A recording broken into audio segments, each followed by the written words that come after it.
Alright, what is up, everybody? So, the Grand Assassin, I'm pretty sure is just a reused new character from the event again, because of course it is, but that's an evil human, so I'll take it. But yeah, pretty lame. We get an intro. The fuck is all of this? God, what do we raid Shadow Legends? Holy fuck. This doesn't end, does it? My god. Any day now. There you go. Unfortunately, the music is not on, so you don't get the sound effect.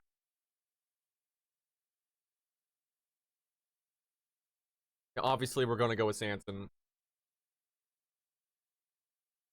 Oh, he is new. Okay. I'm guessing it's still lazy, though, because, it's probably, like, his animations are still what he's gonna have as a playable character. But we'll see. Maybe I'm wrong. Maybe they're actually being, you know, cool again. Curse you, Bale! Okay, kind of weird that he is on the pretty boy side of things when it's, you know, Azrael, but, whatever.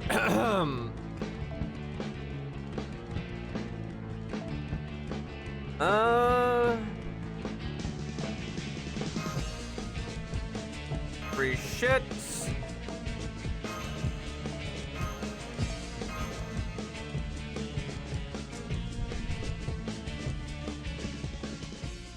Now.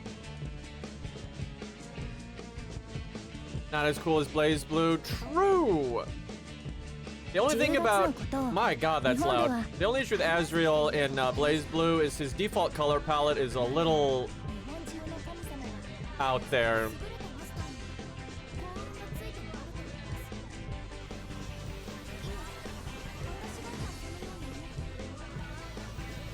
Come on. That's a really good reward, actually. It's weird how rare those are. Can we... They literally have a UI for showing a bunch of different loot at once. That kind of thing, so I don't know why they didn't just use that. Oh god, I gotta get these two. Now. Oh yeah, daily summon. I haven't been doing that at all. So does he not have a banner yet? So like, it's a new character. I mean, that's cool. I'd rather they do that than the opposite. I mean, obviously they're still killing two birds with one stone and acting like it's two stones, but more interesting this way.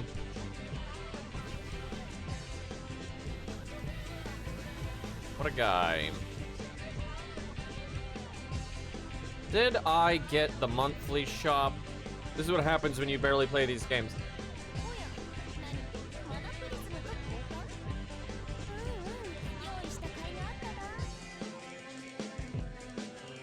I'll take it.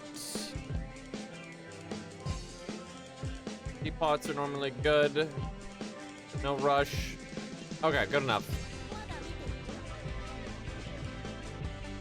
Love this song.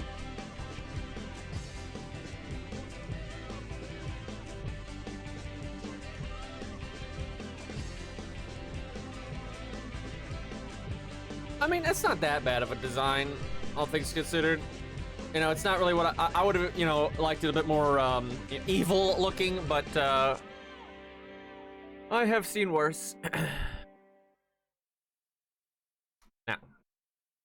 Right, you have to actually summon somebody. Oh, I bet you she's so broken. Like, she's such a busted assassin no matter what you're doing, so... Big Shiki.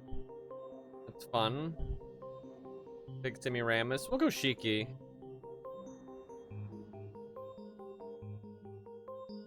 Yeah, and once he's actually released, he might have other, like, ascension stages, and some of it might be, spookier, right? So, it could be fine.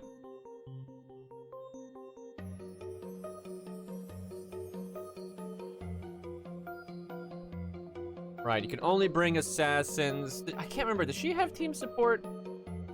She kinda does, with the defense down. Did I level her skills? Ugh. Fuck that one up. Oh, you know, there's that. Especially if you have, Divinity. That's actually a pretty sick buffer. I tell you, I find Steno is pretty useful pretty often. There's a lot of circumstances that come up. And actually, Steno's a buffer even if you don't have Divinity, it's just not as much. Steno high. Let's see. She could just do, I don't know, debuff success chance wouldn't be terrible. Or, phase scope. I'll just do debuff success chance because I don't know. I might want to use someone else, like swap. You switch Mystic Code.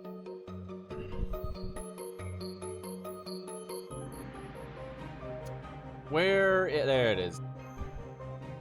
All right, that.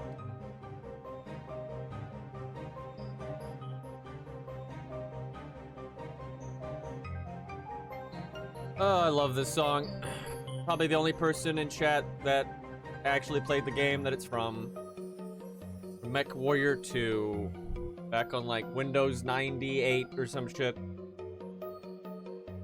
Actually, it might have been 96. Get old, ma'am. Yeah, it probably was 96, honestly. Her NP, has defense down on it, right?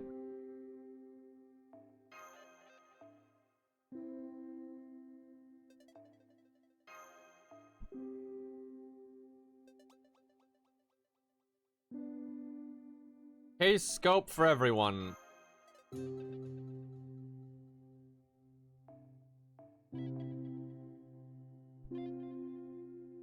Been thinking about 120ing Sanson for a while. The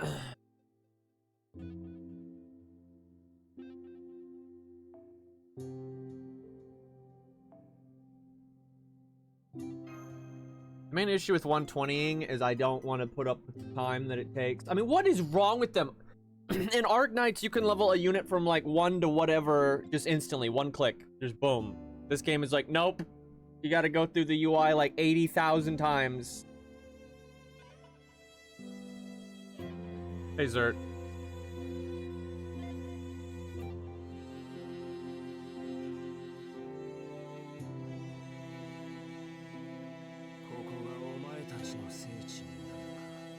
I mean, it's not a terrible design.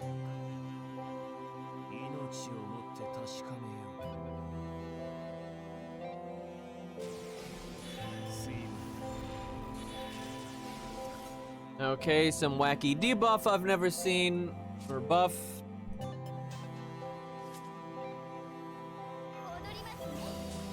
I kind of want to not kill him because I want to see his NP animation.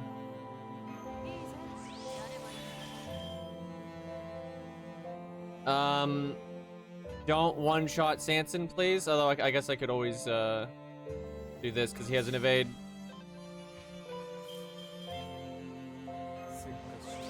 Okay, how bad can it be?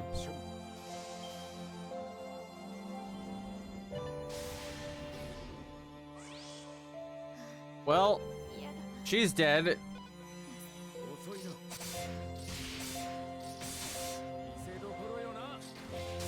I'm guessing his animations aren't finished. Oh no, that wasn't his NP. Okay, never mind.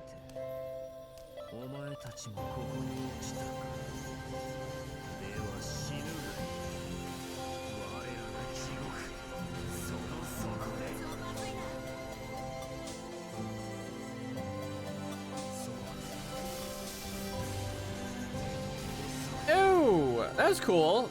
That was a pretty sick animation. Okay. Now. Right, it's only 20%, excuse me.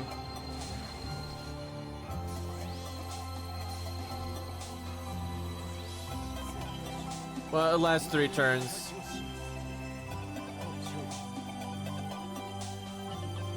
Song is a little loud. And then I just made it louder.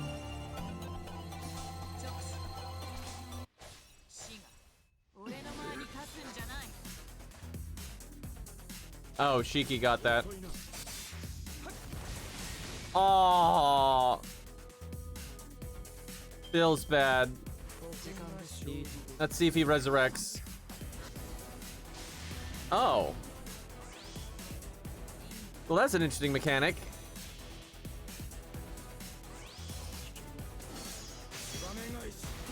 That's also going to be very hard to deal with, and you're going to want guts.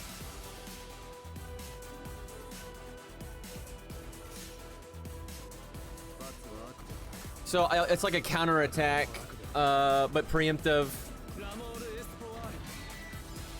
That's going to be really good.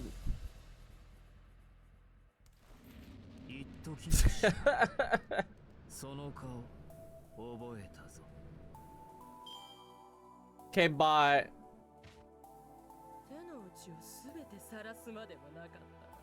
But yeah, it looks like when someone initiates an attack, before their attack goes off, he counterattacks, or something like that. We'll see how they actually use that when he's playable.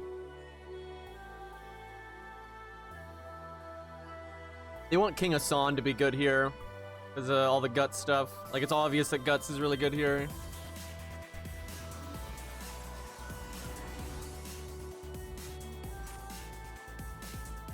Interesting. There's probably going to be anti-insta-death in the skill tree, too.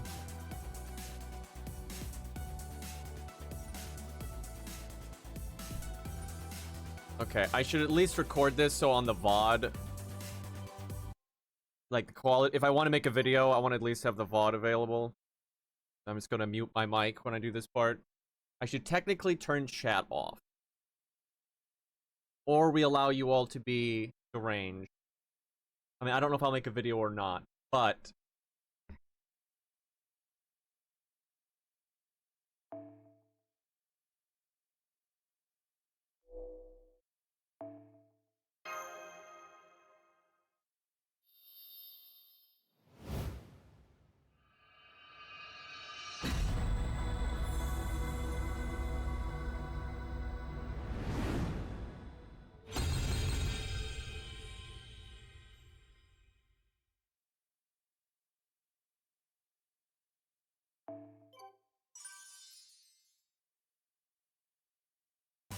Okay.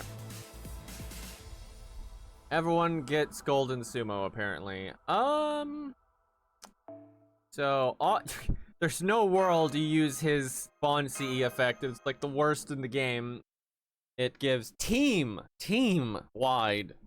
insta-death chance up, and it's a very low percent. And obviously, it's just insta-death, so just so bad. If you do this, you have 70 starting NP. Not a lot of assassins out there that give battery, but the damage, though. What I'm gonna want is fucking guts, I have a feeling. Because if you get Azrael'd in the face there, not a good time. Let's see. You can always give him one of the other classes just so you get the stats.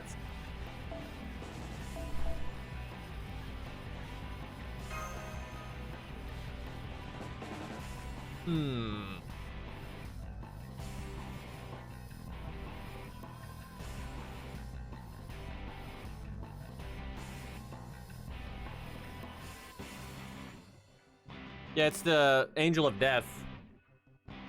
I would really hope people know that.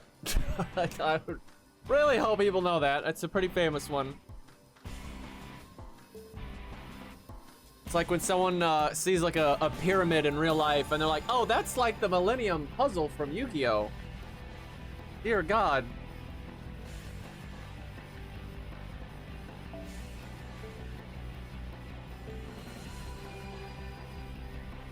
Oh yeah, I don't have any of the assassin skill tree. That feels bad. He took inspiration from Persona.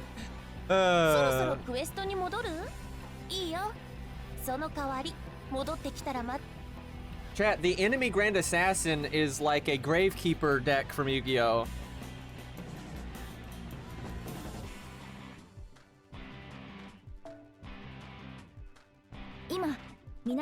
You were meta once.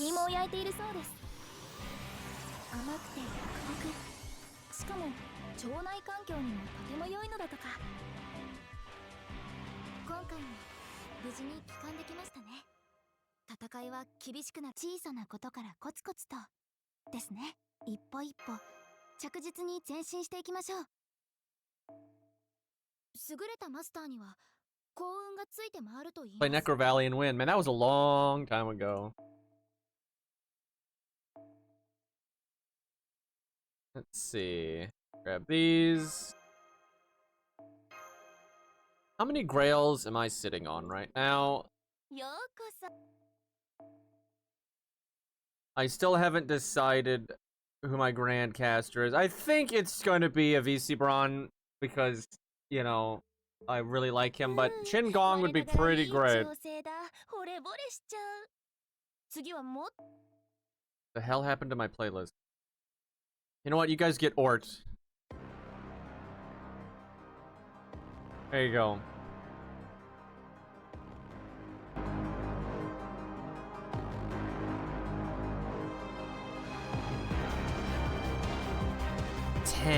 I'll wait for now. そろそろ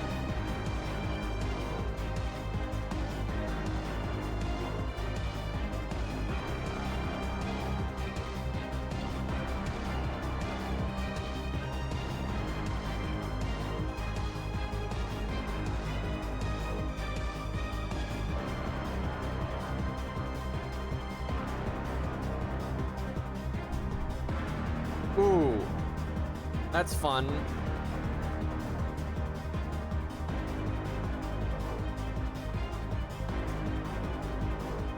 Only I had Divinity.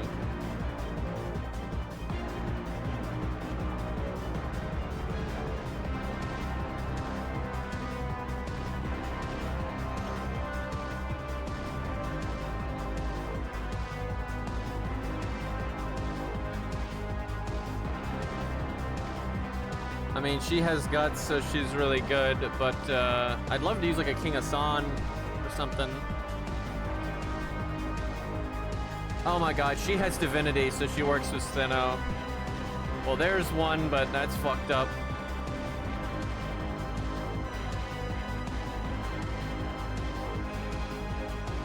Not limit broken, by the way. What about someone that gives guts? Probably not going to see that with assassins.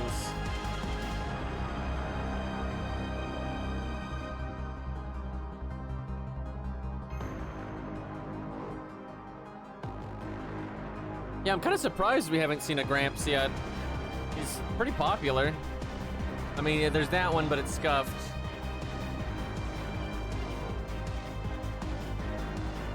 A lot of Shiki's I'm seeing. Shiki's popular, like really popular, and she's free, and she's good. Got her own anime and shit, so... Oh, that's a good one.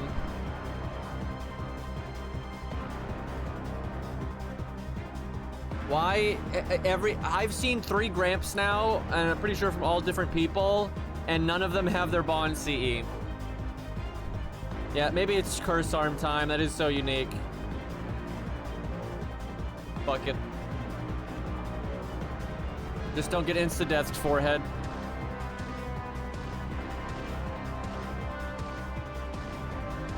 Someone's gonna die.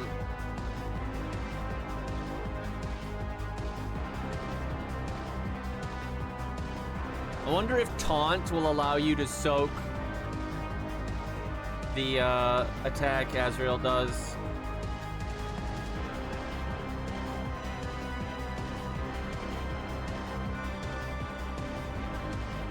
Well, he's got guts. Mine is only 666 though. Does she have gut? 111? What am I even doing with my life? Who the hell actually has guts around here? Not a lot of people.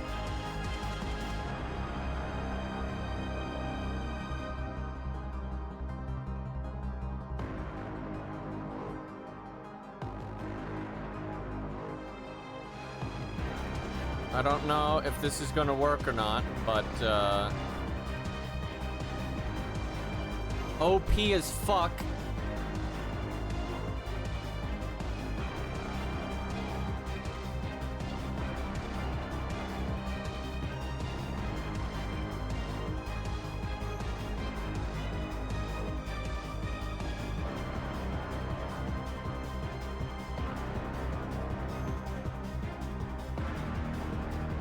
don't know, Sanson not having his NP turn 1 may not be a very good idea.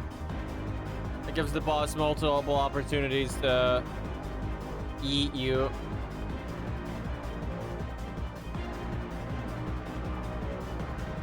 Alright, well, we can get some science in here.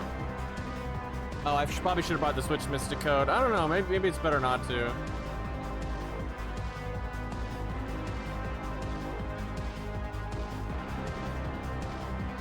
The King of Son is one of the few assassins that's really tanky.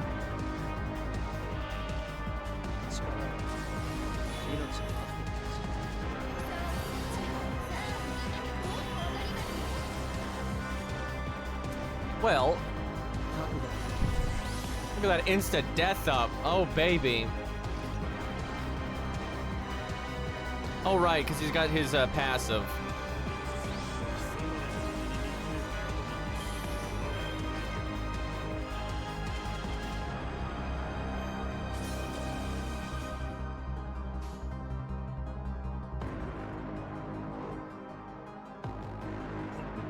Is that instant death up? Maybe I should have done that first. You never know.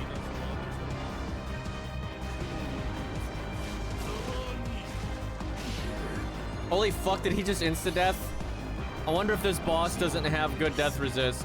Fuck, I didn't learn anything though. I don't know if taunt works. I don't know like what triggers the counterattack.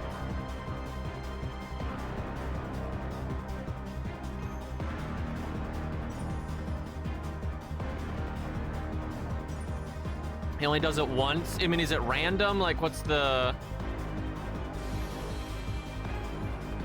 I guess if you just guts from your Mystic Code, you'll be fine then.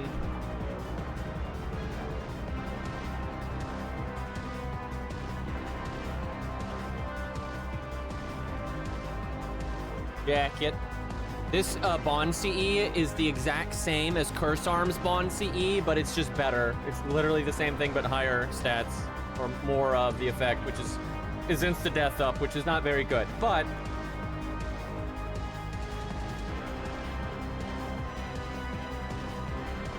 I really want to know if taunt works.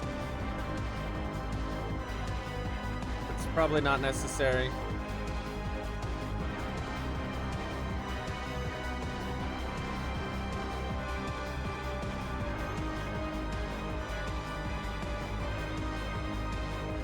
I mean, unless I'm doing the Switch Mystic Code, because if I'm not bringing guts, then...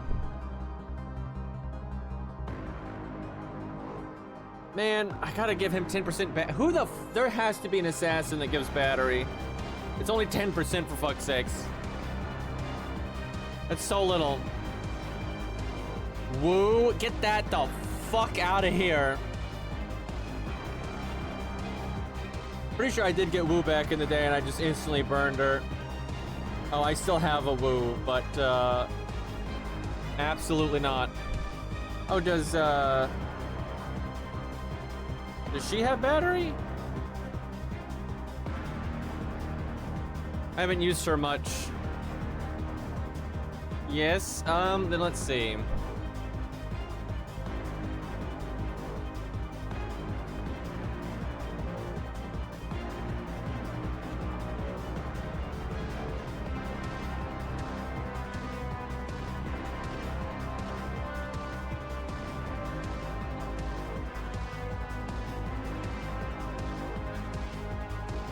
Man, Ort's music is just so good.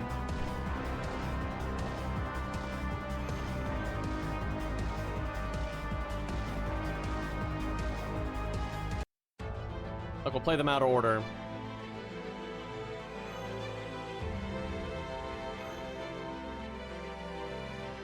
The perfect theme for battling the UI.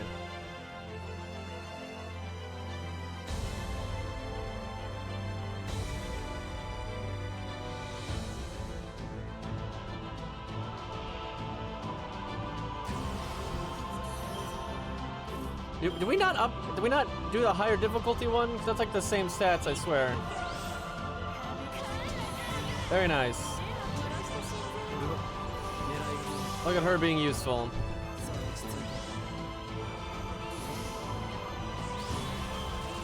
I don't need this, but I'm doing it anyway.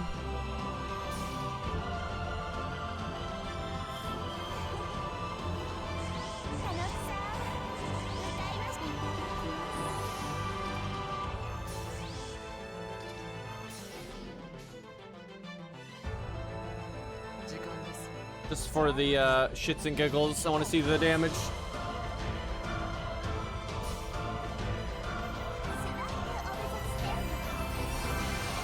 Did she just kill him? Okay, no, it just removed the buff. I was like, what? I guess you could technically do that, though.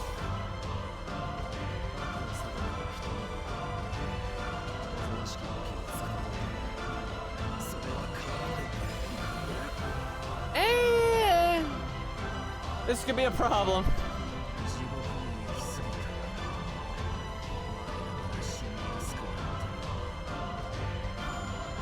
You know, we could buff Steno's insta-death chance by using Sanson's Bond CE. Landing insta-death removes the special guts. Oh, so she did land it then. Is Steno actually goated here?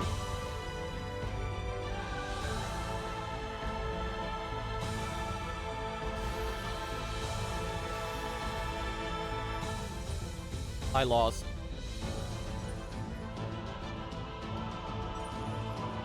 Oh, hold on. We can buff Sanson's damage, though. Excuse me.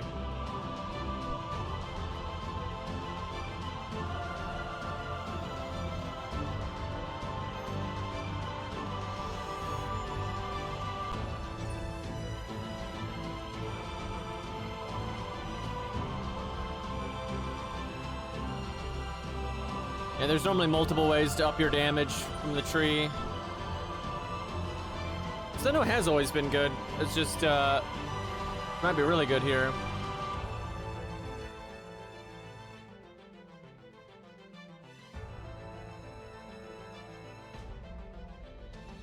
Oh, man. Oh, man. Isn't it wild that, like, Sanson is so much better than him, and Sanson's not good, but like Sanson is so much better than him. Feels bad, man. Do it? You really can't. Well, oh god, we don't even have the thing. Well, I guess you got the LOL battery, which, you know, nerfs you, because that's awesome, this game.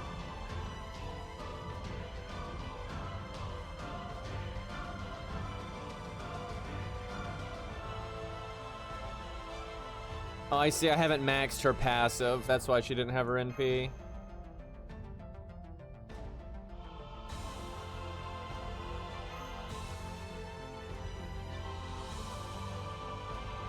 Will he still get the grand passive as Berserker? I don't know.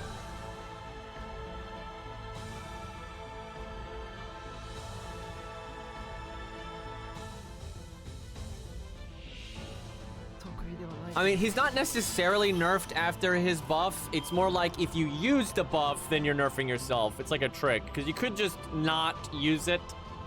But then it's just like, why the fuck is this a thing?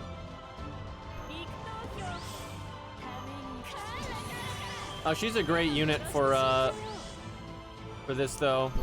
Because if you leveled her up, her attack up would be bigger.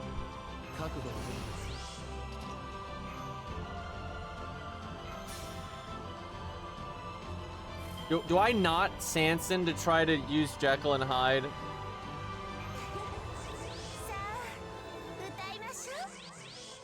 Fucking guarded it.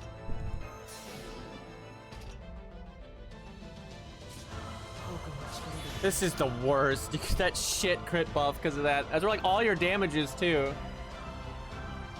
Bucket. Go get him, kid. What could possibly go wrong?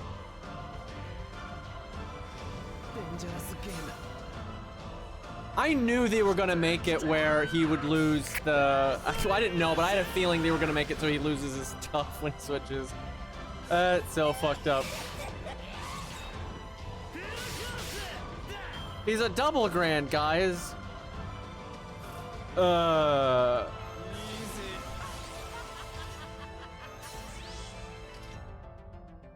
Yeah, almost every time there's been anything with him, it's always been like that, where you have to do like twice the work. Also, nice crit chance. I mean, just get lucky, forehead. And if it doesn't work, you know what? We'll do Steno to get the defense down. 20% chance to crit. You never know.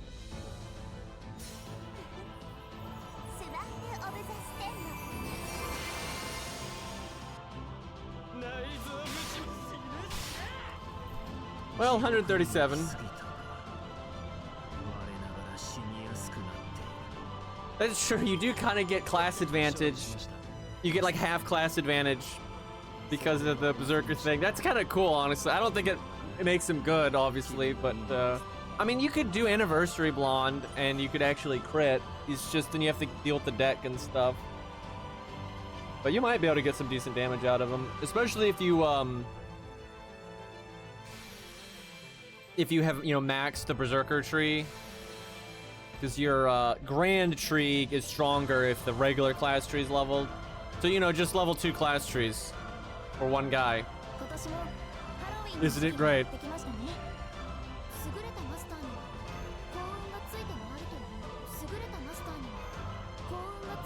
All they need to do, well, they need to do more than this, but something they need to do that would really help him is, if, for example, if he uses third skill, so you get the shitty crit buff to get the battery, when you transform, it needs to switch to the Berserker version, right? So if you've done the crit up and then you use the NP, it should give you the Berserker version of that buff.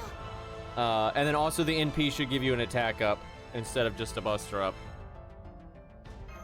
Like that, those two things I don't think would fix him, but that would make him a lot better, where he's at least like, you know, a novelty, but, you know, usable.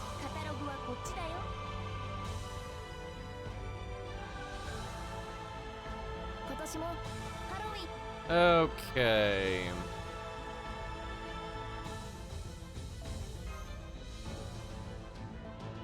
Really does suck the way they did his third skill, though. They just weren't thinking that one through.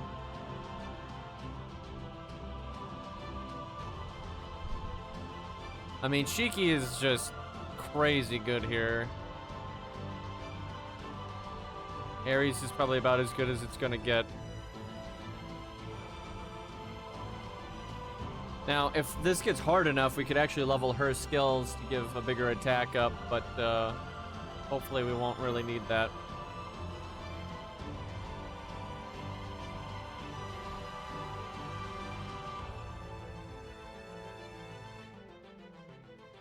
Hey, Vert. Izo fucks him up. I guess that makes sense because he's a human, so humanoid counts.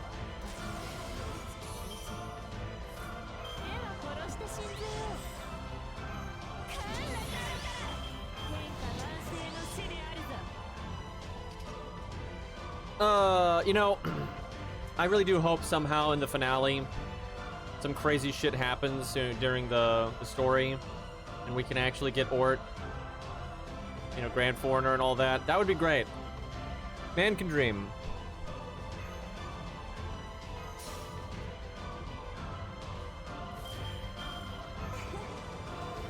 It's actually not that, like, hard to make up a bullshit justification to why he's playable. Because, I mean, first off, some of the things we have playable is just, holy shit, it makes no sense. But, you know, Ort is really all about survival, so if working with you is good for his survival, then that's not, you know, really that far-fetched at all, so.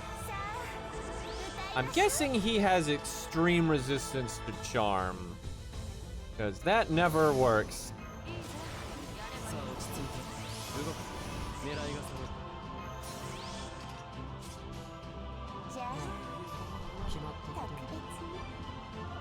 Bonk, motherfucker. There goes the NP. What determines that?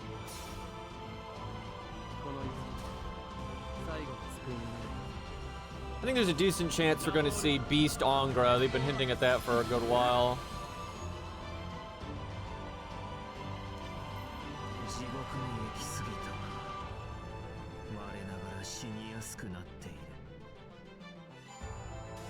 bet you there's something in the assassin tree that will help with the insta-death. Kills from left to right, interesting. I swear he didn't do that though, because in the last time he nuked the one in the back first. Like, because I remember he randomly killed Cheeky when Sanson was still alive, and Cheeky was in the same spot. It's Archer and Caster.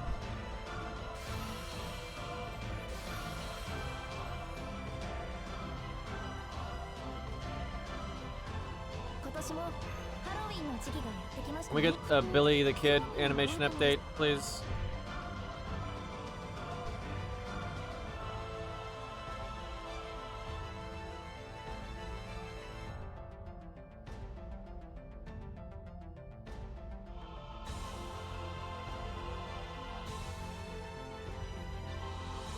Let's see, who to use? I mean, anyone with insta-death seems to be good. Good old MHX or UHZ there.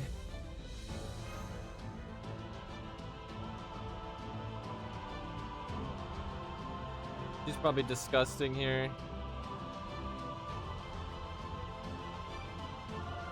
One's in P5, we'll see.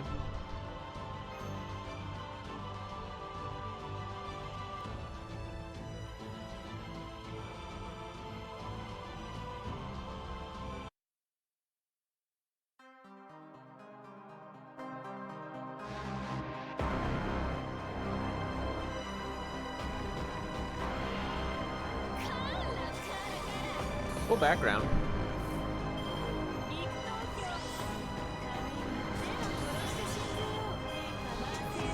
Guess I don't need to cast that first skill, it doesn't do anything. She has guts if she doesn't give a fuck.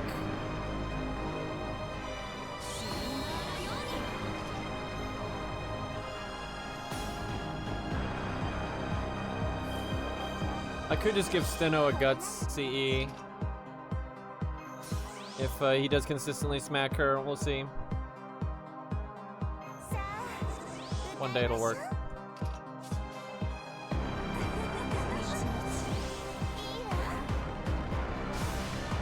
Well, it's not most NP because Karna had. It's probably just random.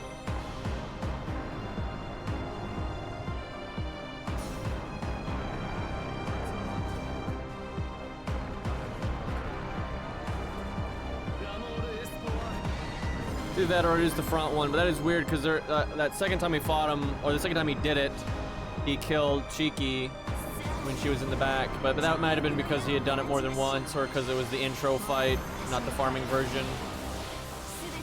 Thoughts on the design? It's okay. You know, I wish he was more badass looking opposed to Pretty Boy, but not the worst. He'll probably have other stages once he's playable, so you might have options. It could be a lot worse. Like, it could be so much worse. Turn 1 left, turn 2 middle, turn 3 right. Interesting. Well, if that's the case, then you're never gonna get Steno's NP off unless you do guts.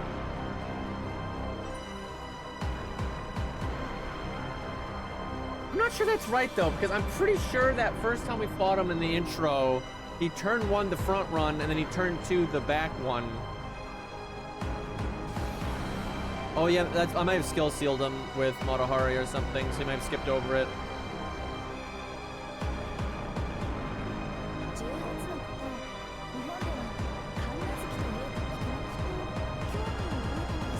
That would explain it. 'Cause yeah, we did have Motohari.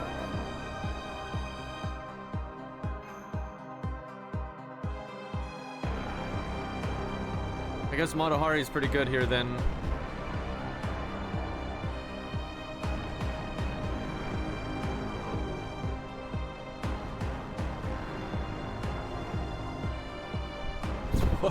What was Hex's motto? Yikes. Very true. Good old anniversary. Well, I guess Motohari it is. Wrong one.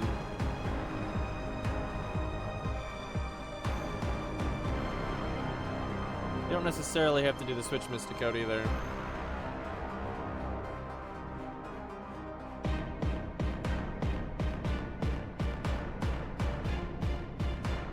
I mean, even though you can't use Gilgamesh here, they're normally try to put in traits because they might reuse them in an event or in a story or whatever, so they want the correct traits. Like, that's not the first. They've done that plenty of times where a character will have a trait, but because of the way the class is or whatever gimmick is going on, it couldn't possibly apply, but they do it anyway. And like, that's smart, honestly.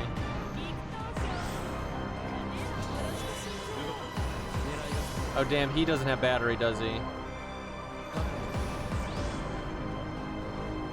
I mean, I don't see why Azrael wouldn't have it.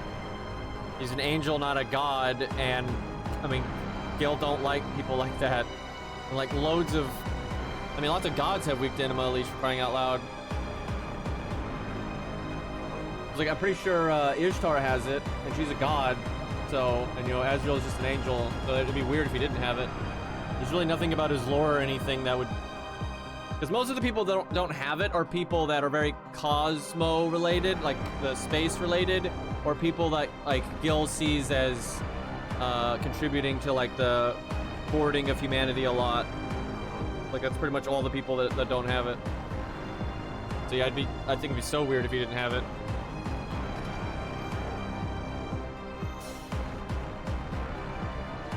Because to be clear, weak to Enema Elish isn't really like, it doesn't really have anything to do with like actual Aya in lore. It seems to have more to do with Gil in this game. It's not like, you know, there's people that might be strong enough that they can survive a giant vortex wind blast to the face, but there's no like thing in regular Fate where it's like certain entities, you know, are somehow more or less immune to it. That's something for FGO. It's not just a gimmick, it's, I mean, it is, because they want him to have kind of like single target damage as AoE, but they're definitely using it as kind of a nod and like a hint about Aya, like when you look at who doesn't have it, and a lot of it's like space-related stuff, and people like, that have like contributed to humanity, like getting to space and all that. It's kind of like, you know, a little like, almost Easter egg, I guess. Yeah, it's the same for Tesla. Is one of the most, like, Tesla's like such a good example of someone not having it, because Tesla's one of the greatest contributors to advancing humanity. Side note, I actually feel like Nikolai Tesla is one of the most underrated people in human history. Most people know he's like, yo, he did something. That man contributed so fucking much to the advancement of humanity. It's insane. Just unreal how much that guy got done. But yeah, it's basically people that are contributing towards humanity eventually making it to outer space, right? It's like civilization development, you know, pushing humanity forward in like on a very serious way. Almost all the people like that have like massively contributed, because that's what Gil has said. He wants humanity to make it to space. And yeah, most of those people aren't weak to Aya. And it's not because, like, lore-wise, you know, Tesla's magically going to take less damage from Aya. That's not really what that's there for. It's the like a Gilgamesh nod, if anything. Anyway, buttons.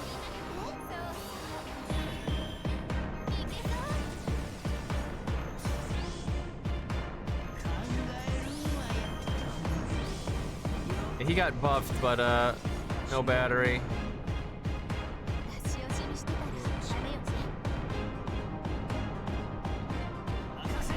Oh, he's up to 1,000,000 HP now. We're gonna have to start taking this seriously.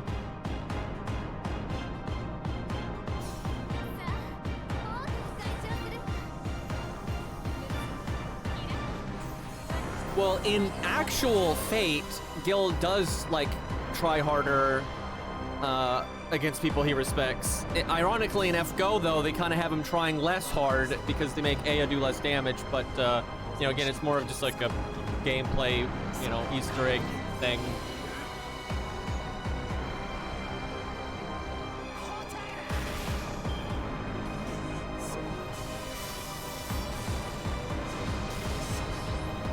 It's like Gil tries harder against Ku and Hercules because they're demigods. But yeah, Skill Seal does seem to do the trick.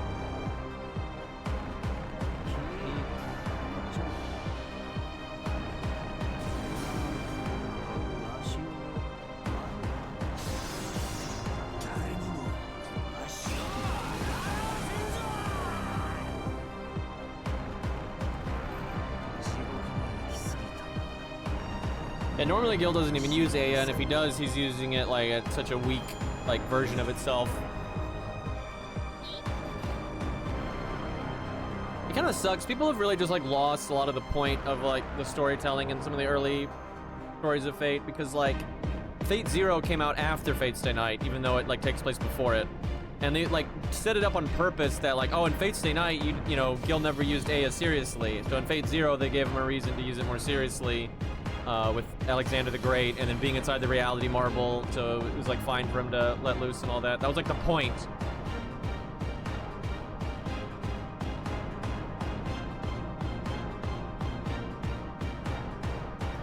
Okay, I mean, Shiki so far has been one of the better picks for this. Her Storm's fine too, though, honestly. But Shiki's been good because she's got battery, instant death, defense down, good damage.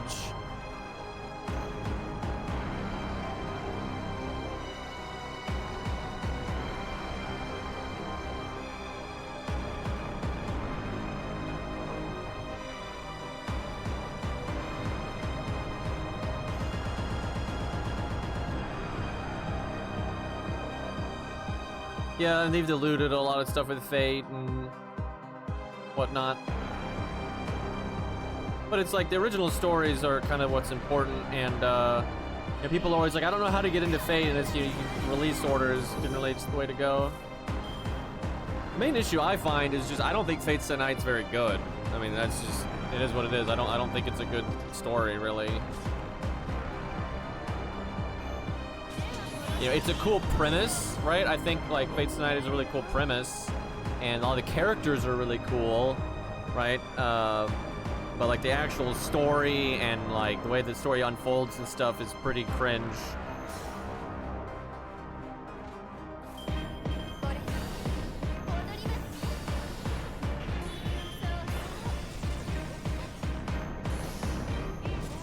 And now we're at 2 million, so to fuck this man up. All right, I guess Shiki first, because no, he has defense down too.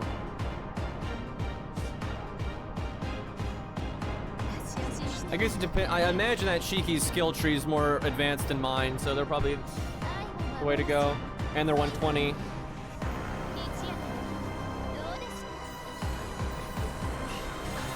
Guard, guard, guard.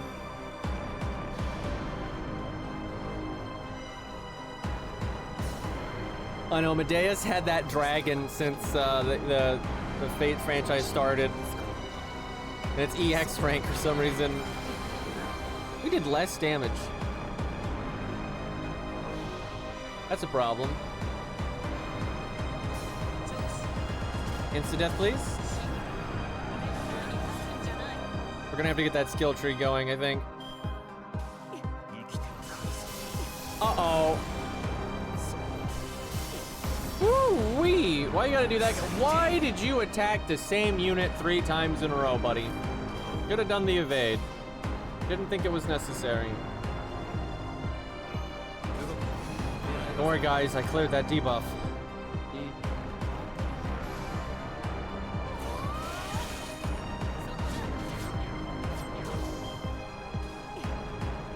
I guess stun makes him skip his insta-death as well. Or in the farming stage, he only does it once, which is definitely possible. Nope, no, he can do it more. Okay, well, that sucks. Rip my damage. We might be in a wee bit of trouble here because that was all of our, well, we got, I think, K-scope in the back here. But yeah, when you stun or skill seal, it skips over.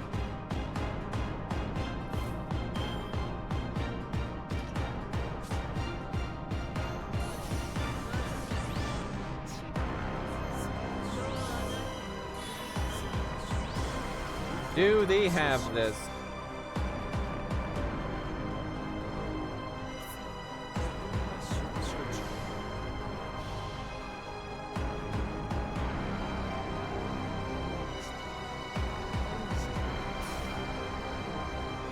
Yeah, I think it's insta-death, just removes the guts. Dude, that Shiki dying was so bad. That was not ideal. Oh, boy, are we in trouble.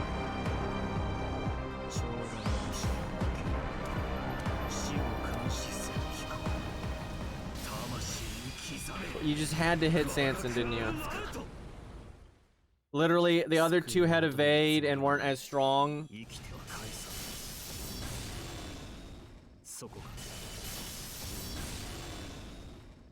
This guy's just doing all of the right decisions, and I'm not about it.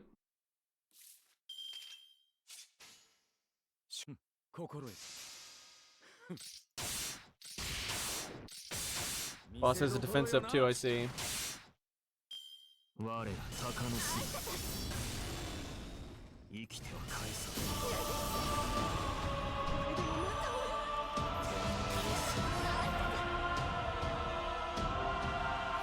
Might be coming down to Kojiro.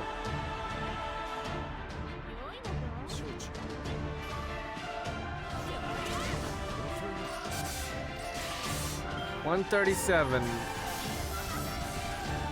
If she dies, it's a good thing because he gets the deck. Motherfucker!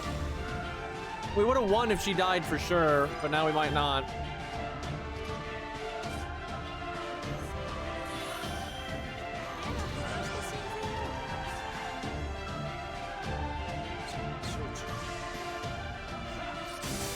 Nice crit.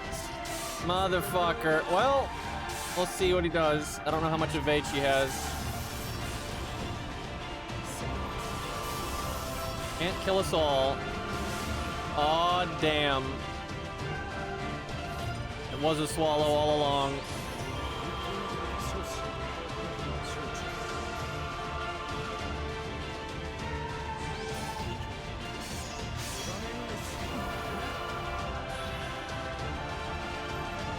This is another swallow, boys. Okay, let's clean that shit up.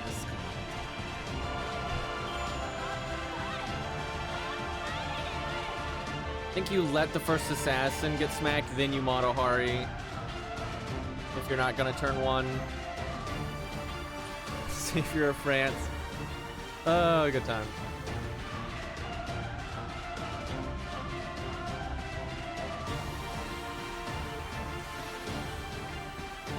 Okay, we can make some pretty big improvements here.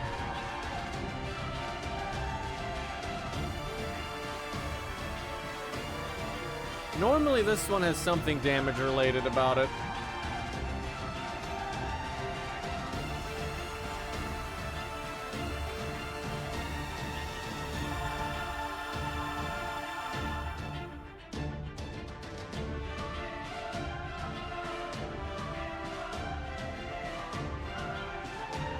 Kojiro is one of my favorite Fate characters, like he's awesome.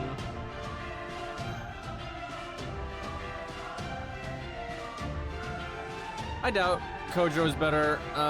Like part of why my Sanson's not doing that much damage is because he's 100 and the assassin tree's not leveled at all, and the grand assassin tree's barely leveled. That's the main reason he's not doing a lot.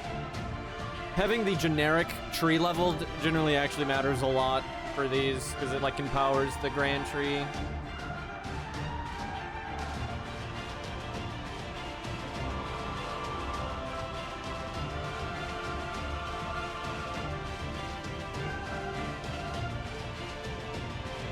So we don't need the switch. I'm gonna play it this way.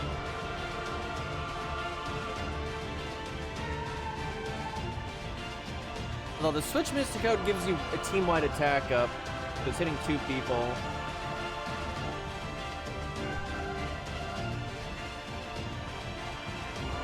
The stars could be good though, we'll see. My work is giving out free hot dogs today, hell yeah.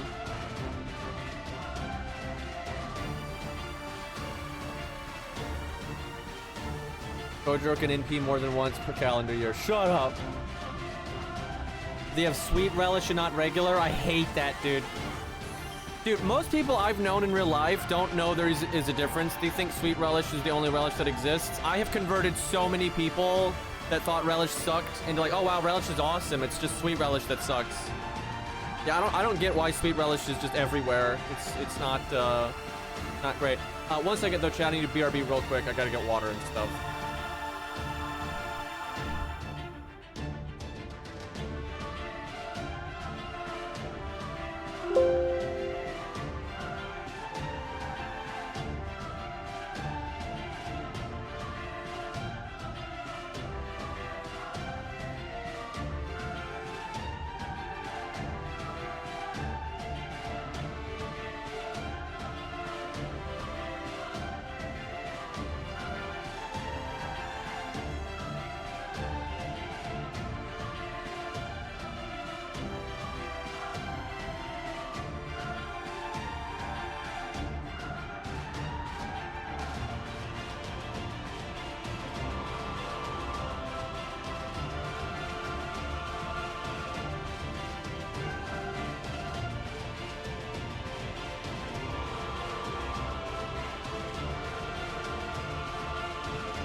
Yeah, what are you doing?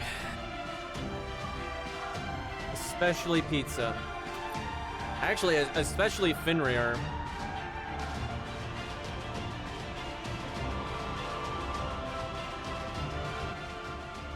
So, thinking about it, I really do think Sanson is better than Kojiro here because insta-death is good. So, I think it's kind of hard to argue with that. 1 second.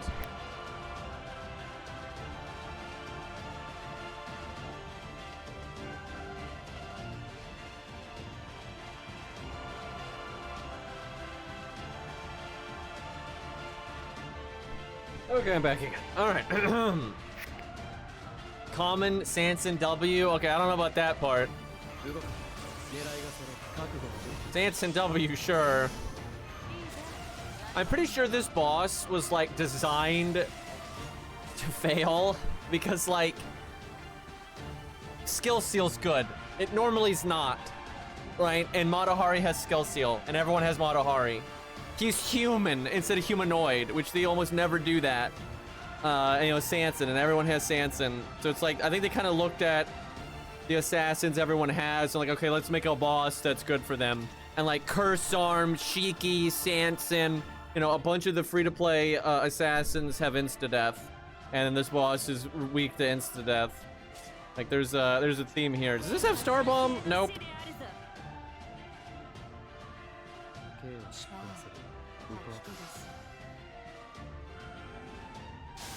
Eat.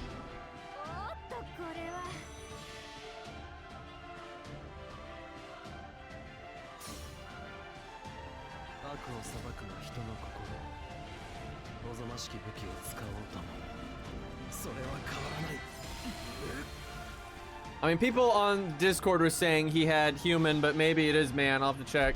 I haven't been looking if both icons are showing up.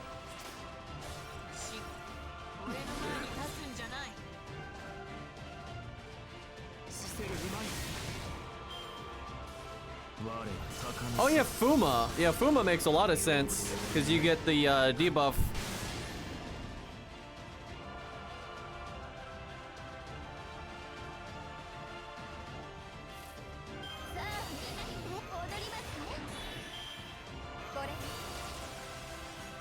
I don't know how I didn't think about Fuma.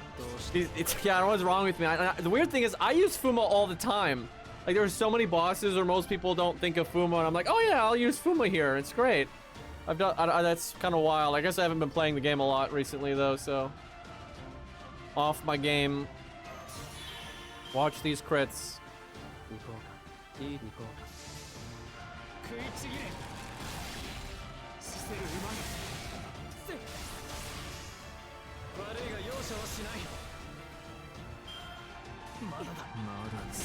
I should have just stunned him.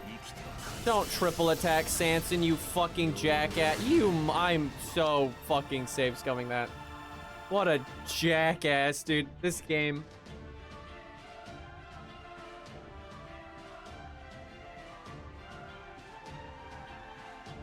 The second the first attack was on Sanson, I'm like, I don't know where this is going.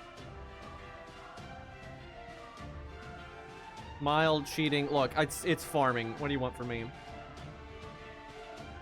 He knew he's a threat. It would be funny if like the AI would like target who's got their NP and stuff like that more. I wish this game, and I want chat's opinion here, but I vehemently think this game needs to have a system like Slay the Spire. Slay the Spire shows what the enemy turn is going to be. I think that's completely fine. And so you can have little like icons showing. Let me get in game so I can explain what I'm talking about. So see how we have this like target icon over him? You can have something like that. It can be either down here or over your heads, whatever. And it could be like, it shows like an attack, and then he has an icon that he's buffing.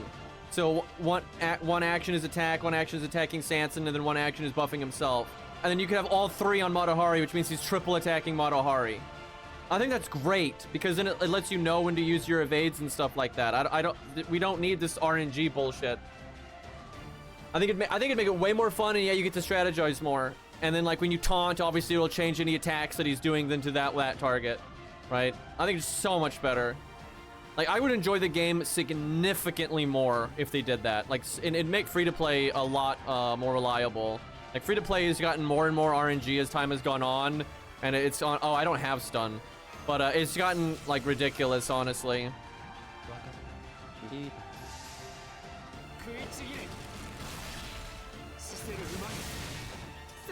This game should copy everything about Slay the Spire. I agree, because this game has actually got a lot in common with the way the combat system works, with the turn format and the deck format. It's all actually quite similar. But yeah, I think FCO would benefit greatly from that.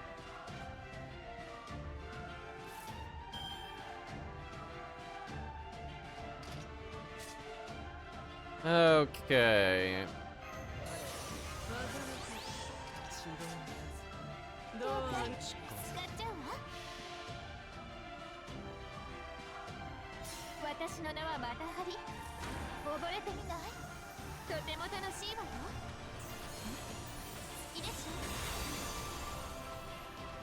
So much guarding.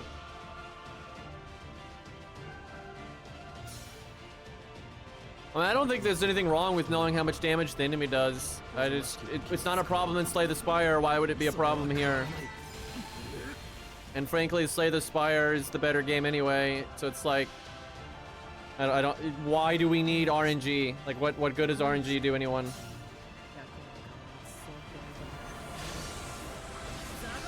Like, when was anyone fighting like Melania and Elden Ring and like, you know what?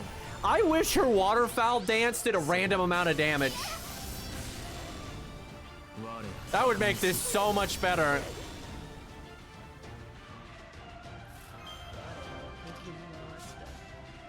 $79K.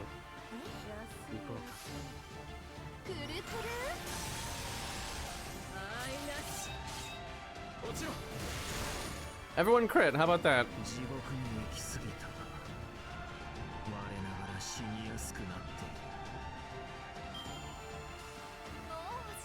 By the way, Dark Souls 2 has a random damage mechanic with the gauntlets that can just randomly make you crit. And I hate it so much in PvP. Because, like, you'll hit trade with someone where you should have won the hit trade, and that's why you hit traded, and then their gauntlets will proc randomly. It's like, oh, thanks.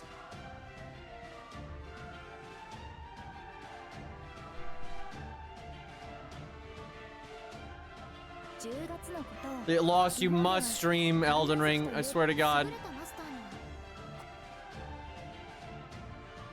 That is not a Dark Souls 2 win. And you'll see all these bosses that should be in Night Rain that aren't. There's so many.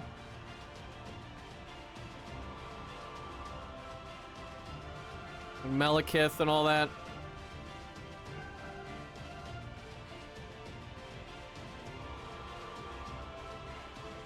Let's see.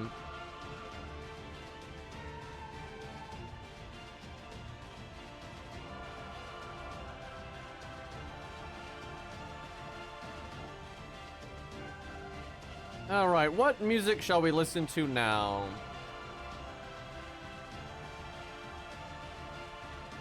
There's always Armored Core, but we listen to that a lot.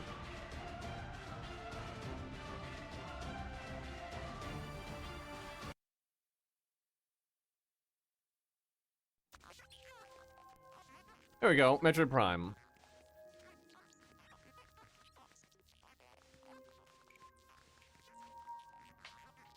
I love how I can tell if an enemy in Night Rain is from Elden Ring if it's never my turn to attack. True! That is like such a thing in regular Elden Ring.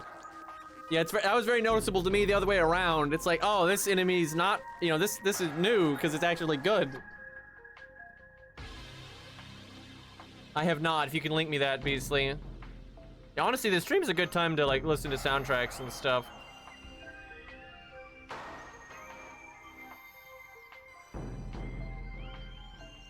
Get some extra attack up in here.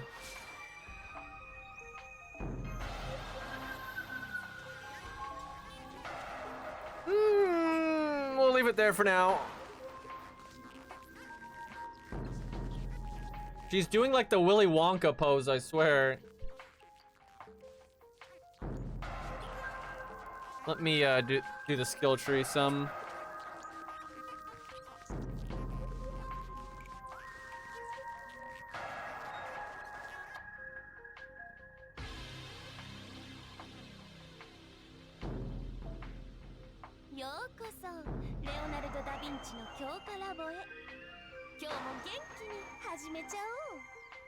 God, this UI is insane. Yeah, I detest that about Night Rain. I love Night Rain to death, but I cannot stand all these enemies from Elden Ring that are designed to like stall and make you be patient and reactionary in a game that you're supposed to go as fast as fuck. And as the difficulty ramps up, like on the depth, like depth 3 and up, you know, those enemies do so much damage now, you have to respect their moveset, so, yeah, it kind of sucks. It does make you a better player, though, so there is that.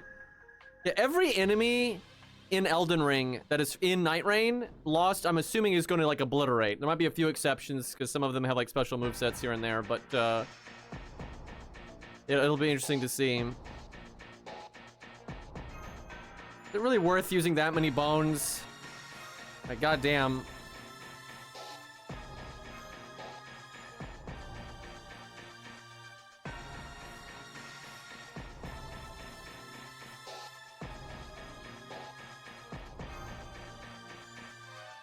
Skill tree system is so bullshit, man.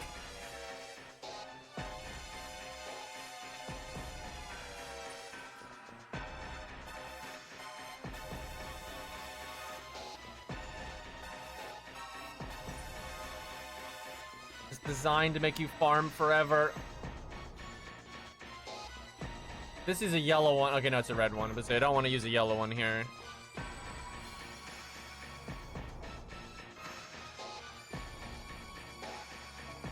Ugh, God, 56 bullets. Fuck off. That's ridiculous. And that was like the effect I actually wanted.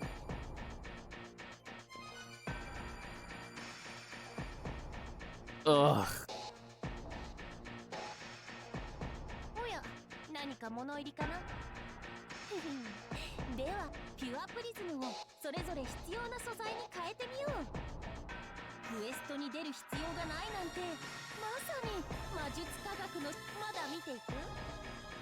You need bullets so often.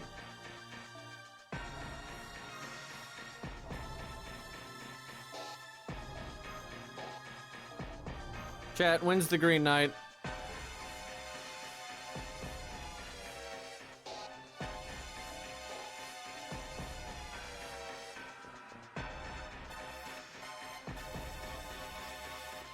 Dude, they thought about adding him, all right? Like they were gonna add him in Lost Belt 6, so it's like it could happen.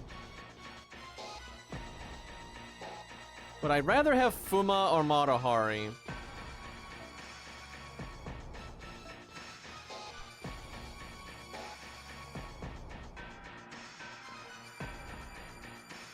We don't really need the skill seal. Fuma's probably better.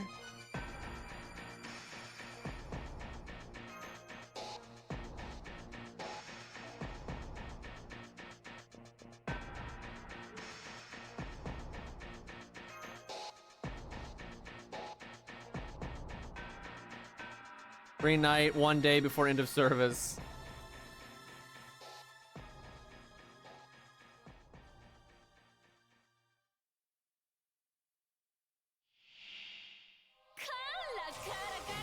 Yeah, God, the original version of Lost Belt 6 sounded so much better. My God. What are you gonna do?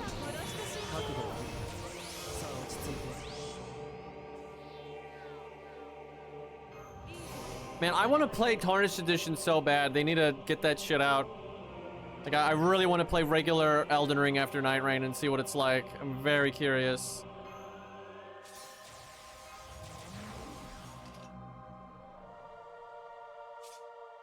God, Metroid Prime 1 is just such a great game.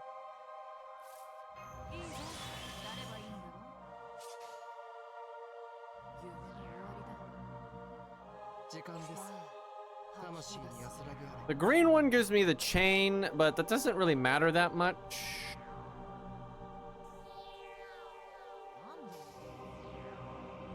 I don't think Metroid Prime 4 is going to be that great, to be honest. But you never know. I think the original was kind of a lightning strike moment, and it's not striking again. And most of the talent that was involved with the original, you know, hasn't worked on Metroid in forever, so they're not with the company. Yeah, all the like open world stuff looks really stupid.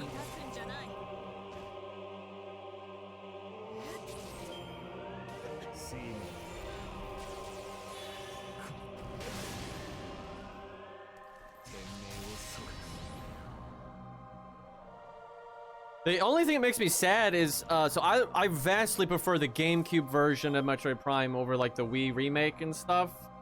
And even the remaster. Now the remaster looks really good, but like they changed the lore and all kinds of stuff.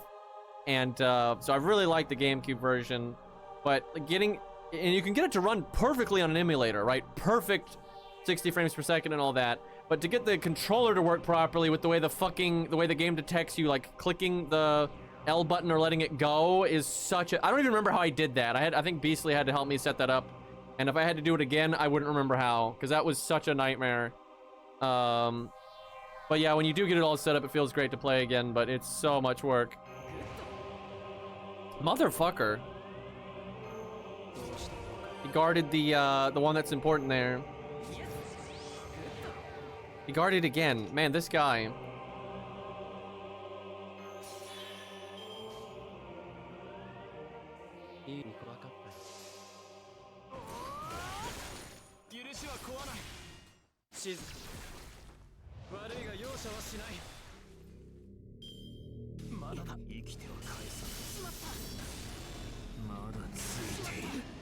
Fuck.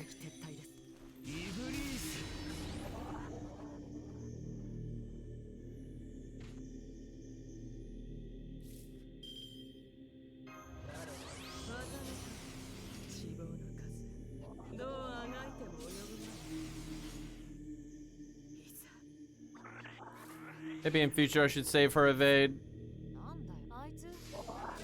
Just don't NP Shiki forehead.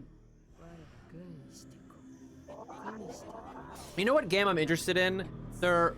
They announced this like a year and a half ago, and they showed a little bit of gameplay, not a lot, but they showed a little bit of gameplay. They're making a 3D like updated version of Golden Axe, and it's going to be very co-op based. You know, third-person action, and it's co-op. That's awesome. That sounds fantastic, and the footage they showed looks good. But ever since they showed that footage, there's been no word about it ever since, and it's been quite a while. So I have some concerns. Look at Sanson out here living.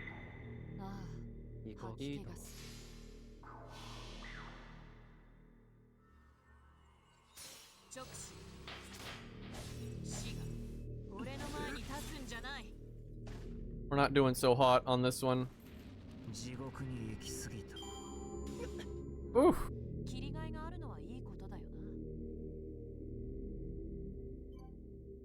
Spooky ambient music. Kind of fitting.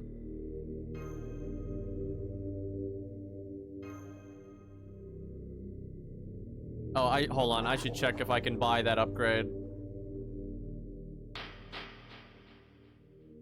All right, chat. What's your favorite game that's come out this year? Mine might be Mega Bonk, which I did not expect. When I first started playing it, I liked it, and you know the humor's kind of cringe and stuff. But like, god damn, that game is fun. Expedition 33 or Expedition 33. I'm gonna play that one of these days. Kazan, Silk Song, Mega Bonk. I'm not a gamer. How did you find this channel? Trails of the Sky. Like two people said that, but I don't know what that is. I've not heard of that at all. Digimon. I don't know nothing about Digimon. What kind of game is that? Like, give me some details here. Genshin Skull. That didn't come out this year.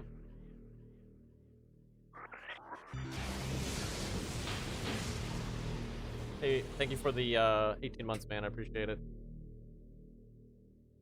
JRPG, like kind of classical stuff. I like Night Rain a lot, obviously.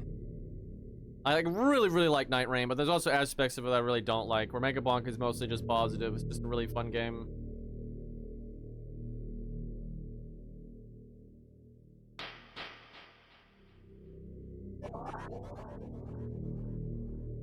School's been tough, so I don't have the desire to play. Yeah, fair enough. Let's see. I go through periods where I don't play games much at all. The Expedition 33 is something I need to try. People keep telling me I need to play it. Labyrinth of the Demon King. I have not heard of that either. What kind of game is that?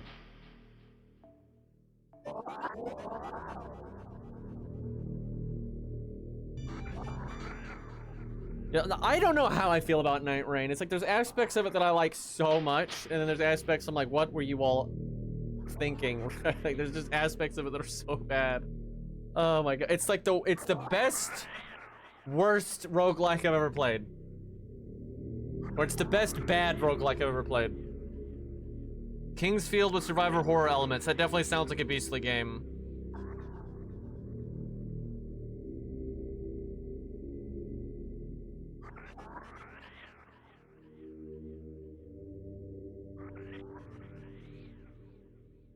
Sonic Cross Worlds? What the hell is that? I normally am aware when a new Sonic game comes out just because I guess Sonic games are kind of a meme, but didn't hear about that one.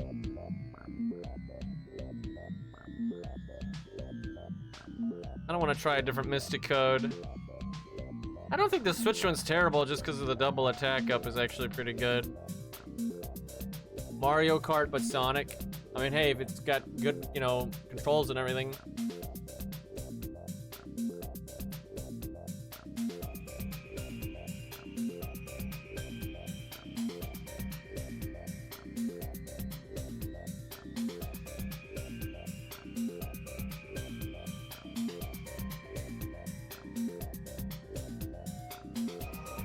Maybe I should give Fuma the debuff success chance.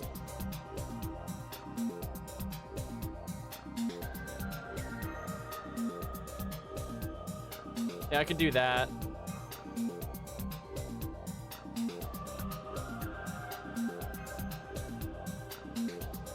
I mean, you know, the boss is pretty cool. You know, obviously it's just being reused as another playable character like they've been doing lately, instead of, you know, updating an old character to show what they'd be like as a Grand, and I don't like that very much. But it's cool that they're doing it where it's like a preview of a character that's going to be added later, right? That's more hype that way, and you know, he looks kind of cool. Hopefully he has an Ascension that's a bit less pretty boy, you know, because it's not really my cup of tea. But yeah, the design's fine, and the cool blue stuff and all that. Fun little counterattack gimmick and all that, which is probably going to be something the players get, like when the enemy does something, you like counter them before the attack or something like that. Probably going to be something on the player side, so.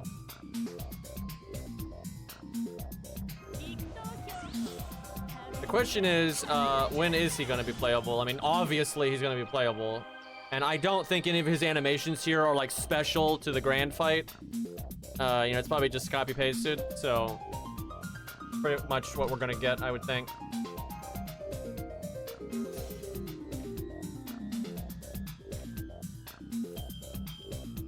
Yeah, it is kind of funny because, you know, the Angel of Death is kind of what's inspiring the Death Cult and all that, so it makes sense, right? I don't, lore-wise, it's no problem. I don't really give a fuck about the lore because they even said these Grand fights aren't like about the lore, you know, they're just for fun. You know, thus Musashi, you know, being in and all that. But it doesn't bother me if it makes sense lore-wise too, right? It's kind of, it can go either way. If they want to do something wacky, you know, like Phantom of the Opera, I'm not gonna be mad. Tyrael Ascension, that'd be awesome. Yeah, Tyrael, or not even just Tyrael, all of the Diablo Angels have like such awesome designs. Yeah, the debuff success chance makes sense because if you land these, then everyone else's debuffs have a higher chance from that point on, and like that's really worthwhile. And you could stun if you wanted him not to kill Fuma, but I think we are okay with that. Sorry, Fuma. You could also wait a turn so you get more buffs. Oh yeah, let me see if Sanson is getting both of his damage buffs or just one. Because someone was saying they thought he was man and not human. Because the link that someone showed me, it was human, but that could just be translation bullshit. I should have put it in slow-mo. Am I getting sent to the next dimension?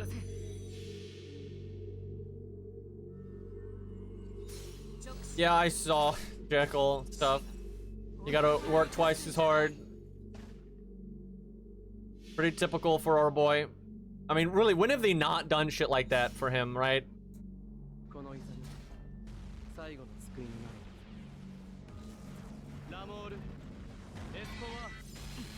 Looks like he's only getting one buck, so he's not, I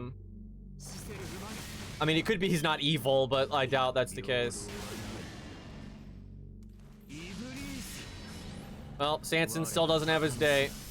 That kind of explains his damage was a little bit lower than I would have expected, but I thought that was mainly just because of not having the skill tree up. Which, I mean, that's part of it still, but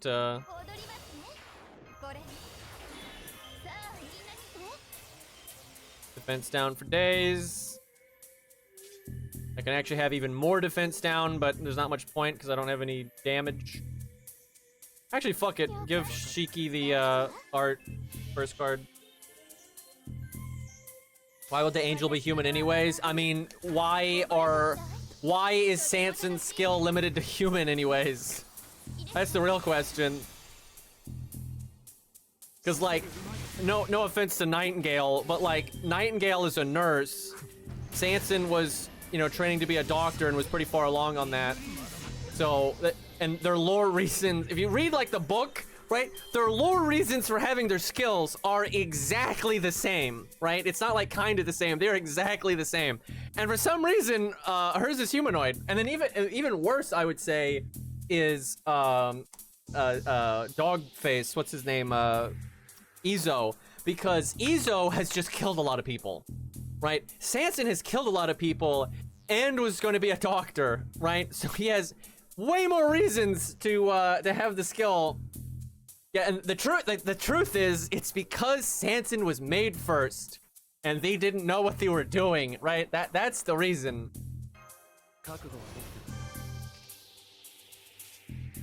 Well, he should be dead. Yeah, there's so much stuff in Fate that doesn't make any fucking sense. I just don't even care anymore. I'm like, whatever. This shit is, we have jumped the shark so many times.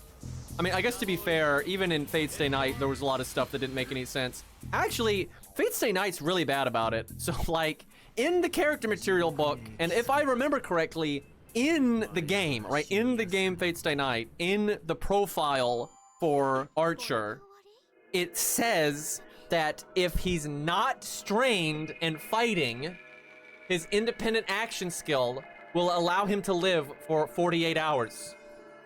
That motherfucker lives for more than 48 hours and is fighting a fuckload.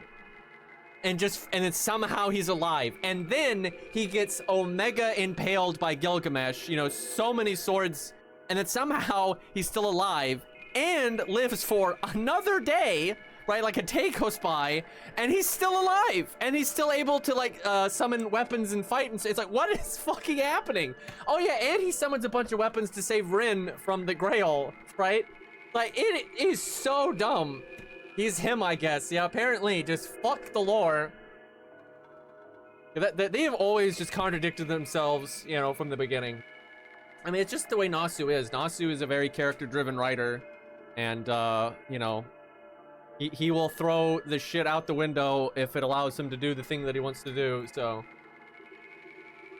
Archer knows how to use plot armor. Yeah, Emiya, really does have a lot of, plot armor there. It's kind of insane. Yeah, he cooked up some veggies, you know, put it in a stew, and he got that shit. Thanked all those noble phantasms somehow. So this song sounds radioactive, which I like because it's the ambient music for when you're like exploring this mine for the Phazon chemical, which is, you know, pretty fucking radioactive, so they did a good job with that one.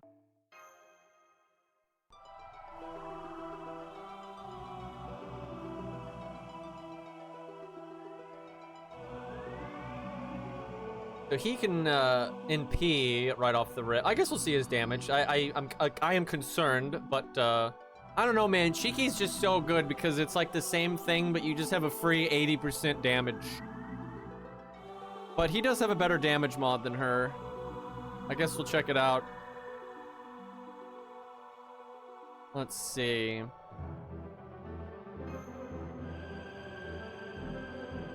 Man, I love the original Metroid Prime.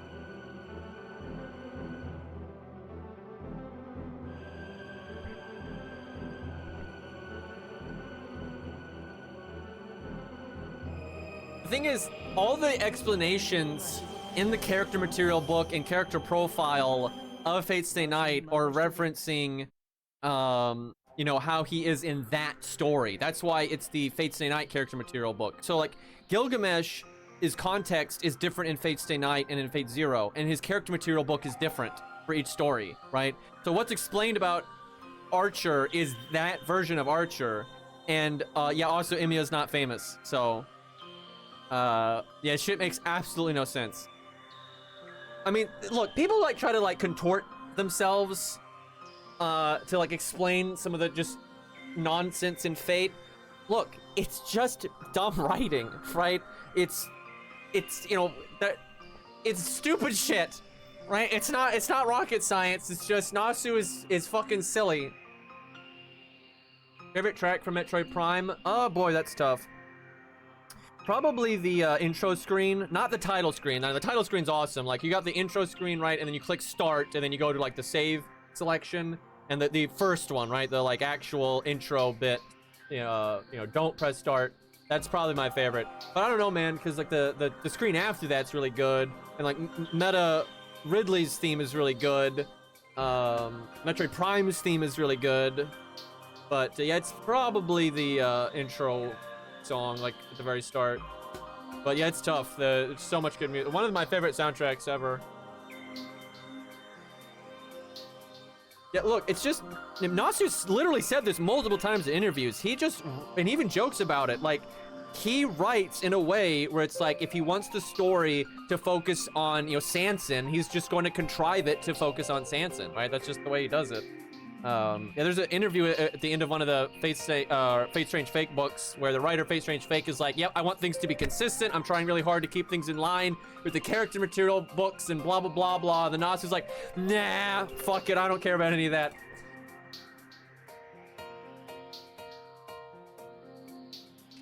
All right, let's see. So, yeah, he can NP right off the rip. Thank God she has battery, though. That is just making this so much easier for Sanson. You really will do more damage if you wait.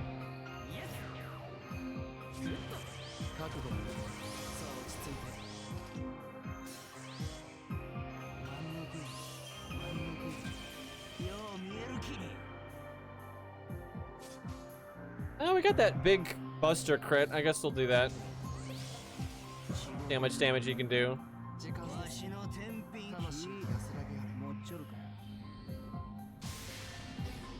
Yeah, I wonder how that ability is going to work when he's on the player side. I suspect it's going to be counterattack-esque. That's kind of the way the animation looks.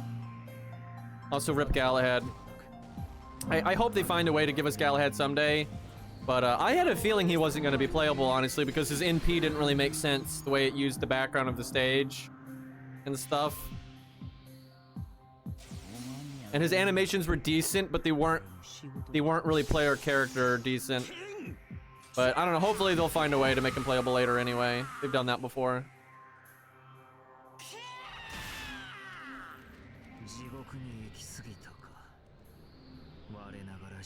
I don't think it's a boss fight gimmick. I mean, it could be. But that kind of animation, I don't see them just doing for that. I have a feeling it's a counterattack animation. Because look at the two counterattack animations we have so far, and they're very much in line with that. Now, it might activate in a very different way, right? So we'll see. They just added a Shielder class card. Oh, was that like Datamine or something? Can you link it? Because that would be a reason, right, if Galahad's gonna get added. I mean, we'll see, right? Everyone was really confident that he was going to be the anniversary servant. I said I was like, maybe. I was very 50-50 on that one. And yeah, he wasn't, so yeah, we'll see.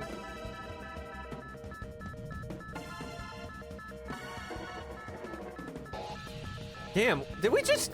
How much fucking damage did we just do? Wait a minute, I wasn't... Did he die? Excuse me.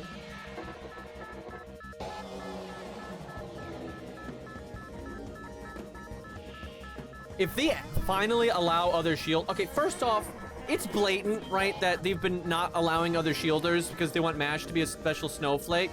But could someone explain to me why she deserves this? Because, like, Artoria's not the only Saber, right? Ku's not the only Lancer. And it's not like there's... Lore-wise, there's no reason, because they've never said anything about Shielder being specific. Not only that, they've actually straight up confirmed other people are Shielders, right? They've done that for multiple characters. So why in God's name is she still the only Shielder, right? Like, who the hell was mad when Dearmid... I bet you someone out there. There's some guy out there that's me. I was mad, right? Like, where Ku wasn't the only Lancer anymore, right? I'm sure there's some jackass, but... Yeah, Leonidas would be awesome.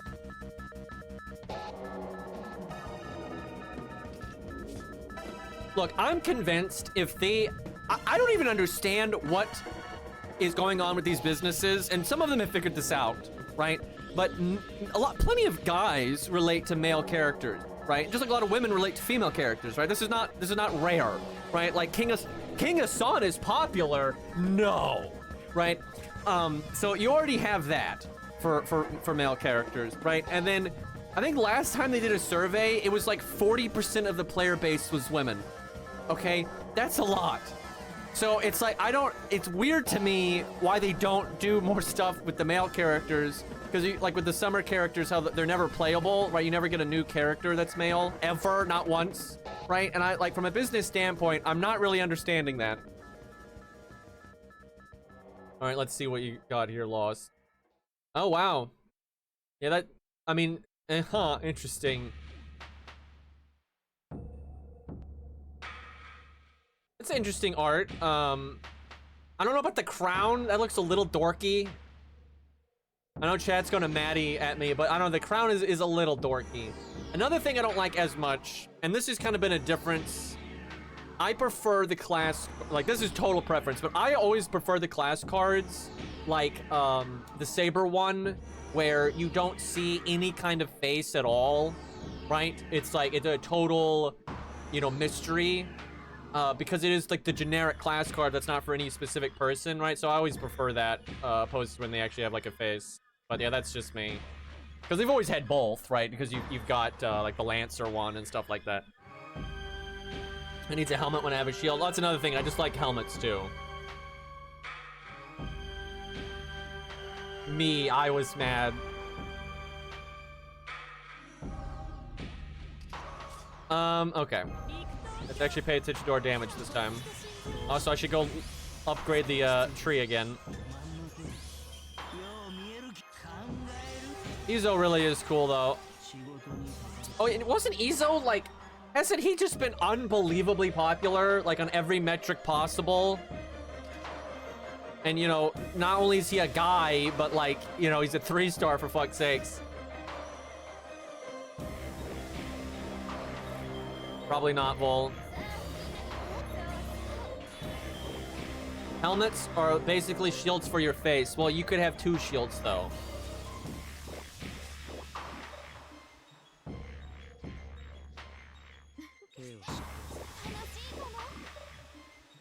Wait, I swapped out the wrong unit. This is, Matahari is not supposed to be here. Oops. That means Izo doesn't get to do his crit. I think we Omega fucked up there. Autopilot. The Ku is super popular. Gilgamesh is super popular. Izo is super popular. You got fucking Oberon, King Asan, right? Emiya, Achilles even. Like, there's so many. Shit's ridiculous. And from my understanding, right, of these fucking video games, it's really has nothing to do with sales. It has to do with the artists. The artists are just really biased. That is, like, overwhelmingly the reason from what I have seen.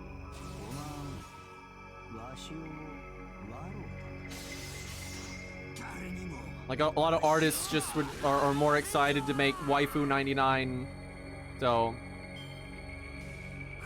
Yeah, I think you could definitely get a big crit with Izo and kill it there. Seems possible.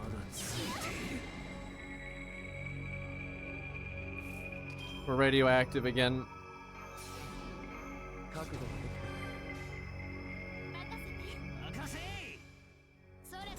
Power stance, great shields. Oh my god.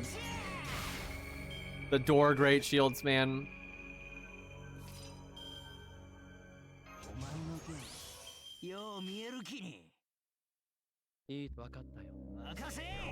Man, I wish Dark Souls 3 had a better core combat system. Hey, we didn't get instant death. Because, like, it had such awesome weapons and movesets and environments for PvP and covenants and all that. But it's like, it rewards being passive and reactionary so much. It really hurts that game. Because, like, they've got the dual shields over there, too.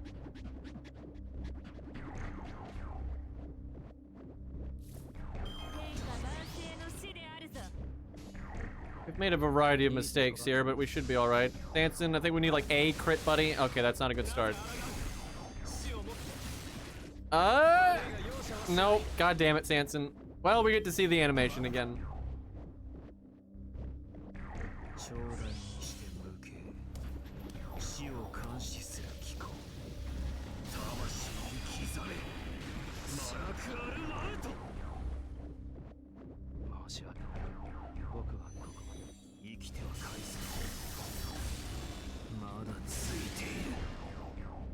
I'm pretty sure the hypest thing though from the stream of the anniversary, and I don't think it was even close. Well, there was the 1000 SQ people were obviously excited for that, but then when they just announced the animation updates for all the low stars, people were super excited for that.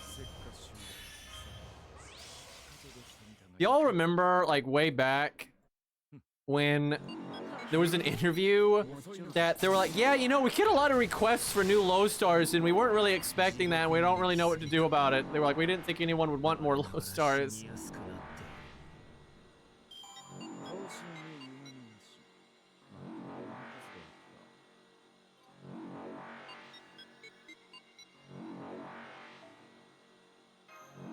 See, the thing is, they actually can make money off low stars. They just need to be smarter about this stuff.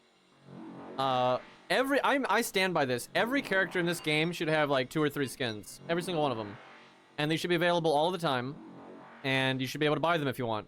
And then like, they should give out free skins at the same interval that they do now, if not slightly more. Right? Because they almost never give out skins anymore. Like, they're so rare. But yeah, every character should have skins. That way, you know, there's a way to monetize the game that's not fucking gacha. And then if you get your favorite character, like, and let's say you get Achilles and he's been in the game for 1,000,000 years. Well, now you can go buy his skin though, right? Like, and then because there's money in it, they can put more effort into the skins, right? Win-win. Game make money, we get more things, and it's optional. You don't have to do, you know, you don't have to do it.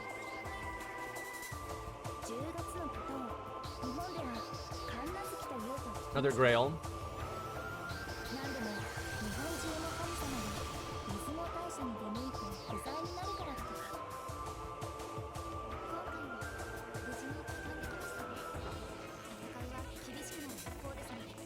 No, they didn't update the summer version.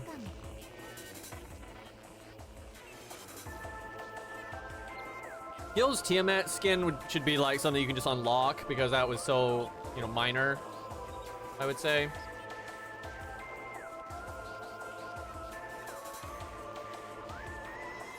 These are probably important. This and like this are probably got to do with the death. I wonder if that's insta-death protection. That's what it looks like.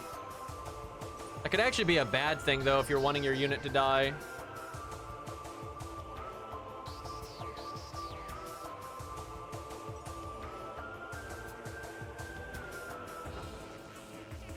And Shakespeare had the mask, too. I wonder if they updated that because of his animation update in the story.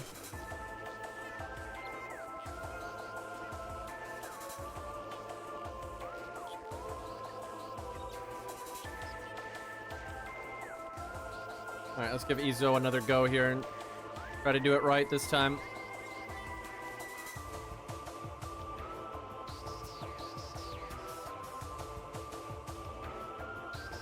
I just want more people with armor. I'm really about cool armor stuff and axes and shit. Really just less swords, my god, like there's so few maces and axes and things like that. It makes no sense.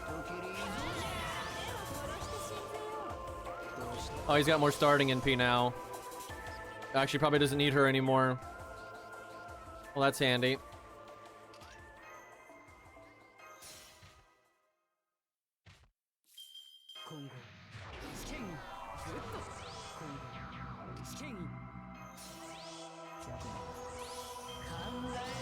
Click all of the buttons.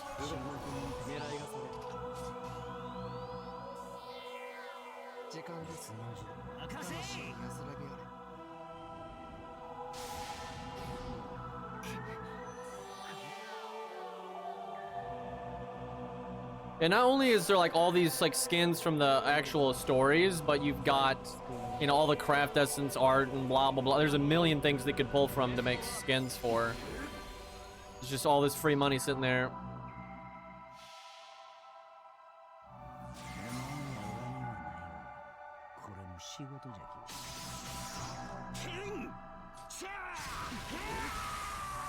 It's a lot of blood. 1.1 million, my god. Man, Izo is no joke, and he doesn't have Black Grail, so if you are, wow, wait a minute. If he had Black Grail and we used the battery, and if he had like a way to, I guess you could do battery from her and then maybe the battery from a Mysticote or something. You could do some crazy fucking damage. He just got guarded like mad there.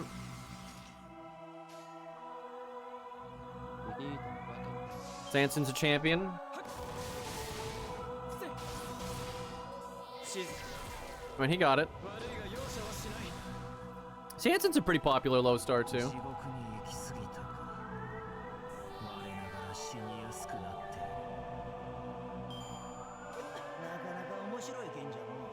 I mean, I want armored like, you know, the class card saber, you know, enemy that was in was it 6.5 or whatever, right? That kind of shit.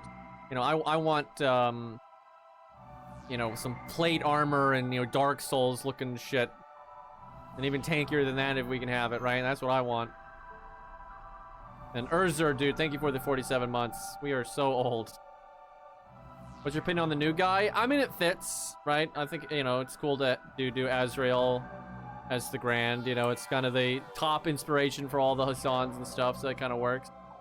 And, you know, the design's not like, you know, it's not quite my cup of tea, but it could be so much worse.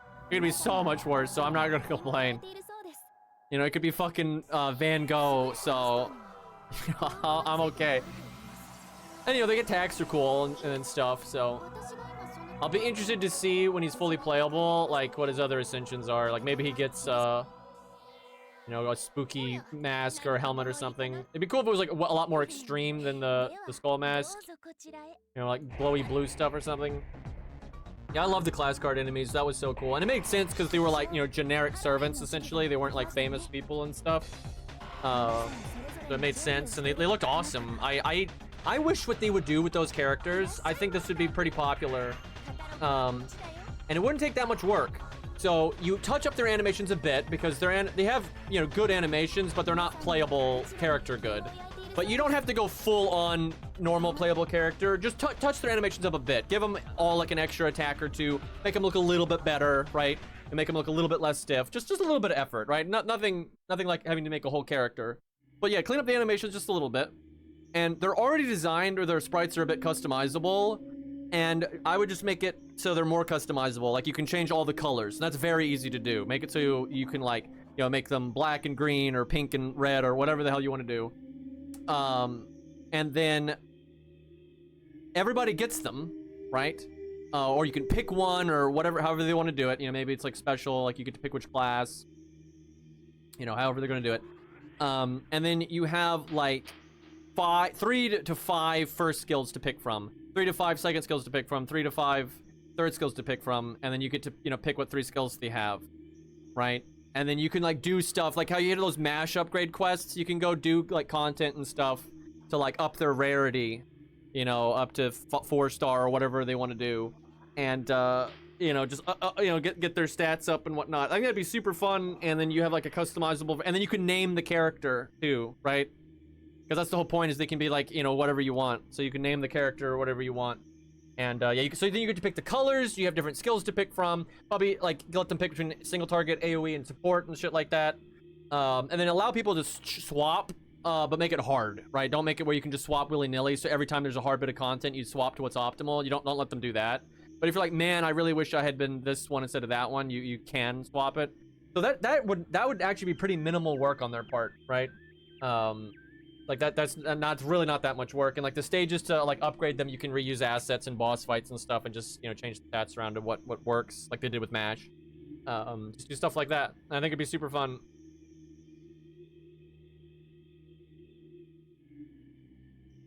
Yeah, having some kind of customizable unit like that, I think would be pretty sick. And those characters, and like, I'm not alone in this. I thought when they came out, I was going to be the only one that was really hyping the class card servants, but loads of people like them. It's actually incredibly common. I see it all over the internet, that people are like, oh yeah, those guys are awesome. I wish they were playable. I see that all of the time.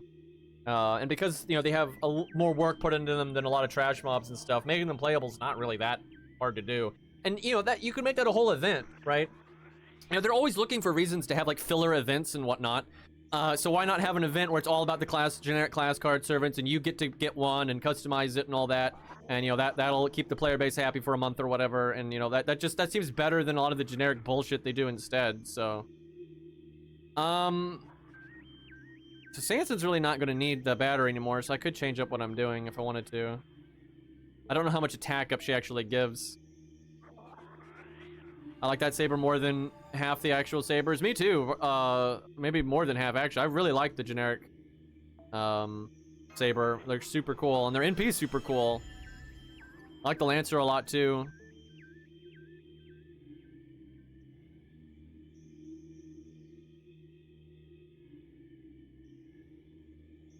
Yeah, you could make it where they're like a welfare you get to pick, and then maybe over time you could get the other ones if you worked at it. I want it to be hard so a lot of people aren't going to bother, so the ones you have are special.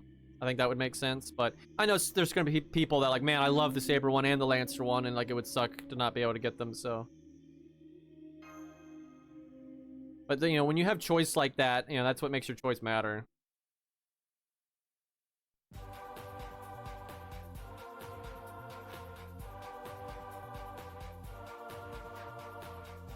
200 bones to swap AoE NP. Please no. Okay, Satan. Fighting Azrael here. Thank you.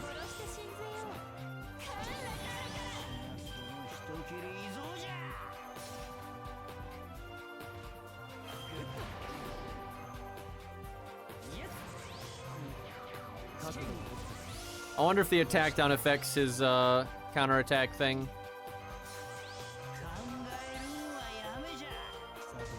Alright, we got that big buster card.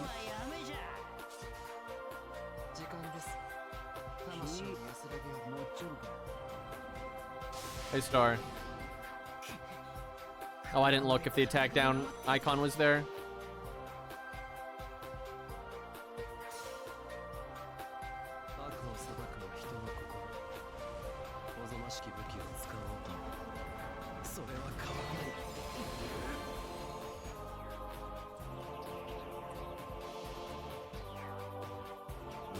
I tell you what, I like Azrael here a hell of a lot more than the Hassan of the Shining Star or whatever. I fucking hate that character.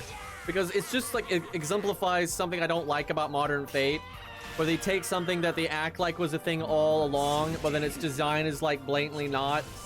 Because like, you know, all the Hassans have been a thing for a long time, we just never saw them, right? But when you look at all the Hassans that were shown back in the day, and then you look at him, and it's just like, these are not the same. This does not sync up at all. Almost got him. You see like King Hassan, 100 Face, Curse Arm, all that kind of stuff, and then that jackass there, it's like, huh. I don't know about that. The Son of the Spoon, yeah, that one was amazing.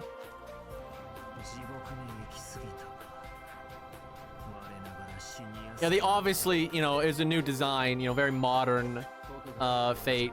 So, not my cup of tea. Yeah, he doesn't fit at all. And I tell you, another one like that is Gareth. Look, I don't like hate Gareth's character, but like Gareth doesn't fit in at all. Because all of the Camelot stuff up to that point had been very serious, right? Very anime, but very grounded, right? Like that was very consistent with Camelot stuff, but it was always way more on the serious side of Fate. And then Gareth comes along and it looks like a fucking kid in the make-believe armor. And it's like, really? It just doesn't fit at all.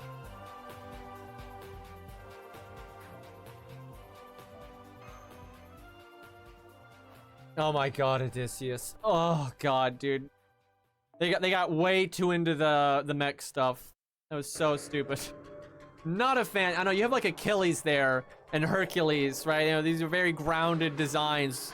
And Medea and stuff. Even Jason, right? Like very grounded designs.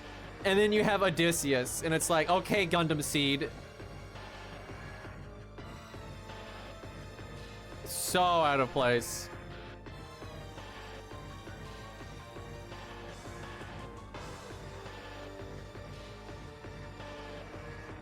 Man, you do not get these unlocks very quickly, man.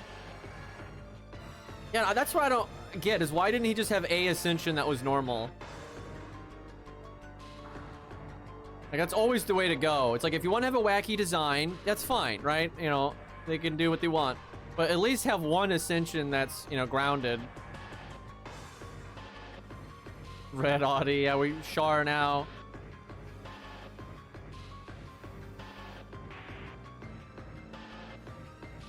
Actually, Achilles has never been in the gold armor like in the, anime or the book or any of that. They made that up for FGO.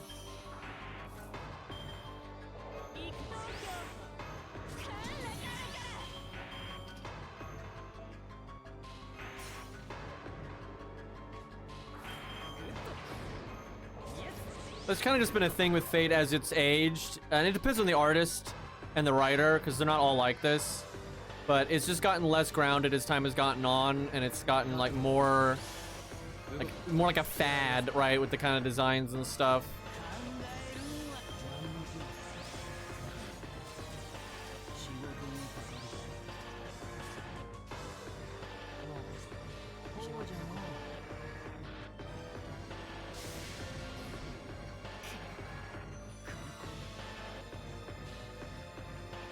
They kind of hint at the comet form in his FGO animations. It's not like, it's kind of like pseudo.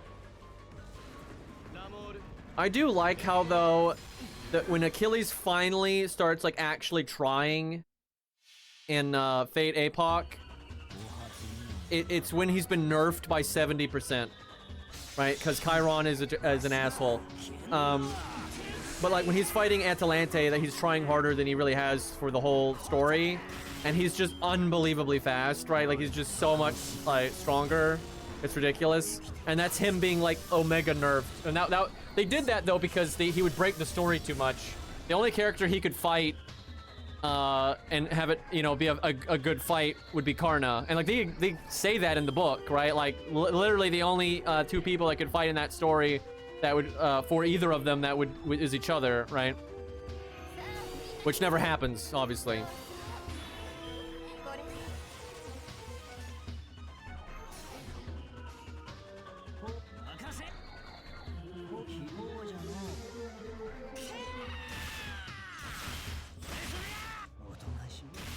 Yeah, they've always said that from the, like, I think from Fate Extra, they have said, and Fate Extra is very old, the original, it's very early on. It was like after right after Fate Zero. But they've always said the Greek gods were mechs. That's always been a thing, but just the gods, right? And they always say like their avatar forms, were like the typical Greek gods we know, right?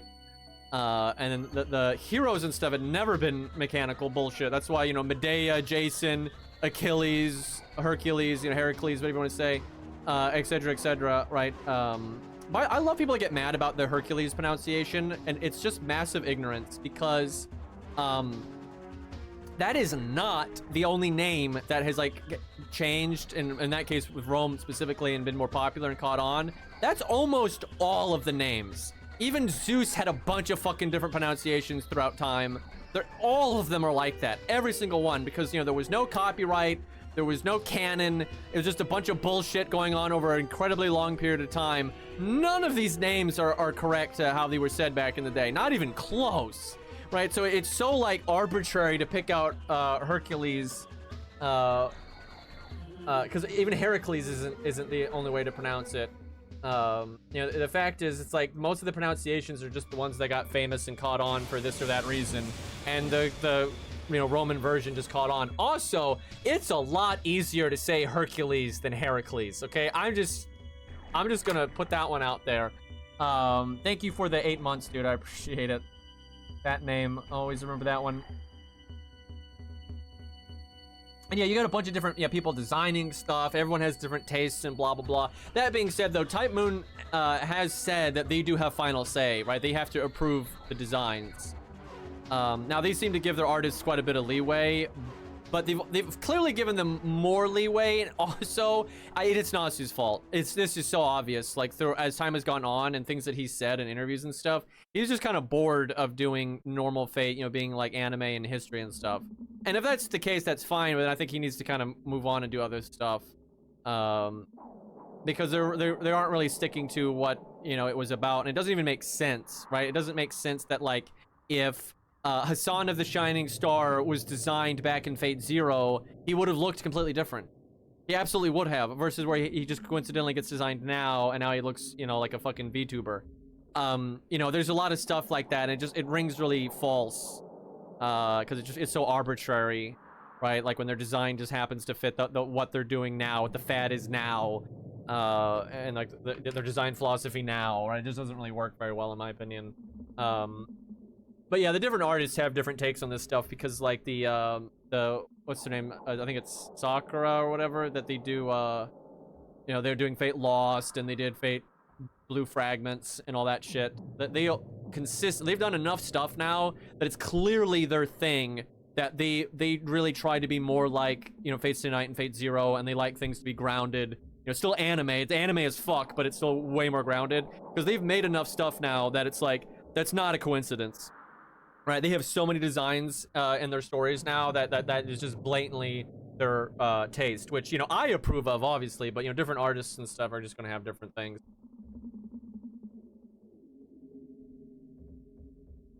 The thing is, he shouldn't look like what that story's like aesthetic is, right? Because that's never how it's been. Achilles doesn't look different because he is in APOC. He looks that way because that's what Achilles looks like, right? And that's kind of my point, is if he was designed earlier when their design philosophy was different, he would have looked different. Even if it was the same story. If they did that exact same story way back in the day, everything would have looked differently. Right, and that goes for a lot of stuff in Fate now, and some of that's unavoidable, right? Some of that really is just unavoidable. That's just the progression of artists and things like. I mean, I guess there's some exceptions. Some people have a lot of like integrity to their old work and stuff like that, but generally that's going to happen to some degree. It's so fucking extreme in Fate, right? There's just no world when you look at the older Fate stuff. So you got, you know, Fate Tonight, Fate Zero, APOC, right? The canceled game and all that. You look at those blatantly had a lot of overlap in their design philosophy, even though they had different artists and stuff, because the mandate from on high was to keep it, you know, somewhat grounded, right? Very fantastical and fantasy and whatnot, you know, anime, but it was obviously to keep it somewhat grounded, and they've just gotten rid of that. And like Nasu even said, he finds that stuff like boring now, and so he just kind of looks for reasons for things to be super wacky and, you know, off the walls. And like, for example, the reason why some of the stories themselves are wacky and off the walls to give them an excuse to make wacky designs is because that's the designs they want to make. And that's kind of always my issue with Nasu's style. And again, it's not like a crime, it's just a preference. But, you know, that's how Nasu writes. He'll make up a whole convoluted ass backstory and universe and rule system and blah blah blah blah to justify, you know, putting Artoria in a hamburger mascot, right? He puts the cart before the horse. He comes up with the Artoria and a hamburger mascot, and then it's like, okay, what can I contrive to justify this thing, right? That is absolutely the way he goes about stuff. And, you know, it's his time, right? It's his time. He can do whatever the fuck he wants with his time. He can do whatever the hell he wants. But, you know, people are also allowed to be like, I don't like that writing style. Yeah, I mean, I agree with you that, like, if they give Ascension the grounded look, I don't mind very much, right? And I think I've been very consistent about that over the years, where it's like, yeah, I don't like this design, but hey, they gave you this other design that you can use, so no problem. But then there's a lot of characters that don't get, especially nowadays, they have a lot of characters now that they don't do that for. Where they, like Odysseus, you know, he doesn't have a grounded design. There's loads of characters like that now. I don't even get it. I've been very confused over the years at how underutilized the Ascension system is. Like Lancelot, for example, you know, his 3 Ascensions, Saber Lancelot, you know, they're really not that different. And, you know, a lot of people wanted the helmet, obviously. And so, like, you could have just had one of the 3 Ascensions have the helmet, right? And then Berserker Lancelot, they could have had one of the 3 Ascensions not have the helmet, right? Which, you know, actually happened in Fate Zero, where he didn't have the helmet at the end, right? So it's like, it's just weird, right? They're really weird about that kind of stuff. And sometimes it's because it takes work, but sometimes it really doesn't. Like with the helmet, that wouldn't take any work really at all. I like how Star Rail, I follow that drama a little bit because chat told me about it, so I looked into it. I thought it was so funny that people were all mad about the designs changing and they were blaming Mihoyo, and then it came out that Mihoyo had nothing to do with it. And I actually imagine that they wanted the classical designs because that's more like brand recognition. That's you know, more, hey look, Fate's over here, you know, come play the thing. But it was purely Type Moon that wanted the whack, you know, more modern designs and all that, which that didn't surprise me at all because, you know, I know their shit, right? I'm never surprised by any of the dumb shit they do. Like I know what those two are about. So I'm like, yeah, that tracks. Yeah, the collab was like terrible. It was like super like underwhelming and like nothing really happens and Ku's barely in it and he's not playable and it's like other people get to do the Grail War. It's dumb as fuck. Yeah, it was weird because they put so much time into it, but it was like super lazy. Look, I've said it a million times. I'll say it again. Makes people mad. I don't care. Everything Type Moon related and video game related is a shit show. Everything. All of it, all the time. Type Moon are not game developers. They're in game development now because it just kind of went that way and because they're popular and everything, but they're fucking writers, right? They are awful. Everything they do that has to do with video games, like what platforms they pick, the way they market it, the companies they hire, they're just garbage. Like they are atrocious when it comes to video game development.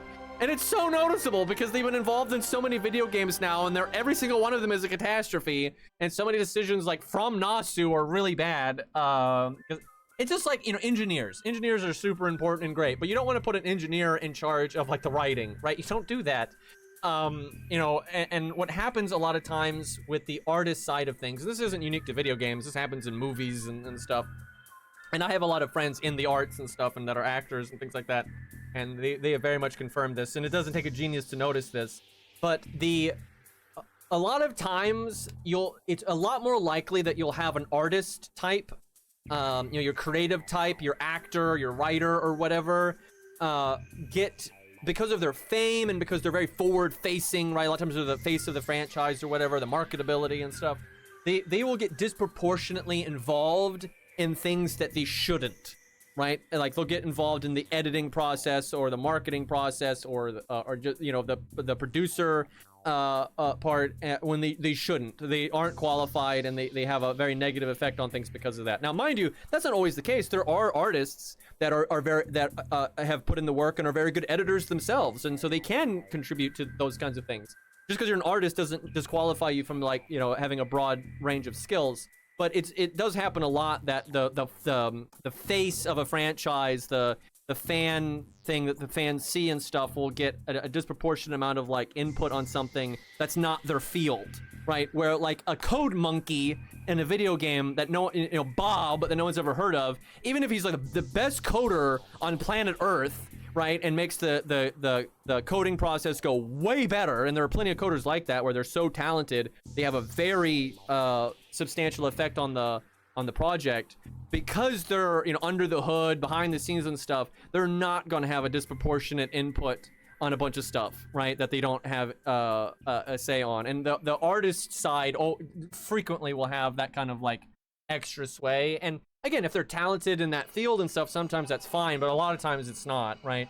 And it's just really obvious, like with Type Moon, there's a lot of stuff about like video game development and just business stuff that they have nothing to do with, and they make really, really bad decisions.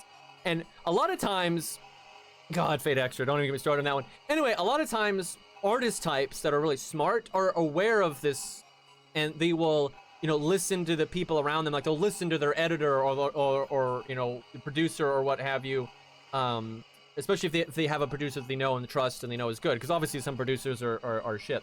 But that doesn't seem to be the case with Type Moon at all. Like, at all. I think they really are kind of, I don't know, too big for their own britches sometimes, and they end up making really poor decisions.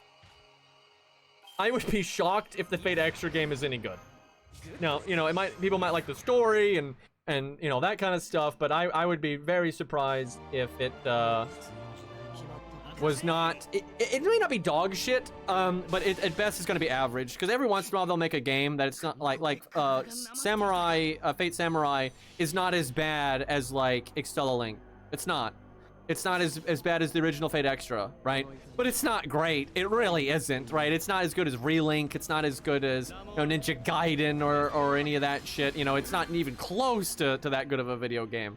But it is definitely better than some of the other schlock that they've put out, for sure. And so the remake might be, you know, more like Fate Samurai, where it's like, hey, at least this is like, you know, a passable video game.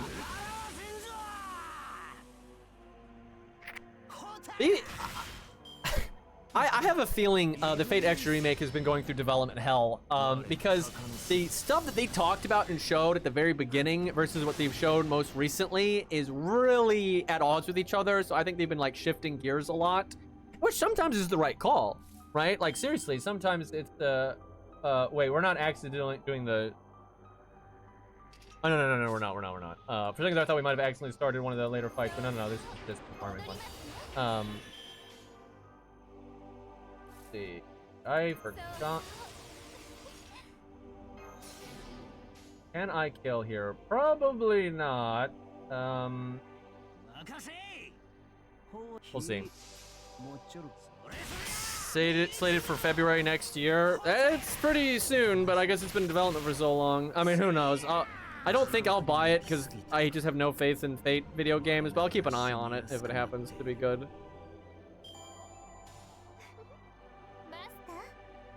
Yeah, the Fate Samurai is kind of like the this is a really niche reference that I don't think a lot of people are going to get, so I don't know why I'm making this as a comparison, but it's where my brain goes. The Fate Samurai game, in terms of like video game quality, is kind of like the Dynasty Warriors Gundam games, where it's like, yeah, this isn't dog shit, but this isn't excellent by any means, right? It's like serviceable enough that if you like the franchise, or the subject matter or whatever, you can probably enjoy it at least somewhat. But if you don't, you know, it's really nothing special.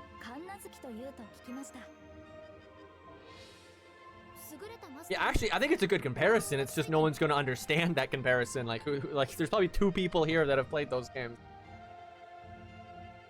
So, that's weird that you say that, because I feel the same way. Like, Cubile was, like, super strong and, like, fun. Even in the later games where the movesets got more advanced, they were really fun. And back then, so I played all of them, but I played the very first one when it came out, and that was a long time ago. And back then, some of the, like, other UC shows weren't very accessible yet, like Zeta Gundam and all those. So my first real look at Zeta Gundam and Double Zeta and stuff like that were those Dynasty Warriors games. And honestly, the early ones actually had pretty fun campaigns. And I stand by this, having then watched Zeta Gundam. The story of Zeta Gundam in Dynasty Warriors Gundam is better than the anime. They made that shit look awesome, right? And like the Glyphs conflict at the end and everything, and you had all those like choices you could make in the stage. They made that shit look so awesome. And then I watched the actual anime, and I'm like, this is dog shit, right? But yeah, my first time I ever saw Cubile was the Dynasty Warriors games. I hadn't seen Zeta or Double Zeta yet. So yeah, it's kind of funny. But yeah, Cubile has always kind of been special to me just because it's kind of like Sanson in this game. Sanson was the first FGO specific character that I didn't like know about, because before I played FGO, I had like kept minor tabs on it. Like I saw Edmund Dantes and a few of the other characters and stuff, like Billy the Kid, but I didn't know about Sanson going into it. So he was the first new character I knew nothing about that popped up, and I was like, oh, I like that design. I looked up who it was. I'm like, oh, I know who Sanson is. That's awesome, right? And it was just kind of funny having a character, you know, an FGO that I didn't see, you know, that was a Fate character that had nothing to do with any of the anime or any of that shit that I had seen that I actually liked.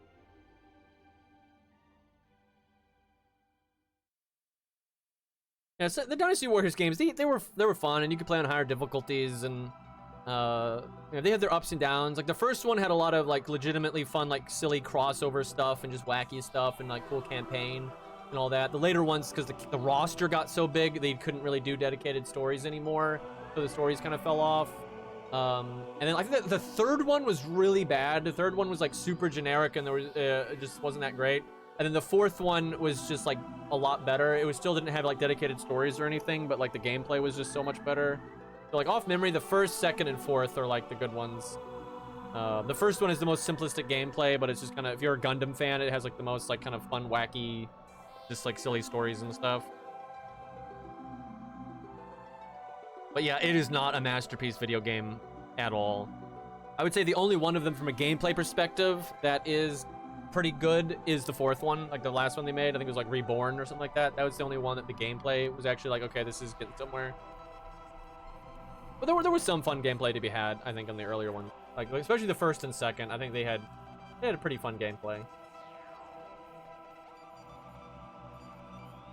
I hope they make a sequel to the Gundam Battle Assault game. That was a fucking amazing video game. That's actually one of the best Gundam games they've ever made.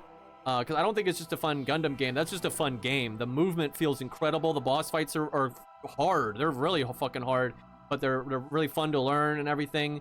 The only problem that game has is it doesn't have enough playable units, and it's SD. I wish to God it wasn't SD. Makes me so angry. So they put out Gundam Breaker 4, which is not SD. You got the full, licensed, proper, big boy mech designs, but the game is like Samurai Remnant or whatever is or Fate Samurai. It's pretty generic and not that great of a game. It's like okay, it's not a terrible game, but it's just eh. But then the SD Gundam Battle Assault is actually a great game and is super fun. But then it's the SD designs that are like really kid looking, and look like toys and stuff. And that's not nearly as cool. So, like, if we could have swapped those two around, it would have been way better.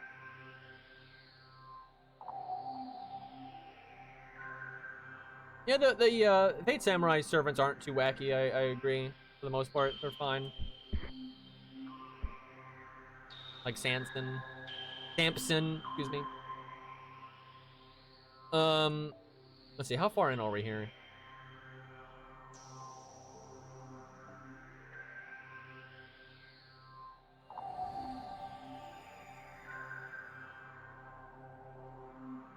One stick deep.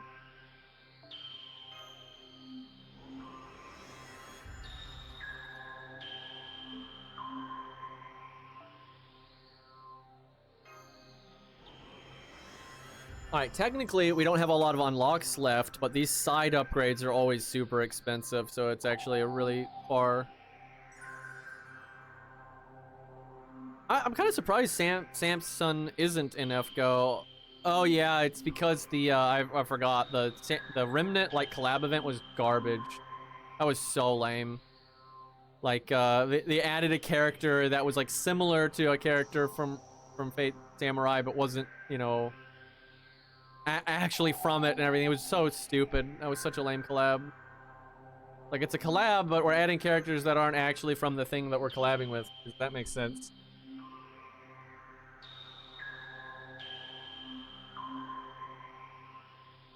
I didn't mind Horaloo in Elden Ring. I mean, Elden Ring has its, its boss design issues. I wonder how Lost... I feel like Lost, because he's played Night Rain, is going to end up being really over-leveled for boss fights like Horaloo and Malekith, and so he's going to shit on them. That's my prediction. Because, like, I think he'll be, like, just crazy high-statted by the time he gets to those boss fights. Because I don't think, like, Lost isn't going to die a lot and lose his souls, right? And so if you never lose your souls, like, from dying a lot, your average level just gets a lot higher as time goes on, so...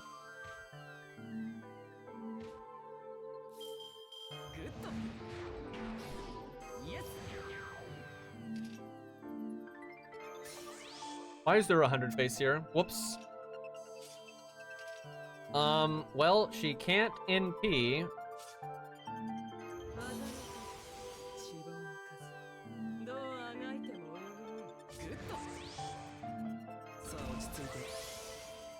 I think you have Sanson NP anyway. Actually, no, I probably shouldn't have. I should have, had her Brave Chain. Oh god, why are we talking about Metal Wolf Chaos? What is the best FromSoft game? Of course someone said that. So, if I'm speaking objectively, I think the best FromSoft game is Armored Core 6. If we're talking subjectively, I would say it's like Armored Core 4 Answer, or maybe Dark Souls 3. Right? But, yeah, I would say objectively, in terms of just its overall, like, the package, the experience, the optimization, everything, being a new player and coming into it, all the angles, I think Armored Core 6 is the best. I don't think it's even close. I think Armored Core 6 is such a well put together game. It's well paced. It doesn't have any big... All the other games, it's like, this game is great, but... Armored Core 6 doesn't have a but. It's just good. It's just good game, start to finish. It's great. But yeah, for me, like personally, like my own subjective taste, it's Armored Core 4 Answer, and then probably Dark Souls 3, and then probably Armored Core 6. And like Armored Core 6 and Dark Souls 3 are really close. And I really like some of their older games too, though. Like I like a lot of the Gen 3 Armored Core games, and you know, I liked Otogi 2, although I haven't played Otogi 2 in so long. I don't remember if, like, I don't know if it's kept up with the test of time at all, right? Like I remember liking it a lot and loving the atmosphere and the different playable characters and all these things. I remember liking that a lot, but you know, if I played it now, it might be like, oh god, this is so much worse than I remember.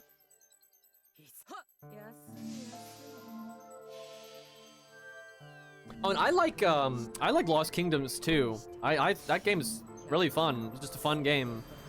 You know, the story is but yeah, very fun game. Very unique, shockingly unique game. It's a good example of old games just being a lot more unique than modern games. I cannot tell you how often I play old games. Like that Oddworld, you know, Zaw got me to play that Oddworld Stranger's Wrath game. You know, never played it back in the day, so I don't have any like nostalgia goggles. That game was awesome. Fucking love that game. The only reason I'm not playing it now is because the PC version with the field of view gave me eye strain like a motherfucker. But the game itself is great. Like awesome game. Oh yeah, 100 Face is like an amazing unit and all that. Especially if I was like buffing her up instead of Sanson, so she could MP turn 1, the looping and all that. That was really good.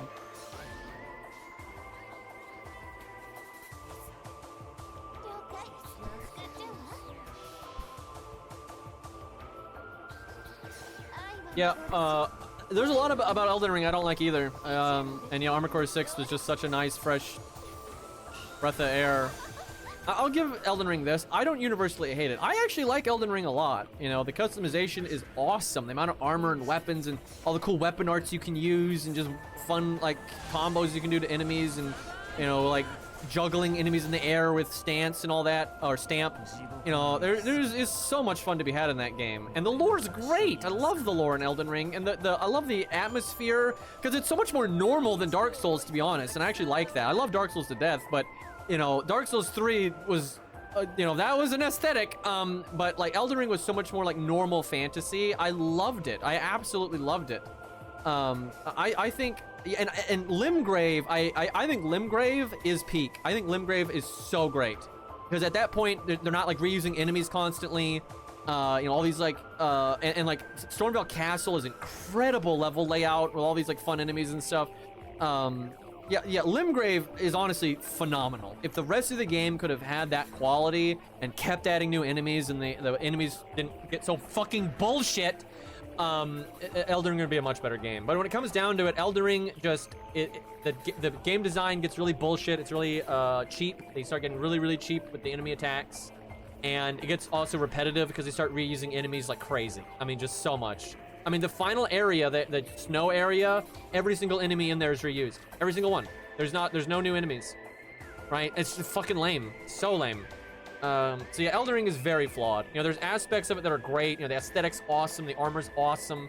You know, the jump attacks and the crouching attacks and all that, you know, that you didn't have in the past games feel great. And like the game incentivizing R2s, right? It feels great. All that stuff just feels so good.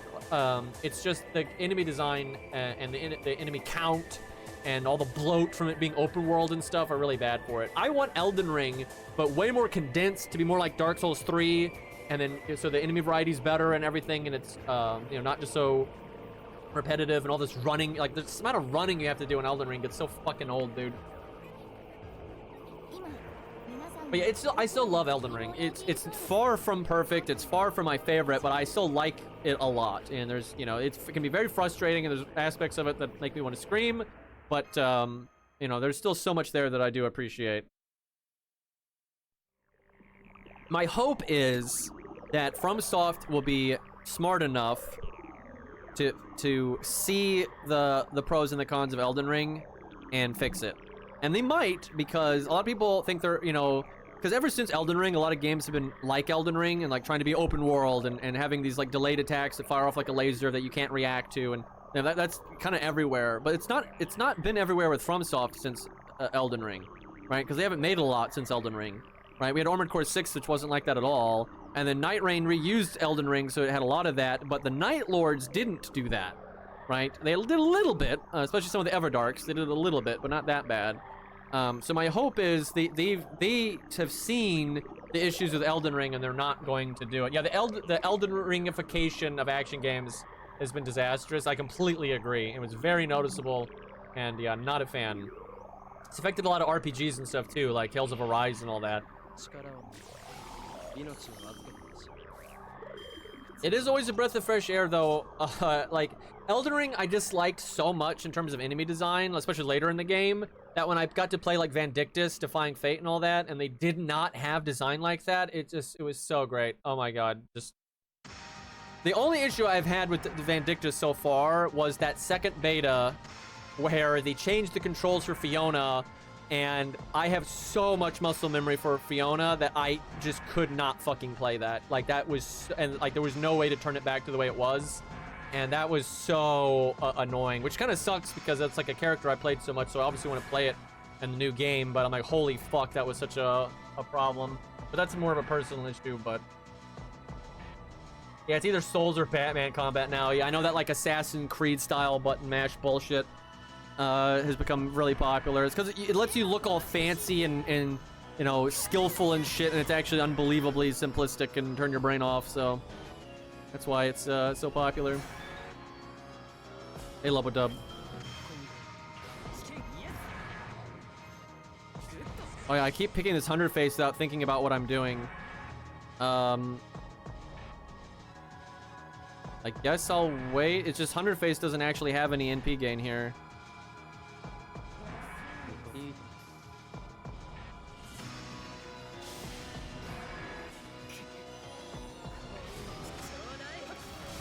And like, oh my god, that fucking... What was that game I played? Illusium or whatever the... I can't remember the name of it. It was that roguelike game I was playing the other day. I love that game in every aspect except its enemy design. And like, its enemy design was just Elden Ring bosses, but on trash mobs. You know, all these trash mobs that would just like attack with no warning at all, just out of nowhere. Or they would have like some crazy wind up and then fire off like a laser, so you had to memorize it. And it was just, it was like, it felt horrible. But like, I like the idea. I love the idea of like this ongoing roguelike and with like that kind of brawler side-scrolling stuff. It felt great. But yeah, the enemies were just, ugh. And the enemies just got so annoying to fight. Very tedious, incredibly tedious feeling.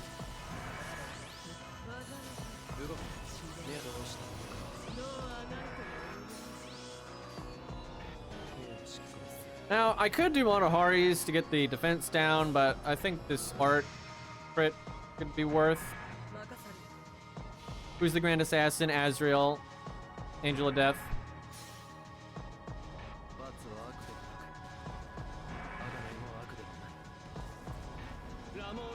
Those Bloods is such a bad idea. I think FromSoft is super fucking up. Now, Nintendo might be paying them a lot of money for an exclusive, so they might financially do well no matter what. But I think it's going to hurt the brand, and I think it's just such a mistake. Like, there's not enough people have a Switch 2, let alone people that are Souls fans that have a Switch 2. And it's a completely online game, so you need a player base. And like, the PvP is already a hard sell. So it's like, just bad fucking idea. You're taking a hard sell, because like Night Rain was a hard sell. Night Rain was a very hard sell, but it was very accessible and on every platform and everything, and then eventually they won people over, right? Like before the game came out, and there was so much skepticism, but once the game actually came out, people were like, okay, no, I was wrong, game's great, right? I think you're gonna have a similar problem with Dustbloods, except even more so, and now you're putting it only on the Switch 2, and everyone hates Nintendo right now, and rightfully so. Nintendo is fucking demonic, but you know, this is not a recipe for success. I think this is a PR disaster.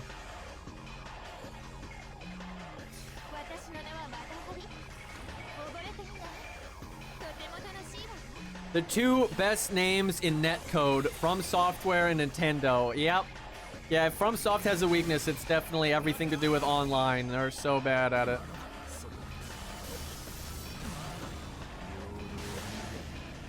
Yeah, Dustbloods is, I think, a really bad idea. Now, I think the idea of like a PvP game is fine. I don't think that's a problem at all. And actually, a lot of stuff they've said in interviews sounds awesome, right? Basically, you're going in, when you get into a match, like you and I think 7 other players or something like that, you all go into this big map, you know, kind of battle royale style. But when you get to pick in advance, you're like Covenant. And so when you go into that map, your objective is a bunch of different stuff. It's the winner is not just last man standing. It doesn't work that way, right? You can complete your objective and leave, and you know, multiple people can win, right? So you can go into the match with your objective being kill other players. You can go into the map and your objective is kill a specific boss. You can go into the map with your objective of help other players, like protect other players, right? So you have all these like different, you know, roles you can take. That's awesome. I love that kind of asymmetrical stuff. That's fantastic.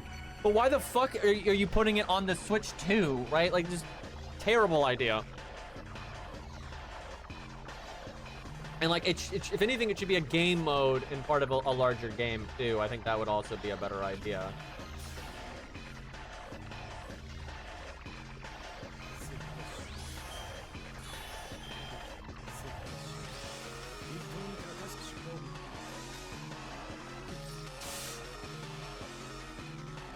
Yeah, I mean, Nintendo's getting a lot of hate, and rightfully so. I mean, they're one of the worst companies out there. It's like, you're judged by your actions, right? And their actions are atrocious.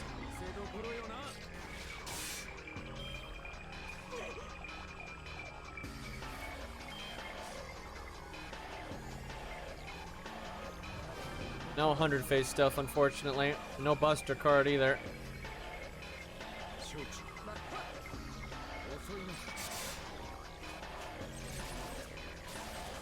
Damn, not enough. Someone's gonna get yeeted.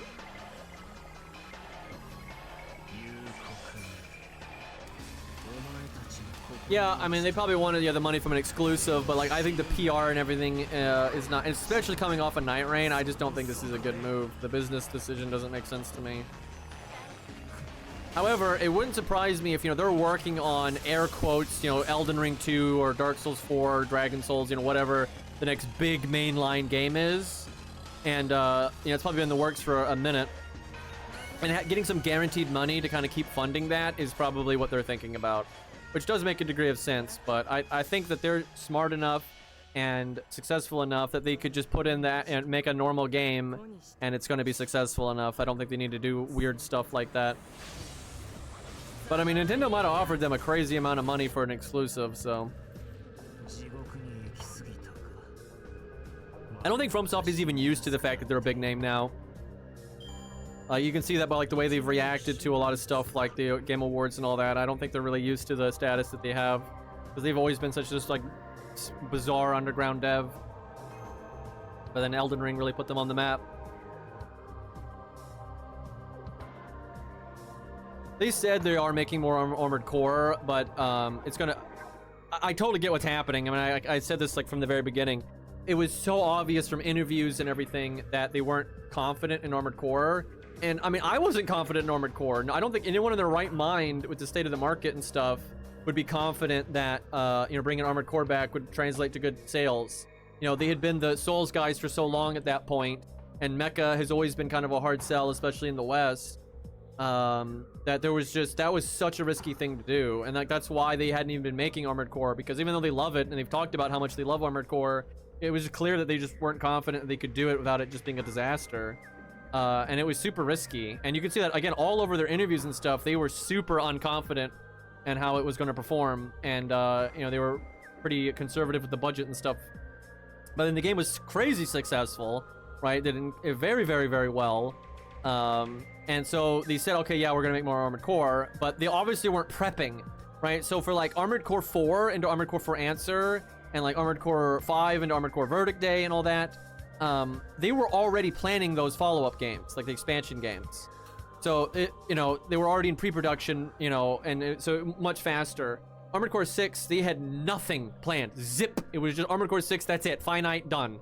And then so, you know, once that development wraps up and they move on to other stuff, you're doing that before Armored Core 6 actually releases, right? So when Armored Core finally releases, you know, they're already doing a bunch of other shit, and they don't have anything in the works at all. So now they have to, like, you know, wait for those other projects to finish and then start from scratch. But they said they're going to do it, right? Because I'm sure they're very happy because they love Mecha, so... Yeah, actually, this is this is kind of awesome. I'll play the song. The guy that wrote this song.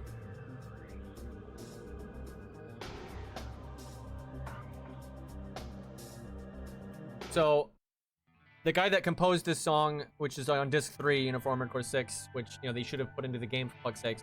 But anyway, he, like, grew up with FromSoft games, right? And he grew up with Armored Core, and just, he was a fan, right? And he was just such a fan of Armored Core music and everything. And so he got into the game industry, into music and everything because of Armored Core, right? And then he actually gets to join FromSoft, which is, like, his dream. But he joins them in the era that Armored Core is dead, like right as it died. So he's this unbelievable Armored Core fan that is there for Armored Core, and he has to, and he's patient though. He worked on Dark Souls 3 and all that, and he's just waiting and waiting and waiting, waiting him out, and finally gets to Armored Core 6 rolls around and he gets to work on it, and he made this song, and you can tell he gave a lot of shits. And it's awesome. So yeah, the dev team cared a lot about Armored Core 6. Every aspect of that game just oozes like passion. So I think that's a big part of why it's so fucking good. Also, it's like far enough into FromSoft's life that they've fucking gotten slightly better at programming. So that helps.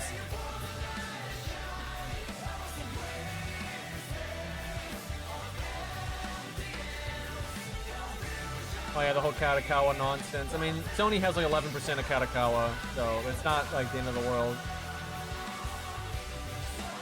They don't have like, they can't dictate a lot of that stuff. Apparently though, people have been saying, some insiders have been saying that the reason Bloodborne's not happening is not because of Sony. Like there's been a few sources saying this now, that Sony actually wants stuff to happen with Bloodborne. And they're not wanting to use Bluepoint because of the fan reaction to Demon's Souls. And so they're like, we want FromSoft to do it. And FromSoft is the one saying we don't have time right now. Which I believe that, because like, why would Sony not want to use it, right? It's such a popular IP. But yeah, they're like, okay, if we're going to do it, we need FromSoft to do it. And then FromSoft's like, we're busy. Which that's definitely in line with how FromSoft has been, so... yeah, we'll see. I think it might happen someday, but I mean, FromSoft they have to be careful. You really can't spread yourself too thin. And FromSoft is so popular, and they've got all these different, IPs that people love so much, from Armored Core to Bloodborne, right? Which those couldn't be any more different. It's hard. It's really going to be hard for them, and they like making new stuff too, right? I do love though how obvious it is that Armored Core is their baby, because look at their catalog, right? Over the years and all these different eras for FromSoft, the only IP that has been trucking along the entire time is Armored Core. It's the only one. And like, there's so much passion in it. So it's like, you can really tell Armored Core is their baby big time. But yeah, it's tough when you've got, Souls games and all this. They have a lot to keep up with. Yeah, I don't know. Sony might just get sick of it and just give it to Bluepoint, but it's been pretty... I think it's obvious that they don't want to do that, because even if they end up doing that, if they wanted to do it, they would have done it right off the Demon's Souls, right? The second Demon's Souls remaster was done, they would have given them Bloodborne and then just done that, but they didn't. They clearly have been trying to get FromSoft involved. So what I would do if I was both of them, both FromSoft and Sony, is okay, FromSoft doesn't have enough time to fully do it themselves. At least advise on it in a somewhat serious way, right? Make sure Demon's Souls remake doesn't happen again, right? So, keep a hold of the artistry side of it, and keep tabs on that kind of stuff, and then let Bluepoint, do what they do. And I think that's a very good middle ground. And I wish to God they had done that with Demon's Souls, because I love Demon's Souls, and the remaster I think just tarnishes the artistry of it so much that I can't enjoy the remake at all.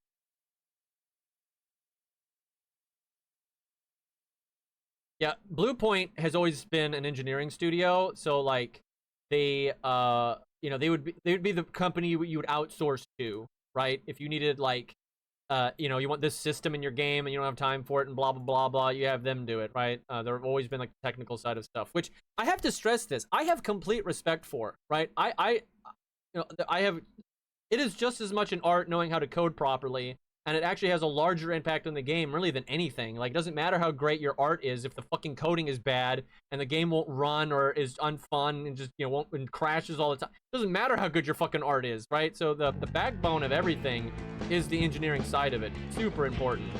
But yeah, they got way too big for their britches with Demon Souls, and you know, a lot of the artistic liberties they took were really stupid, and like they clearly did not even understand what the art of Demon Souls was and what it was trying to say and do and stuff. They fundamentally misunderstood it because they're not artists. Now, again, there are engineers that, you know, are also artists. You know, it's not like you can't be, but on average, you know, engineers are, you know, not as good at that kind of thing. Like I was saying earlier, how you'll have these, you know, the actors or the writers and stuff getting involved in like technical side of things that they really shouldn't be and fucking it up, right? And then Blue Point is the opposite of that. They're the technical guys getting involved in the artistry side of things where they shouldn't and fucking it up. So, yeah, sometimes you need to stay in your goddamn lane.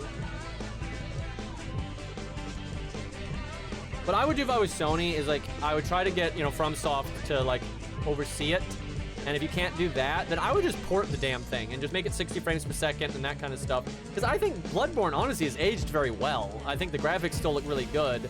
It's more like it just needs, you know, an aspect, you know, ratio touch up and, you know, frame rate and that kind of stuff. You know, you don't need to do a full graphics overhaul.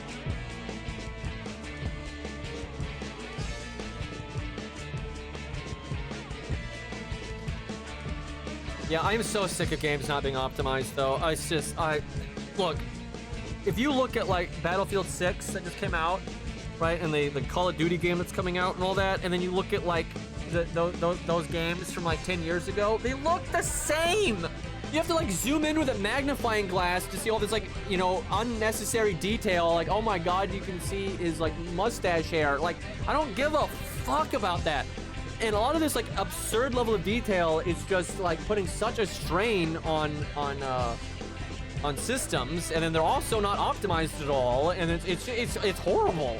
No, stuff like Arkham Knight looks better. I agree, a lot of the older stuff actually looks better than this bullshit coming out.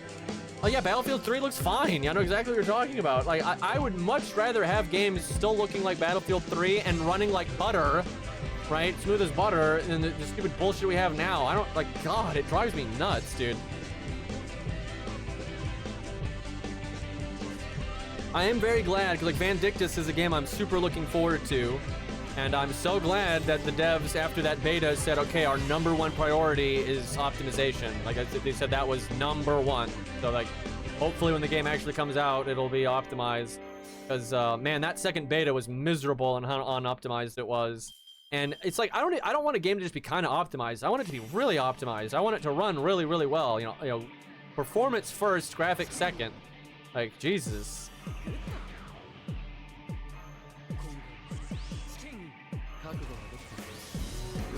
And they asked for feedback. I gave them a lot of feedback and, like, very detailed, and I took my time to make sure it was very readable and all that kind of stuff. So hopefully a lot of people are doing that, and that game turns out well. I mean, it has the makings of a good game. I mean, the boss fights were fun. The characters were very fun to play. I mean, it definitely has a good skeleton there.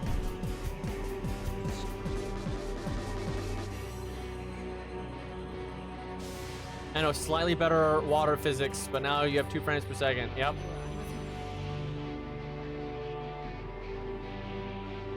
And, like, it's the reason there's such a push for it is because to the, like, investors that don't understand video games, it's such a face value thing. Like, look how awesome this game looks. So of course you're going to give us your money to invest in it, right? Because they don't understand systems and gameplay, and, you know, they don't get any of that. They don't get really what the investors don't know what players want. They don't, because they're investors, right? They're money bags. They don't. Most of them don't have any idea about any of this stuff. So they give their money to whichever game looks the nicest, because that's where they put their faith. Because they're like, oh, that must be a sign of quality. That's like a really big part of the problem. I know you got Mega Bonk that looks like ass, and it's. What's really funny is, you know, it sold over 1 million copies. I'm not sure how much now. It's been a minute. And yeah, that's not as much as like some of these huge games, but that was one dev. Is one guy, right? There was no marketing budget, right? A lot of these big AAA games that sell 3 million copies end up not being profitable because they put so much money into marketing and overhead, right? So in terms of profit, Megabonk obliterated them. I mean, that guy is so rich now because he got to bank the whole, every penny. And also, by the time Megabonk is, I think, going to keep selling. That's the thing. I think by the end of the day, it is going to end up selling it out a lot, like a lot.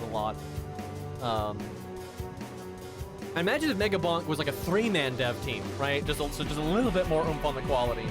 I like the aesthetic though in Megabonk. I don't feel nostalgic very often. But the graphic style of that reminds me of Gauntlet Dark Legacy. That kind of like shitty 3D. And I love Gauntlet Dark Legacy, man. I have such a soft spot for that game, and it's like its aesthetic and everything. So yeah, that makes me like extra like Megabonk. Like the only game I can think of that has ever given me that like Gauntlet Dark Legacy vibe. I need to stream that game sometime because it's a fairly simplistic game, but its atmosphere and like aesthetic is insane, and there's a lot of effort put into it. Like there's so much music in that game, like way more than most games and stuff, and it's pretty neat. Not exactly the best hand I could have here. Guess I do that.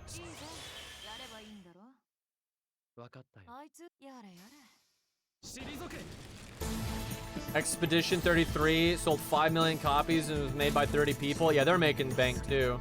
Funnily enough though, Megabonk is clearly still more profitable though.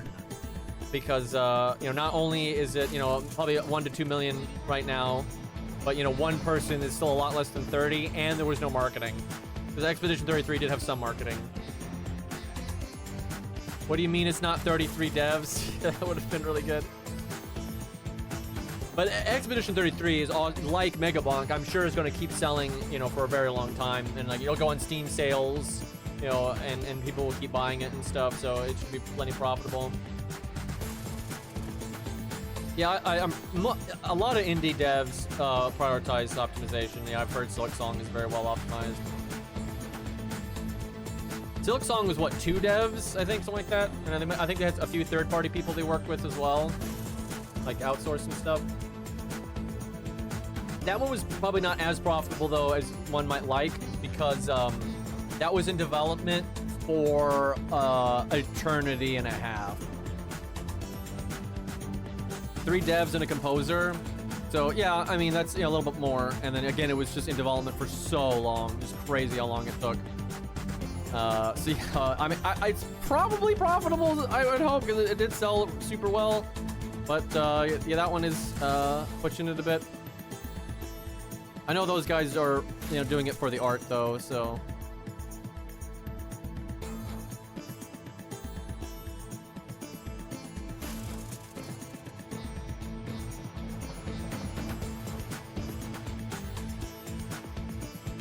Where's the Ezos at, man? Ezo is honestly so good here. I think Hex's Ezo has actually been the top performing unit. Wait, let me just make sure I'm not over farming here. There's no way I'm over farming. This always takes at least 4 hours. Shit's miserable. I know, not a single good Gramps. This is kind of a catastrophe. I would 100% use one if I saw one.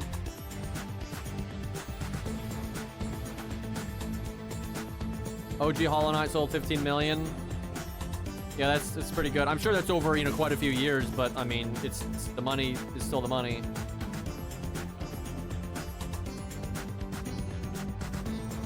I'm sure FromSoft is very happy with Elden Ring, because I know Elden Ring has sold like 15 million or more now. And every time it's updated, it's like sold so much more than I thought. Like, it's clearly just keeps selling on like Steam and stuff. So yeah, they've made some serious bank. And I know the DLC for Elden Ring, which was pretty expensive, has a exceptionally high like adoption rate. Like the amount of original buyers that actually bought the DLC is like unbelievably high. So that's huge money. Oh yeah, then you have Night Rain, which costs so little to make, right? There's so much reused assets and stuff. I mean, that's like just costs nothing to make. You know, has sold a bunch now. I think they're at like 3 million or something like that now. I haven't checked their sales in a while, so I know it sold 2 million kind of right off the rip. And I know it's still sold obviously since then. But yeah, it was made with a box of scraps. So yeah, between Night Rain, the DLC, and regular Elden Ring, that is an insanely profitable game. But, you know, they have a publisher and everything, so yeah, you do have the money getting split more, but still. Fucking server restart.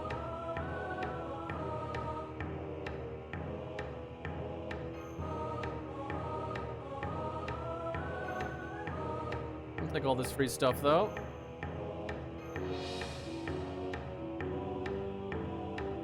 What if Azrael ends up being the New Year servant? That would suck. Because, like, he's obviously going to get added. Where, like, with Galahad, it's not a guarantee he's going to get added. Who? This guy. Yeah, this guy. He might be the... Because he's not playable right now. Now, I'd roll in Galahad if they added him. And then Azrael, it would really depend on, like, what his other ascensions were. I don't hate him, but right now he's just okay.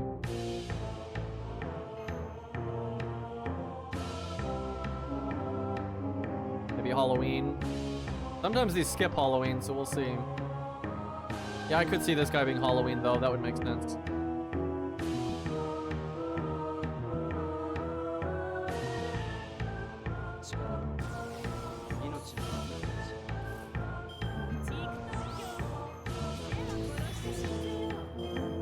Keep forgetting I don't actually need her anymore because I don't need the battery.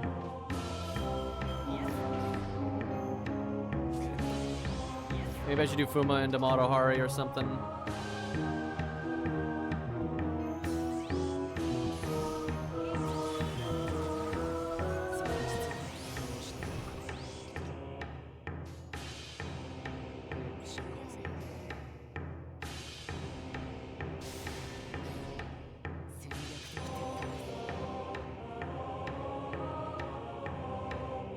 Honestly, I would have, even though this is cool and it's better than like Idra and all that other stupid bullshit they did, I would have still preferred Gramps to be the Grand. I would have loved to see new attack animations on Gramps to like represent what he'd be like as a Grand and all that. Like, God, that'd be sick. And what kind of blows is it's kind of obvious the reason they're not doing that it is just because they don't want to do the work, right? They'd rather double dip and like a character they're gonna, you know, add anyway. You know, because there's like a quota, right? There's like a cadence of new characters that they're following, you know, no matter what, with or without the Grands, right? And so they're just like, they're just fusing it. They're like, okay, that same cadence we're always doing, we'll just make it what we're going to use for the Grand as well, right? And it's kind of sucks. It was I really preferred them, you know, showing off, you know, already existing characters and like what they would be like as a Grand. I thought that was super cool. And at least we got it for Herc and Masashi, but that's probably the only two we're gonna get it for, unfortunately. Maybe one more, like maybe they'll do like Emiya or something because he's so popular.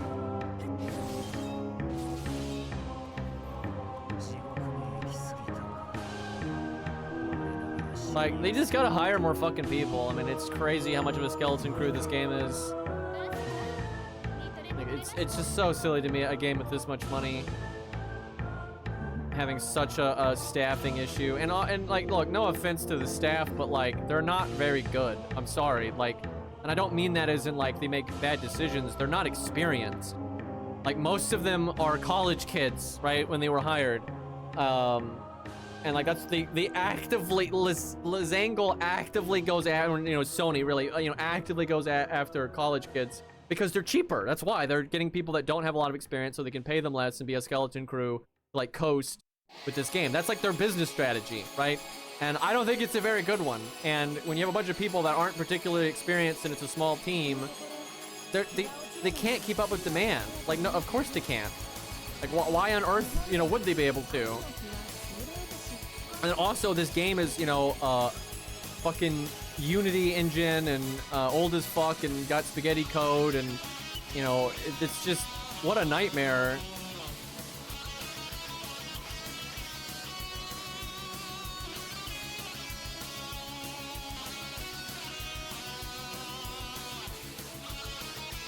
The thing is, if you're a wonder kid out of, you know, out of college or whatever, you're not gonna work for Sony. You're just not, right? When you're that good, you're gonna work for someone that pays you better. But and the sad truth is, a lot of the whiz kids that are unbelievably good, they don't even work on video games. A lot of times they work on, like, you know, scam apps and stuff like that, because those people pay them better. And you follow the money, right? Like, you got this, you know, people that are, like, exceptionally good at code and things of that nature are in very high demand, and video games don't pay them very well because it's because of the art side of it. So, like, acting, right? Be it stage acting, movie acting, TV show acting. The amount of people that want to do it is so high that the supply and demand favors the employer, so they don't have to pay you very well, right? And a lot of art-based jobs are like that, where a lot of these, like, you know, scam apps or even non-scam apps, but a lot of the more technical stuff, not very glamorous, so most people don't want to do it. It's just like most people don't want to be a plumber, but being a plumber actually pays exceptionally well, and even more so if you're, like, really good at it, right? It pays very, very well. And yeah, coding is the same thing. The stuff that's not glamorous, you know, pays better because supply and demand. There's not a lot of people that are willing to do it, and so if you're super good, then you're in. Where if you're super good and it's like an artsy field, there's 10 billion people that want to do it, and they'll do it for a fucking ham sandwich. So you're kind of screwed.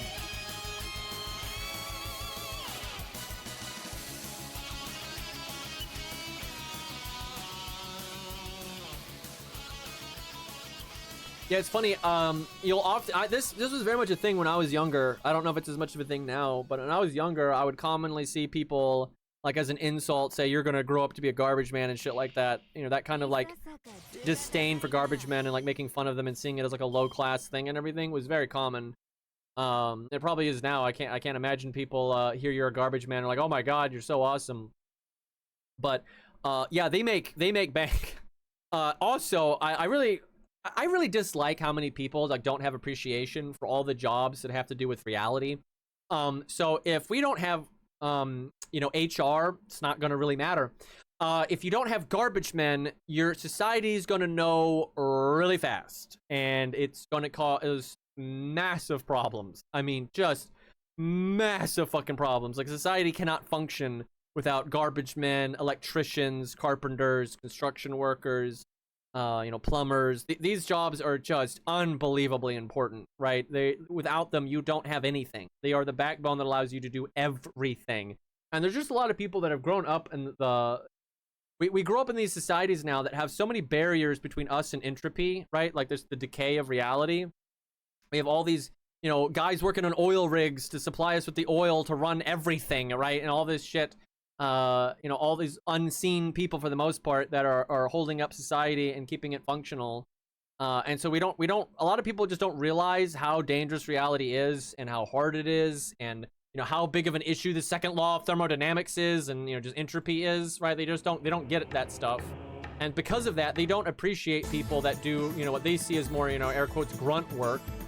They turn their nose up at them, which is just stupid, because one, hilariously, a lot of those jobs now pay unbelievably well, and also give these people practical skills that translate to their own lives. If you're a handyman in your work, that translates to your day-to-day life in an incredibly practical way, right? Like, your life will be much easier, and if society falls apart, you'll be able to take care of yourself, right? That just, you know, chef's kiss at how useful this is.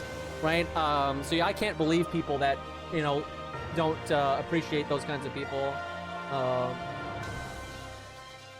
Yeah, blue-collar jobs hold society together. Yeah, absolutely. You don't actually need, you know, a lot of the other bullshit that we do. It's filler.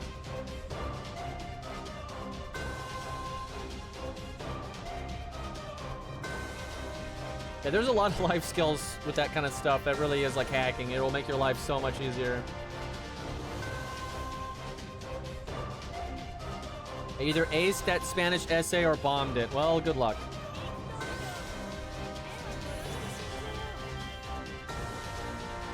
Yeah, my god, if you could work on your own car, just holy shit. That's huge. Yeah, I knew this guy when I was young.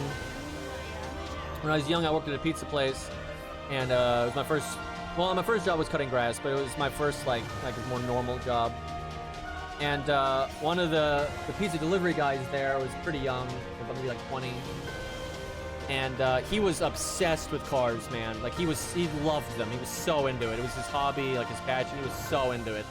And he was really good with them. And like he built his own car, right? And it was he made it very efficient and stuff. And so, you know, throughout my time working there, you know, anytime there was any car related issues, he could like take care of it so easily and so cheaply. I'm like, man, that guy's gonna be set for life, because not only is that a good career path if he wants it, it's just very practical to be able to make your own fucking car and, you know, pick the parts you want and know what parts are good and what's not and what's cheap and what's not, and be able to repair it and stuff. It's just, that's an incredibly useful skill to have. And the guy was like, you know, really polite and kind dude, so yeah, he should be doing well, I would hope.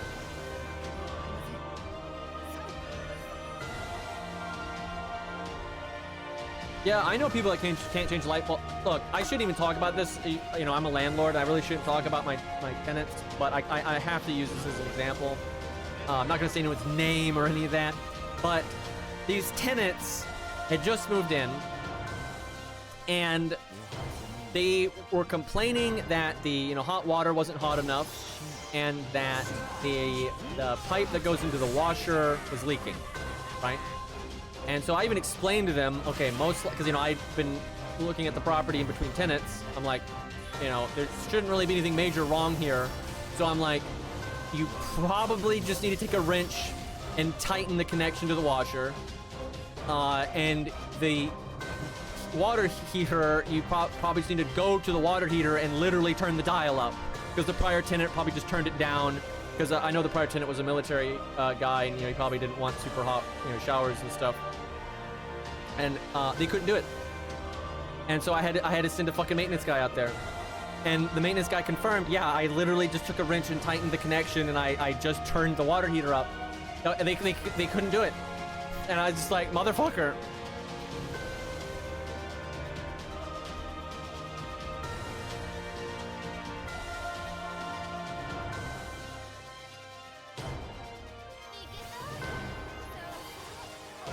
I mean, Sony's not any better. I mean, it's all Sony, right? It's a name, right? All the companies under Sony are them. They're just like branches that they put a different name on for marketing reasons. And Sony proper, you know, they don't treat their employees well either. Like that's just like, that's their brand, and unfortunately, that's the brand of a lot of the big AAA companies. Is they don't treat their workers very well, and that's not even unique to video games. I mean, like that's true for a lot of, you know, big companies in all kinds of fields. It's kind of a sad state of things, and even more so though when it is something that. And look, I don't blame people for this, right? I get it. It's just like with acting, right? So many people love acting and want to act that the supply and demand gets really, you know, skewed, right? I get. I'm not like hating on people for wanting to do that. If that's their passion, that's their passion, right?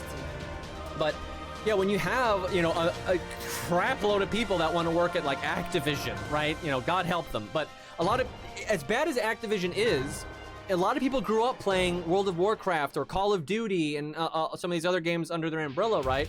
So they're like, oh, I want to work in that field. And so because they have such a plethora of people wanting to work there, you know, you don't have to pay them as much. You know, like Blizzard in particular. Now, this has started to change because Blizzard's reputation has nosedived in the last 10 years.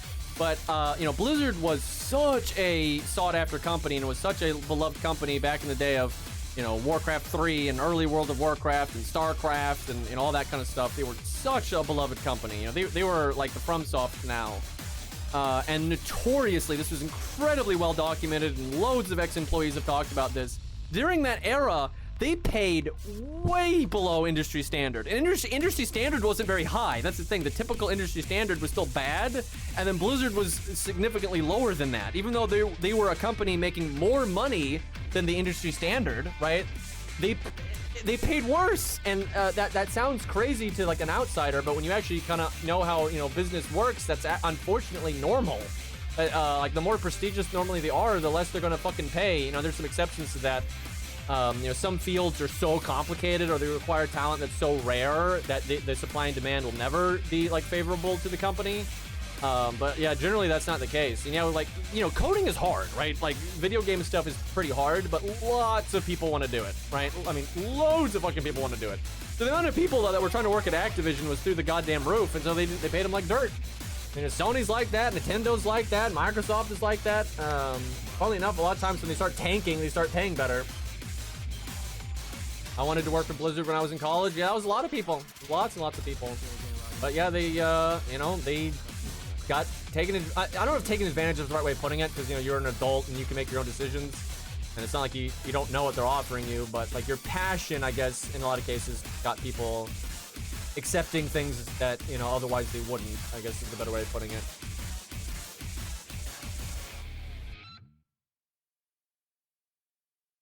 And, you know, there's some exceptions. There are occasionally you have large companies that aren't like this, but that's rare. That's the exception that proves the rule. And a lot of times when you have exceptional companies like that, it's because someone high up in the company understands the value of like employees being happy, do better work and things like that, and it, you know, makes things smoother and all that. But yeah, it's pretty rare. It's quite rare.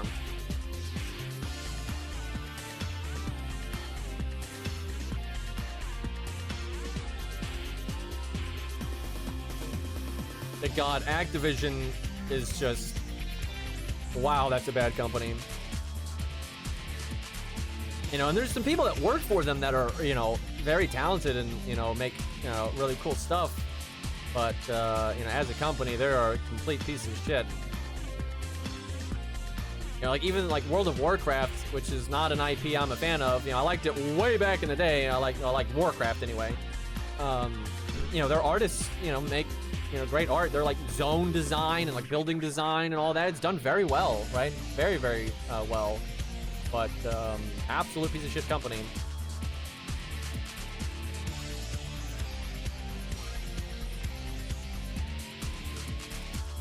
And like FGO is just it is just straight up terrible management. There's no way around this because the IP is incredibly popular. I mean, just Fate is crazy popular, and like a lot of really big IPs in Japan, like Gundam and stuff like that, are not that big in the West, right? Even like Gundam is just an absolute juggernaut in the East. It's really not in the West. But like Fate, although it's still not nearly as big in the West as it is in the East, not even close, but it's still pretty big, right? Much bigger than like Gundam. So they have such a recipe for success here. But you know, the pipeline, you know, just refuses to get things in order. They're not trying to hire, you know, the best people in the industry and pay them properly and have a good sized staff and be able to produce, you know, high quality content. And that's not what they're doing at all. They're not even attempting to do that. Which when you have something that popular, it's just silly. It's just silly.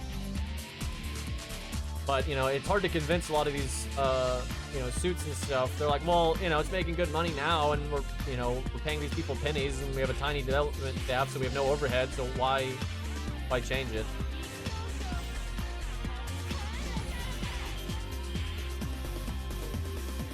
Yeah, yeah, Fate really did start blowing up in the West, but it definitely fell off pretty hard. Didn't fall off as much in the East. But yeah, it did not maintain traction in the West very well, and I'd say rightfully so. I mean, holy fuck! You know, when you run something that badly, you can't really expect it to go well. And the thing about the West too is there's more competition. There's a lot more IPs flying around.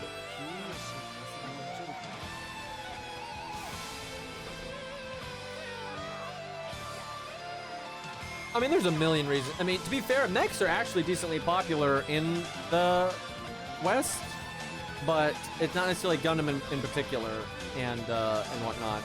But yeah, some of it's cultural, right? There's a lot of different reasons, and some of it's coincidence too. Like certain IPs blow up in a country, and it's just like lightning striking, and you don't even know why.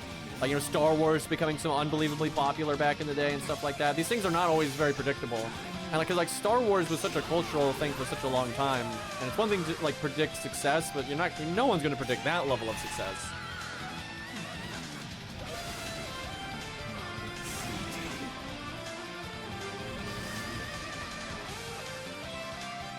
And here's the thing, I'm generalizing, and there's always exceptions, but exceptions prove the rule, right? Boys like stuff, right? They like things. That's why guys are way more likely to be engineers, for example, right? They like guns and cars and, toys, right? And mechs are, speak to that a lot, right? Like a lot. So it's not like very shocking that mechs are a pretty popular thing, especially amongst boys and men, right? And I think because of like the cultural stuff with like Gundam, kind of being their equivalent to Star Wars in a lot of ways, it just being that just magic moment that just coincidentally happened, I think. And you combine that with the fact that, guys like stuff, things, a lot. It's a lucky, almost coincidence, it's just good timing. And so it caught on over there, much more so than you might expect.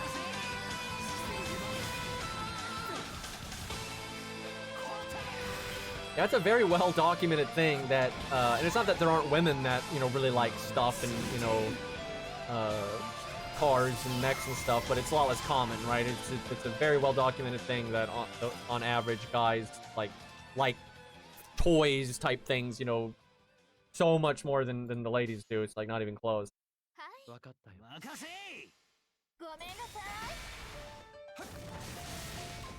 Yeah, I mean, Fate is based on tabletop stuff originally. It's not really anymore, but that was the original format. Like how the stats worked and how the skills worked and all that. It was very tabletop. And it's got nothing to... People always bring up, like, cultural stuff. And cultural stuff affects things, but, like, it's very well documented that it's, like, a biological thing in the mind. Now, you might have a case where you have an exceptional woman, because there are exceptions to every rule, right? Always. There's no rule that is ever absolute. So you might have a woman that is more in the mind of liking, things, more, and because of the environment they're in, they don't have the opportunity to really, do anything with that. That can definitely happen, but that doesn't change the fact that it is a biological thing on average, right? Obviously, it's on average because again, there's guys that don't like things. They're not interested in things. They're more interested in people or what have you. Or the arts and stuff, of course, there's always exceptions. Humans are quite diverse, but the standard very much is guys are going to be way more interested in stuff like that.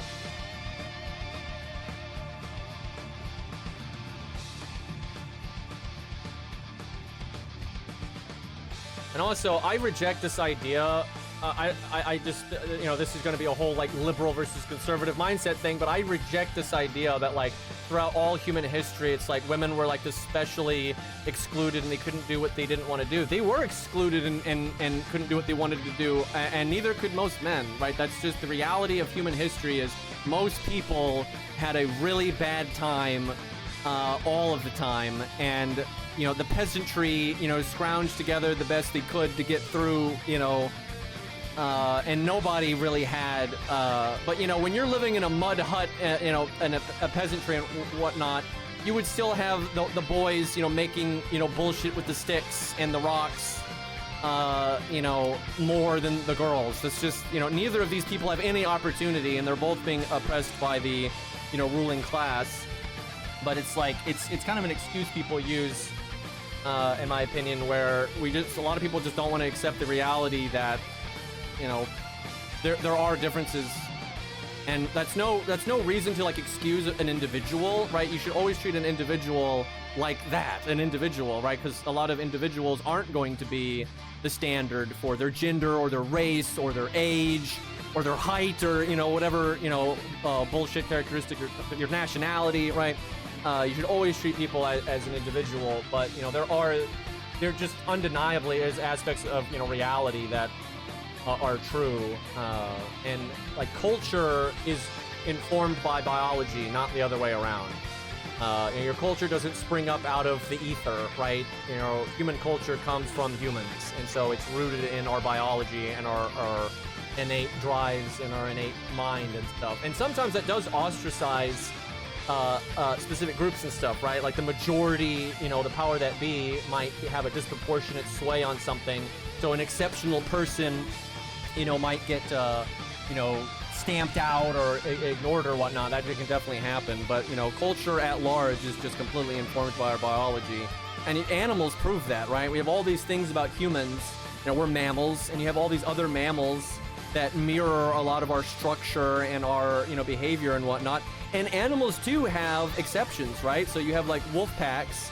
You know, you have your typical lone wolf that is like exiled, right? They're not like a lone badass. They're exiled, right? Because they're not fitting in with the overall cohesion. But then you do have exceptional wolves occasionally that are lone wolves by choice, right? And like most lone wolves don't do very well and die, but then you have exceptional lone wolves that do, you know, extremely well, right? And that's just the same for humans, right? We have our biological tendencies, but then you have exceptional people that, you know, aren't like that, and good for them, right? I think that's awesome. I think that's one of the coolest things.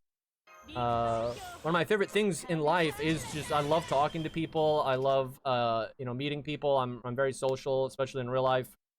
And I know I just love seeing what makes people tick and what motivates them and what they like, and it's such a fun thing for me. And I always say, like, a good sign of a society isn't like trying to force, you know, everything to be 50-50 all the time and blah blah blah blah, because that's just not realistic. But it's like when you have exceptional people, you allow them to be exceptional, right? Like if a girl's more tomboyish, you don't try to stamp that out, or if a guy is, you know, more sensitive or whatever, you don't try to stamp that out. You let people be, you know, what they are, but you shouldn't try to force anything either. I see a lot of that in these days, where people have this like idealistic vision that if there's no cultural influences, everything is just going to magically be 50-50 and everyone is going to be the same and have the same average interests and stuff. That is just not, it's not true. And not only is that not true, there's no animal, you know, on Earth that's like that. You know, again, culture is, you know, a mirror of our biology, and sometimes it sucks, right? Sometimes, you know, our culture does suck ass and, you know, does discriminate or you know, punish people and all that. Yeah, extroverts and introverts exist in animals. Yeah, like mammals especially, right? Because there are some animals that are super different from each other, right? You look at like a human and a spider, and although there's some degree of similarity there, they're really different. Where like when you look at mammals, there's a lot of trends that are just, I mean, they're just unfucking deniable. It's like every fucking species, you know, all over the planet has certain, you know, characteristics within mammals, and it's like, okay, yeah, that's clearly just kind of how mammals work. So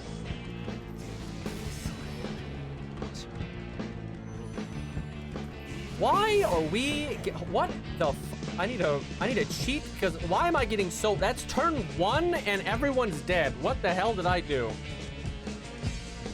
God, orcas. Oh my god, that's a species. I remember when I was really young and I mean, I got into marine biology actually pretty young, like in a just in a hobby kind of way. You know, I just thought ocean stuff is really cool.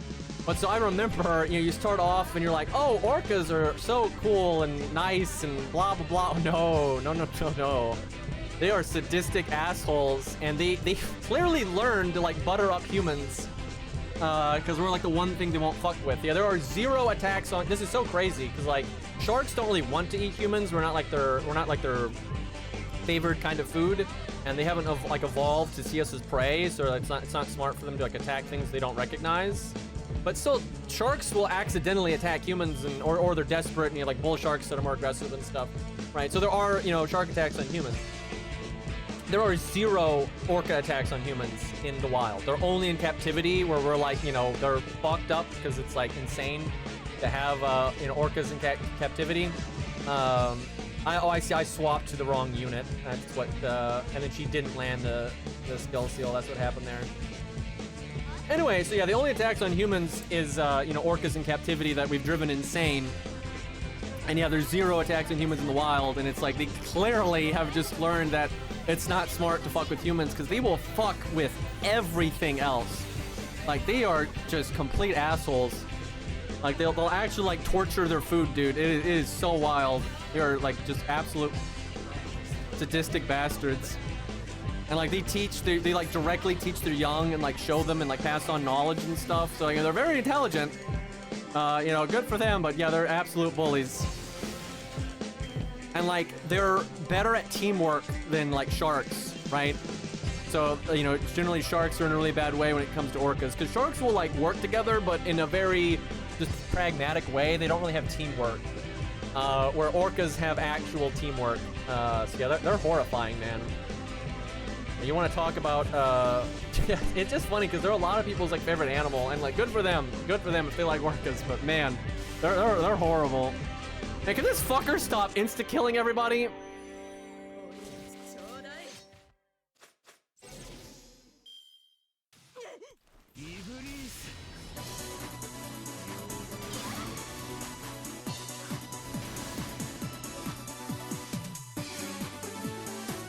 But yeah, it's like our evolution makes it kind of obvious why guys are more interested in things, because guys are the hunter-gatherer, you know, provider of the species. And like, if people get like offended by this, but I don't really care, because it's like, I'm sorry, that's just the evolutionary truth, right? That is what our species is.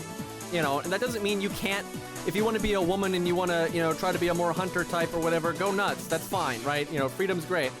But it's like, denying the reality of our evolution is just really silly to me. And if your gender evolves, right, to be the, you know, interfacer, obviously you need to be more interested in things. You need to understand how like the branches interact with gravity, and you need to know how to make traps, and you need, you know, of course you're gonna work that way.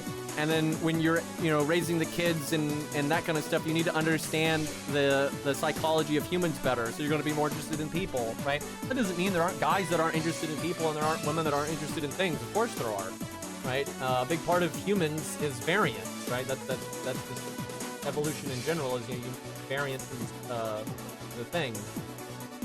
It's just crazy to me when people act like we don't have differences. It's just nuts.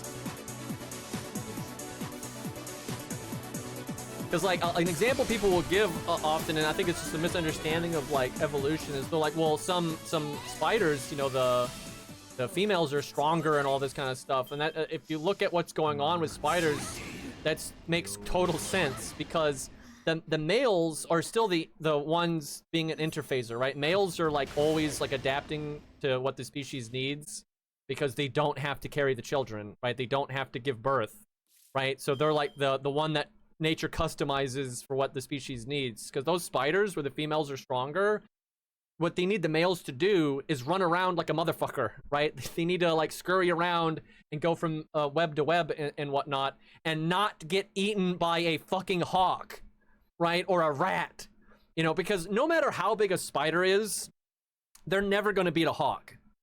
It's not going to happen, right? Like you're never beating a hawk, no matter how jacked you are as a spider, right? Like, yeah, what Beastly said, right? No shot, right? And like a rat too, right? Like you might be able to fend a rat off and scare it off, you know, especially a mouse. You could definitely scare a mouse off, but like you're generally a big boy rat, you're fucked, right? You're fucked. There's no point in trying to be like some muscular big ass male spider that doesn't do anything, right? So what male spiders have done is they've evolved to be swift and sneaky and really hard to see. So they're tiny. Male spiders are just, you know, minuscule, because, you know, they're not gonna beat, you know, the shit they're gonna run into when going from web to web, they're not gonna beat anyway, right? So when dealing with the wild, as they are, they're way better off being stealthy. Where the females, at least the web, then not all spiders, the females are stronger. That's actually like a misconception. But the female spiders that are stronger than the males, it's because you know, they have a web that they have to defend, right? And they're in a location where the hawk probably won't see them, right? So they don't have to contend with that. But they may have to contend with other bugs, right? And at that point, you can, you know, outmuscle them and potentially be strong enough to beat them. So they want to be as strong as possible.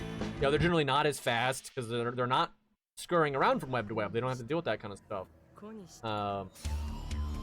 But yeah, you know, way back on point, this does result in guys being more interested in things. It's extremely well documented, and as such, that's why guys like, you know, mechs more. That was the actual point here.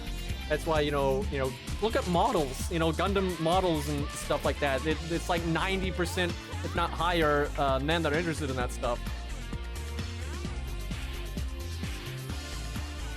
Like, no amount of freedom has changed that. It's not like all of a sudden we're gonna have, you know, 50% of Gundam fans being women. That's not gonna happen.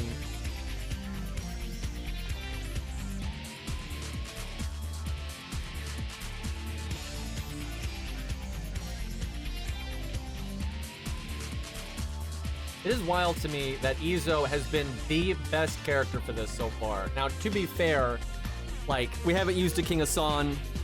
My Sanson's not nearly as upgraded as these other units. He's not 120. I don't have the Assassin tree maxed out. You know, I barely have anything in the Assassin tree. And the Grand tree's not maxed out yet either and all that kind of stuff. But still, Izo has been, like, blowing everyone out of the water. But, you know, some of that makes sense, though, because, like, Shiki doesn't have a niche, that kind of thing.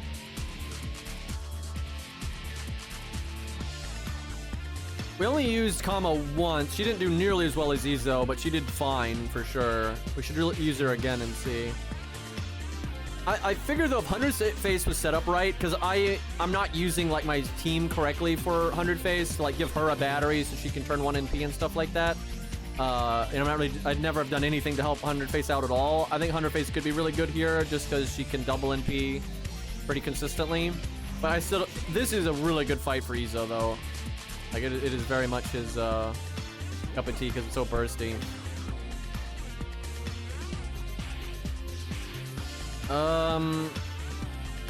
Fuck, I keep forgetting. I should give him the battery because I don't need it on Sanson anymore. Well, I mean, Fuma's gonna be the one that dies, so that's fine. I don't even have an Izo card. Mistakes have been made. So does taunt work, by the way, on the counterattack? Like if it's supposed to be the front unit, but you taunt the middle unit, will he hit the middle unit?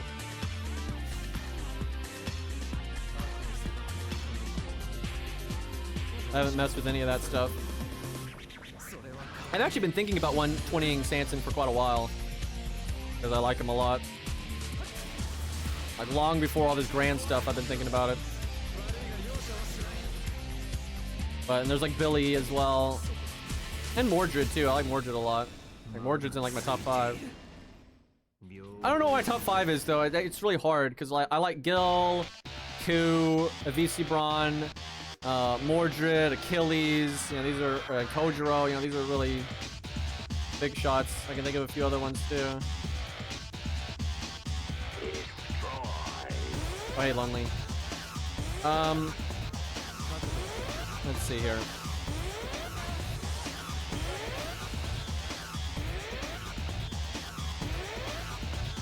I guess I just stun. Man, Izo's having a bad time here. He just keeps not... 2 turns and he's gotten 1 quick card. Yeah, Metal Arms. Oh my god, I love Metal Arms. I was so glad when I finally played that game again, having not played it for many years. I was scared it wasn't going to hold up to the test of time, but oh, it did so well. It's still a great game. Love it to death.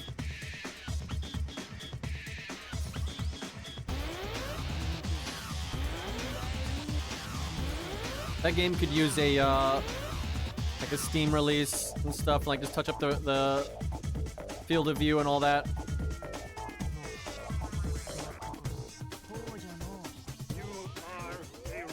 Cat, you're a robot. Sorry to say. I guess that's not something to necessarily be sorry about.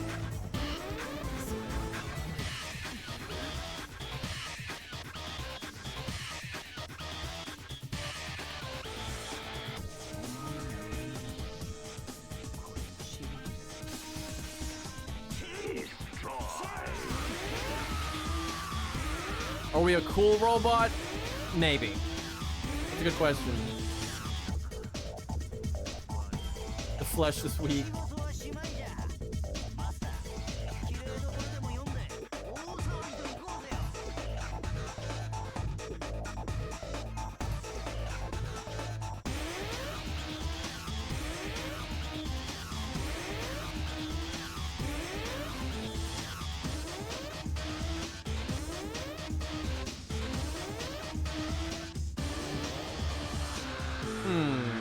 Man, why does every King of San not have the Bond CE and stuff? Crazy, we haven't seen a single good one. Hot take. I don't know, maybe this isn't a hot take. I don't know much about the Star Trek community. But I think the Borg were way better when they didn't have a queen. Like in the early stuff with them, like I guess Next Generation, they didn't have a queen, and I thought that was way better. They were just this like faceless amalgamation, you know, hive mind. Once they gave them like a front man, they kind of just sucked and they were lame. Like they were just so much better when they were so much spookier and alien when they didn't have like a face, right? When they were just all one.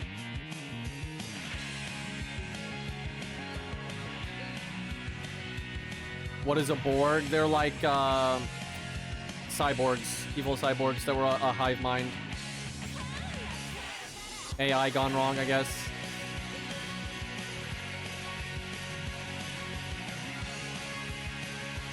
Sadly, they assimilated a human and it ruined everything. Yeah, I believe that.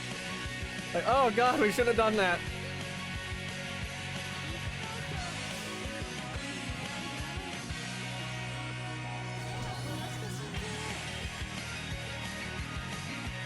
I guess you could just not switch here and let him kill her.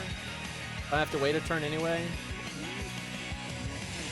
Old Star Trek, like, you know, Next Generation and that era and everything, is so bizarre because certain aspects of it are very good, right? And I'll die on that hill. I'm not really a Trekkie, right? I'm not really a big Star Trek fan.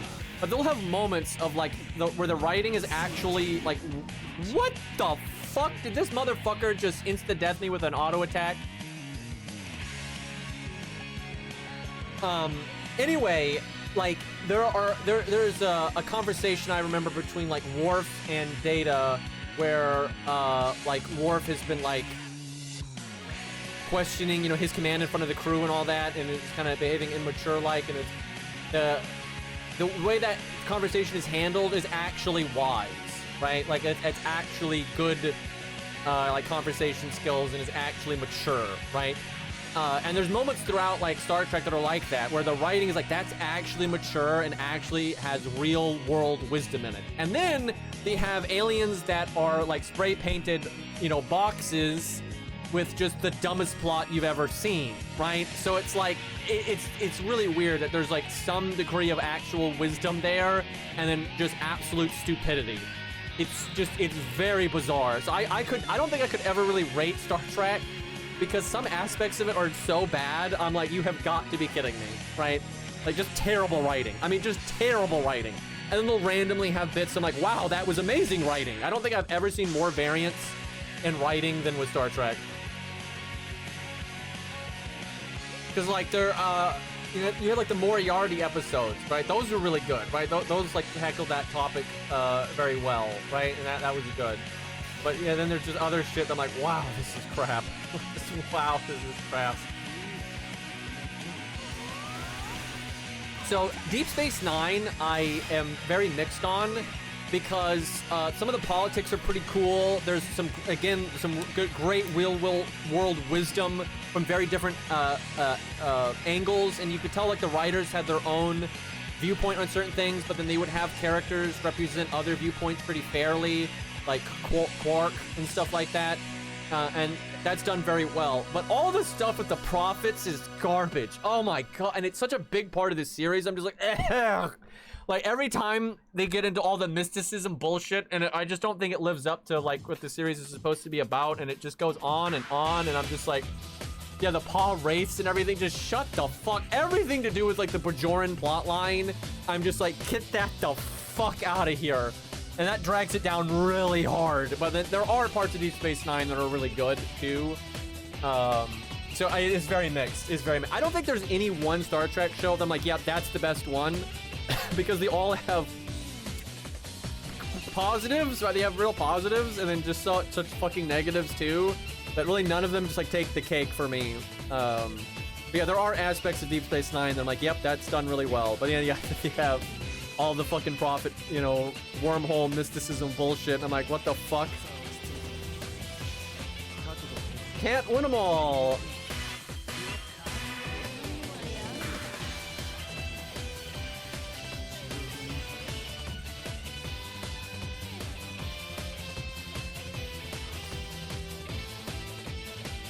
Then everything newer with Star Trek is atrocious. Just like how World of Warcraft and everything Activision is atrocious.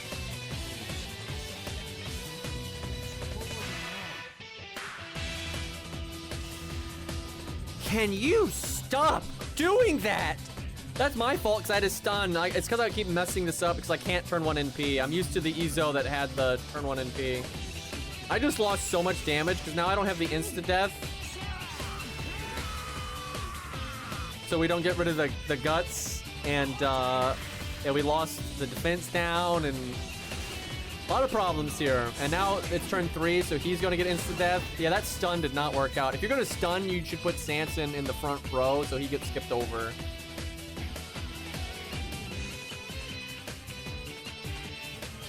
At least we can skill seal. Or he could guard it. Never mind. Just kidding.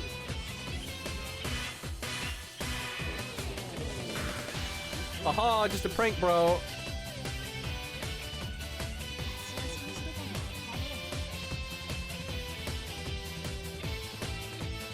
I don't know anything about Digimon. I know it's kind of like Pokemon, I guess, but I've never seen any of it. What's just the one that y'all, I didn't believe you all, he guarded everything. What was the one, I remember you guys brought this up and I thought you were kidding. It was like Moses splitting the Red Sea, but like the dumb anime gimmick. Was it Beyblade or something? Like the tops? And like the tops that split the water or whatever? I didn't believe you guys, but then you guys showed it to me and it was real. That was unfucking unreal, dude. Yeah, Moses used to Beyblade. Like the audacity to do that. Like, I can't even imagine, dude. Like the balls to do that is just insane.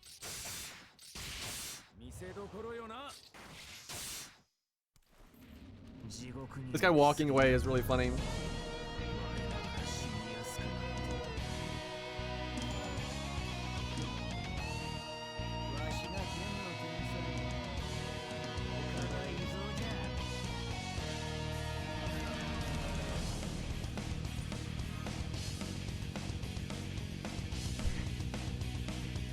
People leave. Not that crazy. The Egyptians played card games. We need like the ultimate anime that takes all these like ridiculous memes and like puts them all together.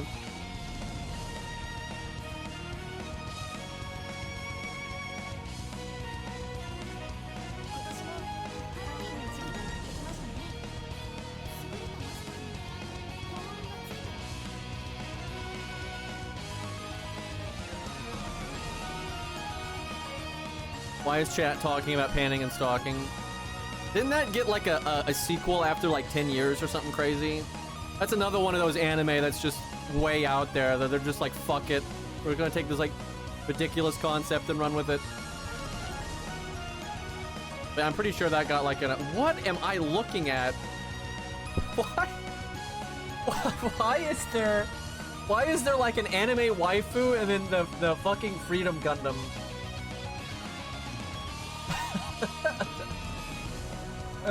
Is that like accurate? I don't even... I know nothing about Digimon. Are there waifu Digimon, but then also like robots? This is accurate? What the fuck?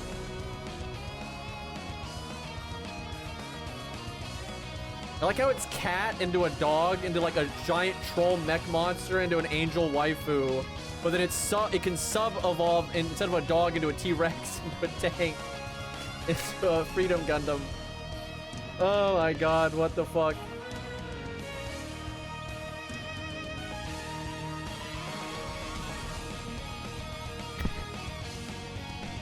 Oh man.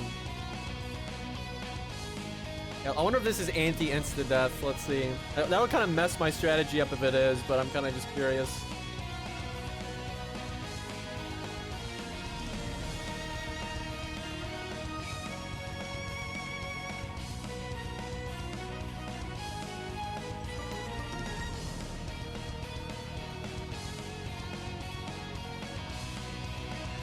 I am so not about the oppression Olympics that we were talking about a minute ago, because it's like I've seen people, I've had this conversation in real life with my family, where they were like, the reason why there are more male inventors is not because men are more interested in things, it's because of oppression. And I'm like, Copernicus was executed. You cannot get more oppressed than that, right? And there's so much of that in history where it's like, yes, women were oppressed, and so were men, you know, being drafted and not being able to, you wanted to be an artist, but your ass got thrown into a meat grinder instead. That's oppression, thank you, right? And I do not understand, like, why we have this insane bias where it's like, we'll recognize when women were oppressed and then we won't recognize when men are oppressed. You know, being executed and forced into war is pretty limiting. And like Copernicus was a really big one because we were talking, I think the conversation was about like discoveries and like, you know, obviously Copernicus, you know, discovered that the earth revolves around the sun, right? And the man was executed for this, right? He was killed, right? But he didn't give up on it. He kept with this, you know, theory, kept trucking until he was killed. You know, he was, you know, threatened and everything, and then, you know, he wouldn't give up. And like you literally can't be oppressed more than that, right? That's maximum oppression. So you have both examples of men and women being oppressed like a motherfucker throughout human history.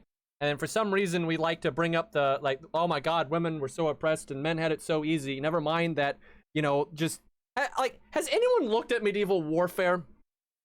Right? Like, you would have times where like these wars would get so out of hand that like the entire male population of like the villages of an area were all dead, all of them, right? And they basically had to like factory reset, right? You had plenty of wars like that. I'm like, yep, that sounds great. Yeah, really wanna. The truth is, in a lot of eras in human history, you don't want to live in them.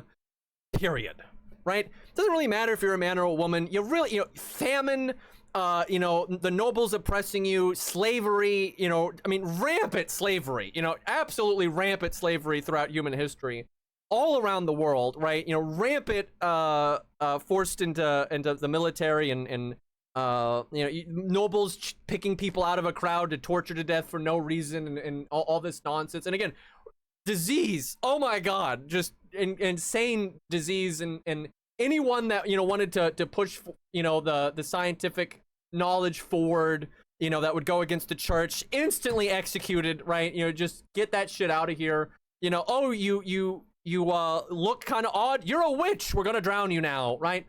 Really bad times all around. And you know, I it's not like women didn't go through a lot of suffering throughout human history. They did, but you know, so did all of humanity. And I just find it obnoxious when people, you know, cherry pick like that. It just shows like either massive bias or lack of empathy, and it's just kind of messed up. You know, for most of history, you know, men and women both had it really bad, and they were actually cooperating with each other though to try to get through it. And you had your, you know, your elites that were making it shit for everybody. And somehow we've made this like a man versus woman problem, which I just think is so fucking silly.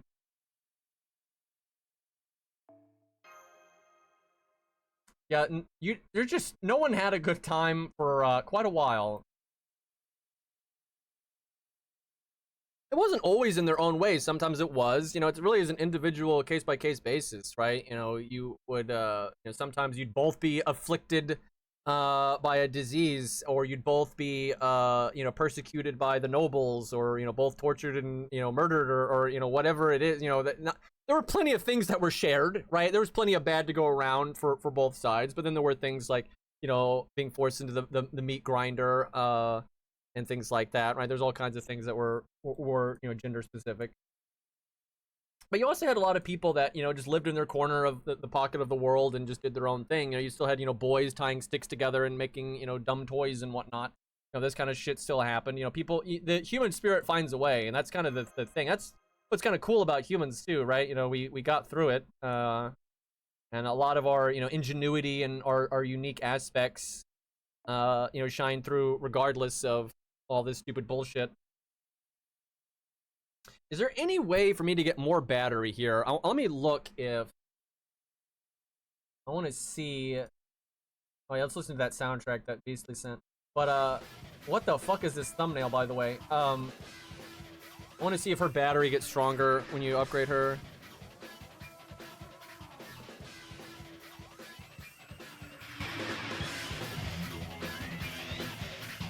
Yufu's not an assassin, unfortunately.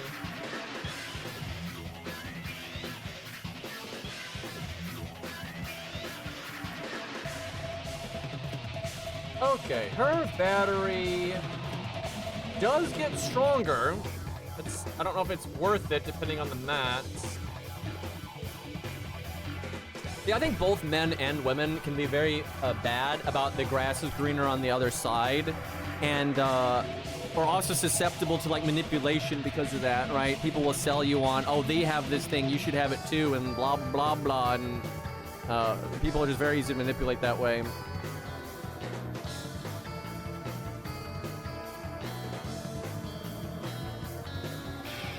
Something I've learned throughout my life is it's much easier to convince people and sell people on things that are bullshit or lies by just telling them what they want to hear, right? Like pandering to them. Oh, you've got it so hard. Oh, blah, blah, blah. They have it so easy. You should blah, blah, blah. But people are just so silly like that, right? We're so easy to manipulate by just pandering to like whatever fucking boohoo mentality people have, and we just get manipulated that way because telling people the truth is rarely popular, right? Ask, you know, anyone in history, right? You can see this, like Copernicus. Guy's telling the truth and he gets executed, right? Look at the original stuff from Buddha, right? Not the religious stuff that they turned it into later, but like the actual original stuff from Buddha. Guy all about truth, and ain't nobody want to hear that shit. That's like, humans are just like that. We're really easy to like manipulate and just like sell bullshit to. And you see that all the time in, I think, the modern era, where, you know, you have all these people just pandering to whatever victim complex people have, be it men, women, doesn't matter, left, right, up, down, pink, green, whatever. You know, the powers that be are like, oh yeah, if we just pander to whatever stupid bullshit they're about, then we'll get them on board instead of, you know, reality. 'Cause, I mean, reality a lot of times sucks.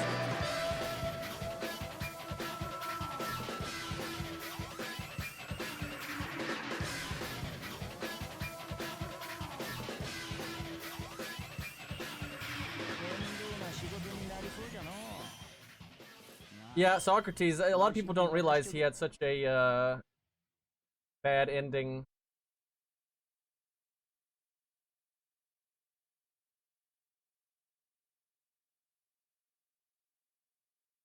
Is this is that actually Digimon Lost? This is an actual evolution line. What the fuck? I like how it starts off as like a cream puff, and then it either turns into some like demonic thingamabob or giant angel waifu with a weird ass fucking helmet. My god, that is so strange.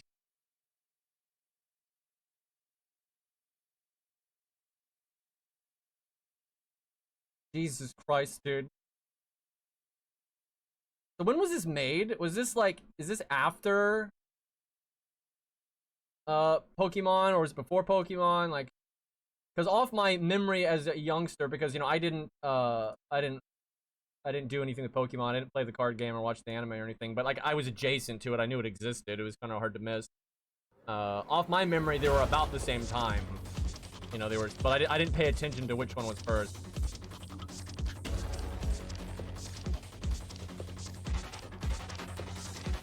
Why is the angelic woman with a sword so common? I mean, it's not like it's uncommon for it to be a man with a sword either, right? It's just like swords are just really popular in media. You know, I bitch about this all the time. You know, if you like swords, lucky you, right? But I like axes and maces and spears and stuff. And, you know, swords are just really iconic, so they get used for everything.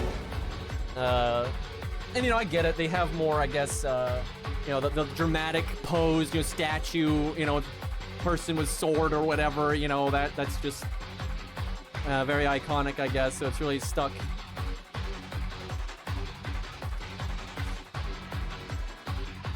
They're just cool. I mean, yeah, I mean, most people clearly like them, right? So it is what it is. I don't even hate swords. I really don't. It's more of the, like, I like weapons in general, right? And the fact that it's like 90% swords all the time and 10% literally everything else is just kind of I don't know if disappointing is the right way of putting it. It's just coincidentally, you know, misses the stuff I want to see. Okay, see, he actually is just shy, unfortunately. I love maces. I think maces are so cool. Like warhammers and stuff.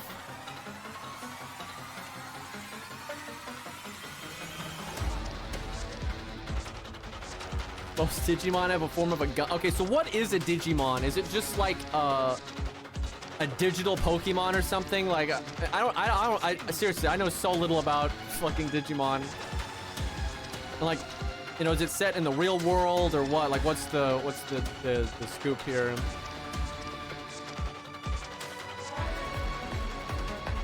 Is it like a digital world? Is it like a game or something?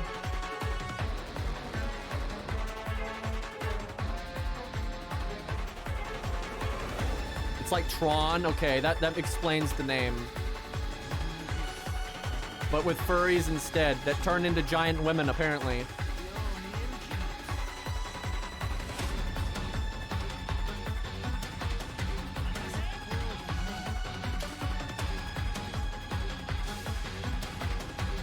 Well, I didn't really. Oh, he's not a grand though, so I guess he doesn't get the grand tree. That's right.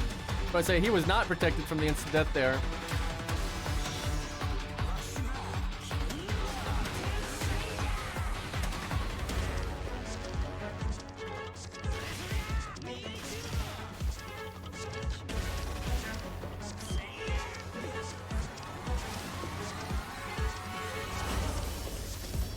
I was trying to see some of this Digimon stuff, but I'm having a hard time finding it. And people are like saying random shit in chat. I'm like, I don't know what the fuck this is.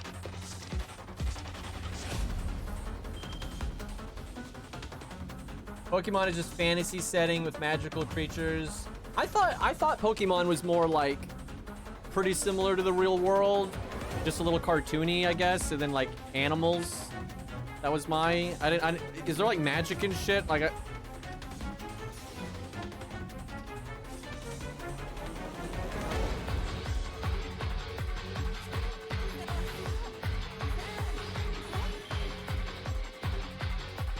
All the animals are magical. So are there no regular animals in Pokemon? Like there's not like just a literal deer?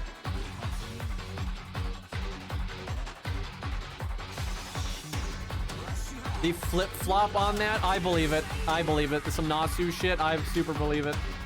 Sometimes there are. Sometimes there aren't. Yeah, I so believe that. It was, you know, like super well planned out. I figure make that shit up as you go.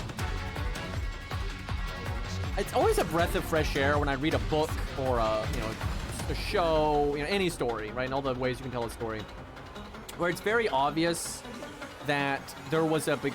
Wow, that guts! I fucked up so hard by not getting rid of that. I didn't think it mattered. I thought we were good to go. We were not good to go. Holy fuck, that's not good. Okay, really need to take this more seriously sometimes. Jesus. Oops.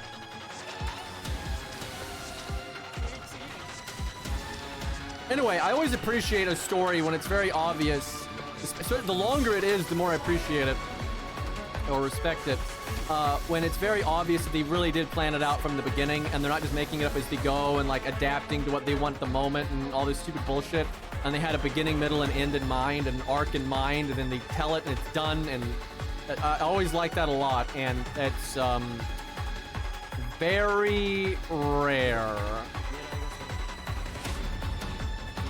The make it up as you go route and then keep doing it until it's not popular anymore, you know, that's the standard.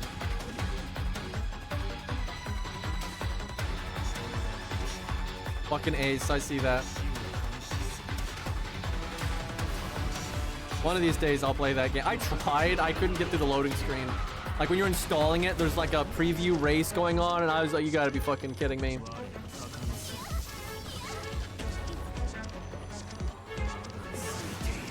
Shit's insane.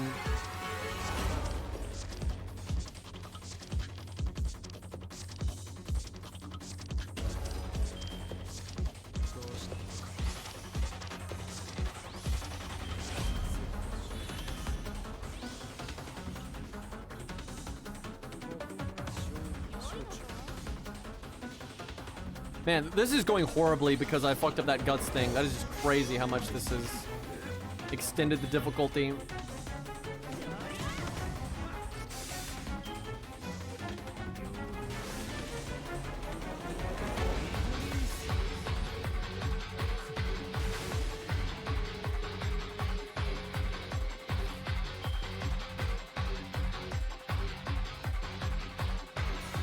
Okay, we should have it now.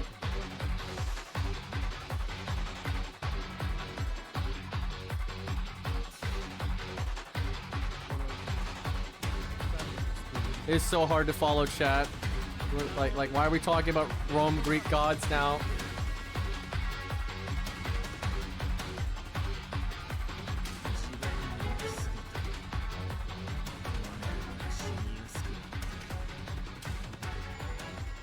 Lost. I like how your Twitch icon is still the Dalter thing.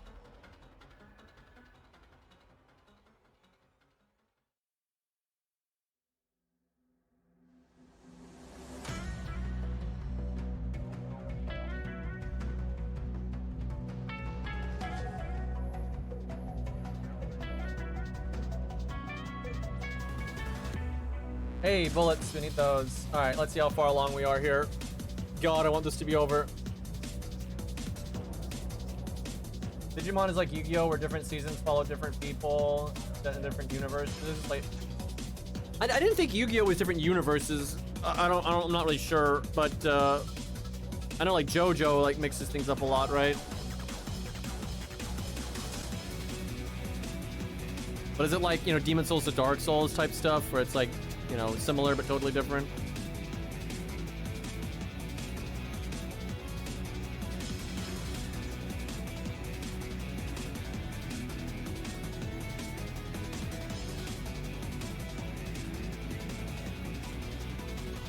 Fucking Gundam.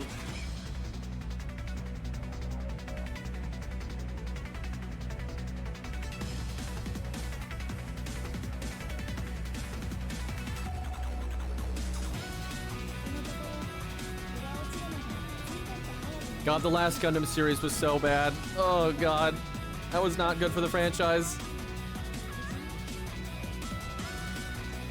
Oh, we have the boss fight now, but that's not what we need to do. We need to keep on farming until we complete the damn tree.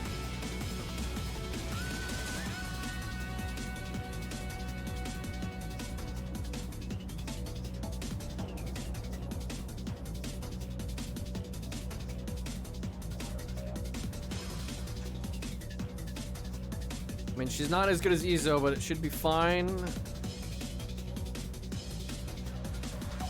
You must not get insta-death immunity, though, because all the friend supports I brought have been insta-death, too. I don't know. Maybe it's just resistance or something. I swear, Gramps is, like, the best insurance that the run doesn't go to shit. Even if he's not the most damage and everything, just because he does have, like, huge guts to deal with the insta-death and stuff.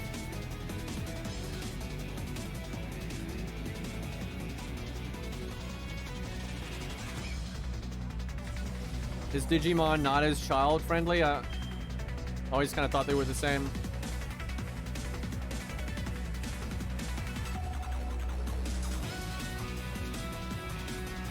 So it's Pokemon, but not for your grandma, right? That kind of shit. I'm guessing like that's how people marketing it.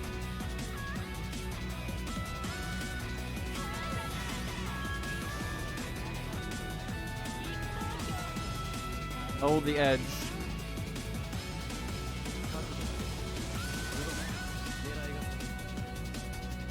I'll have to watch something Digimon related. Because I could, like, you know, like, I would at least recognize, like, Ash from Pokemon. I wouldn't recognize a single character from Digimon. I don't even know if they have, like, an iconic character or anything. I have no clue. It'd be kind of interesting to watch something from it and see what the hell is going on.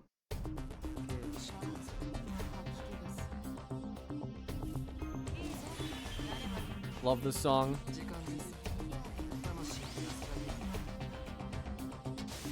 I'm interested in everything, like, all the time. Like, I'll explore anything, even if it's not my cup of tea.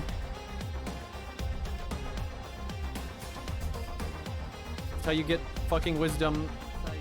Looking around.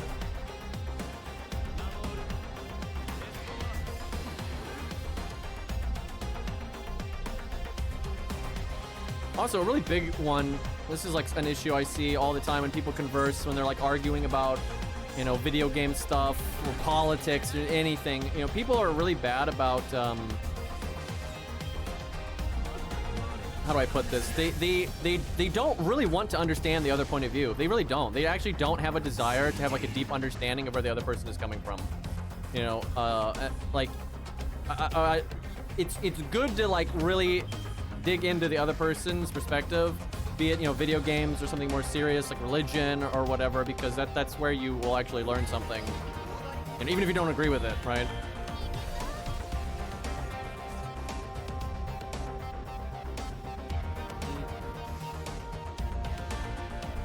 Digimon very much runs on the power of friendship. Well, I think Pokemon does too, right? Right, that's pretty common. That's just big in anime, period. They're really big on that. Yeah, Fairy Tail, Yu-Gi-Oh, all that.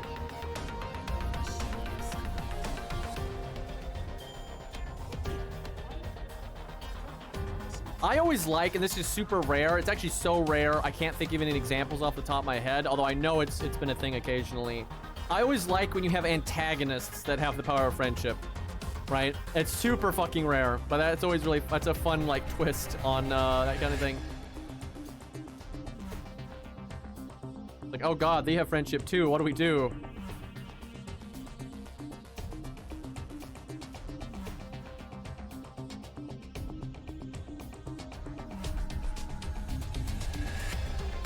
It's so rare, I don't have any examples off the top of my head. I know it's happened a few times.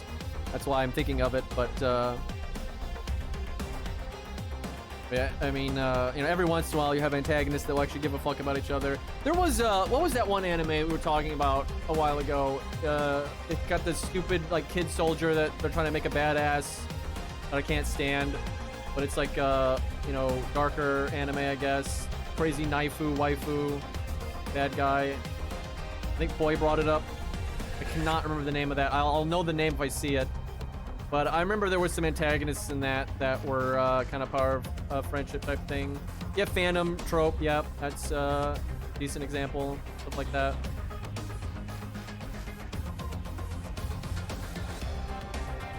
Yeah, it happens every once. It is really rare though, and it's because a lot of stories don't want. They want to make it easy for the good guys to win and for you to feel good about it, right? That kind of thing. So they avoid a lot of that stuff.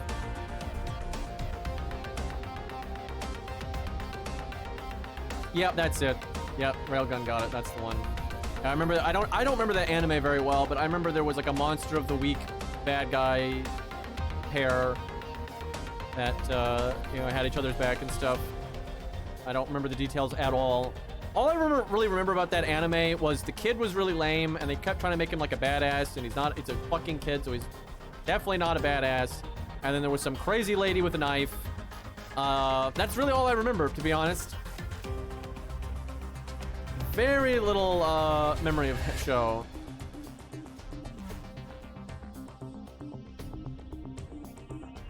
Does Team Rocket have friendship? I don't even know. I know they're like not very serious antagonists, I guess.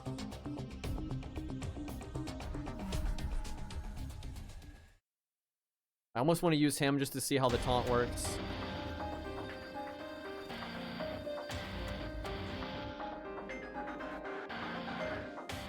The main ones are friends. Well, I mean, good for them. We need a good comma. Like, that one's high level, but kind of weird craft essences going on.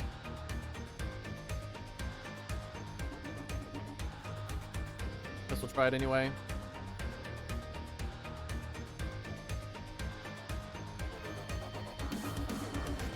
I love that emote, Lost. It's such a good, like, eating emote.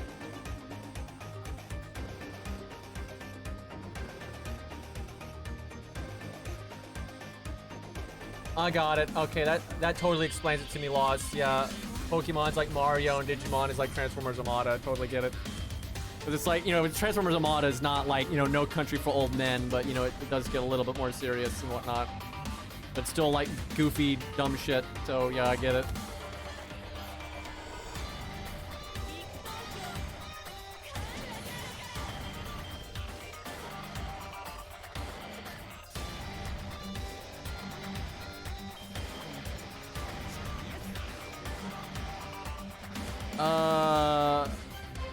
That.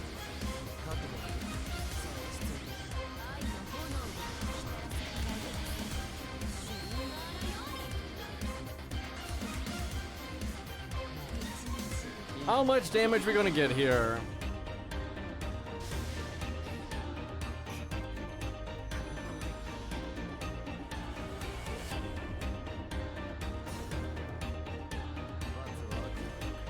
So is Digimon like popular? I always thought it was pretty underground, but so much of my chat is going on about Digimon. I'm like, this has to have some degree of popularity here.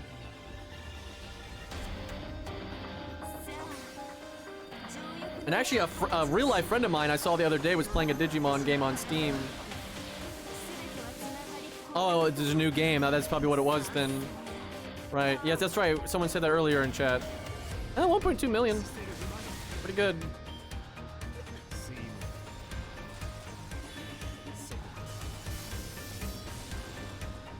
Yeah, being a good game will do a lot for you. Do I need to play this game, chat? Is it that good?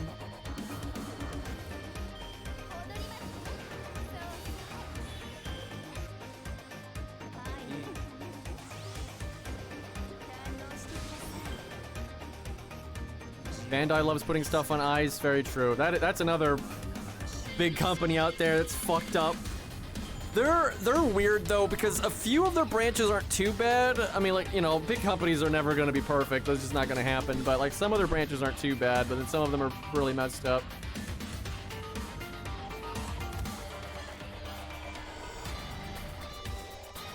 The tutorial is 7 hours, so it's Final Fantasy 13.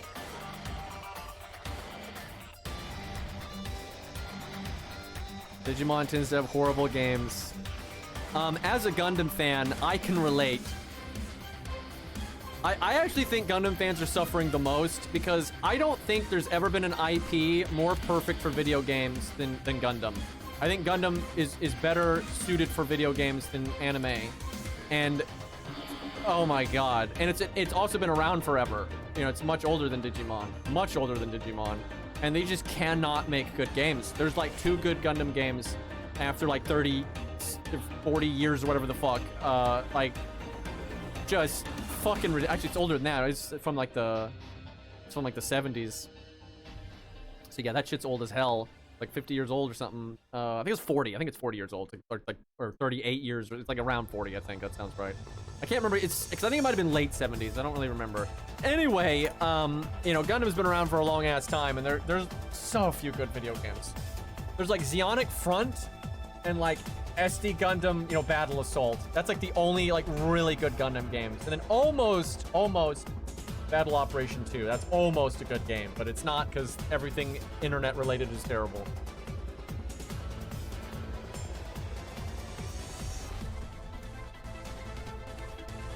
Like Star Wars is another IP that's like so good for video games.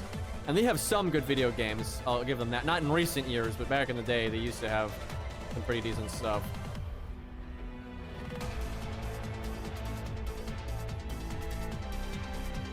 I feel so bad for Star Wars fans. I think that's the IP that's crashed and burned the hardest. It went from being one of the most popular IPs on planet Earth, just so recognizable in like every major country, just so popular, and so much merchandise and everything, like just so popular, and then just fucking destroyed. Absolutely wrecked. Now, a franchise that was never as popular as Star Wars, never had that kind of reach, but has definitely been destroyed as well, is Terminator, right? Terminator 1 and 2, great. And the thing is, after Terminator 1 and 2, there should never have been anything else, right? Obviously, right? Like that, the Terminator 2 was such like a definitive ending that like it should never have been touched again. And then they went on to make so many more, and they're all fucking horrible, and they just disgrace the franchise and like try to retcon everything, and it's just terrible. T2 is way up there for me.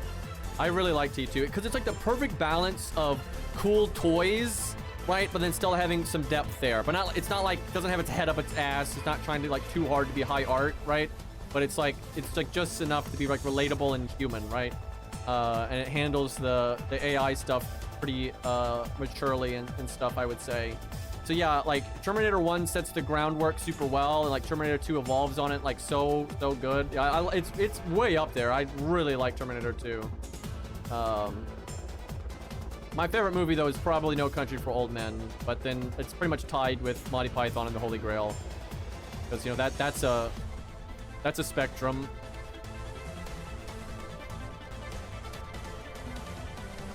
Trying to think what else is what up there, and I like plenty of movies, but I would say the three that come to mind, like, yeah, I really like those movies, is T2, Monty Python, The Holy Grail, and No Country. There's definitely some other ones, though. I have a tendency of forgetting some stuff on the fly.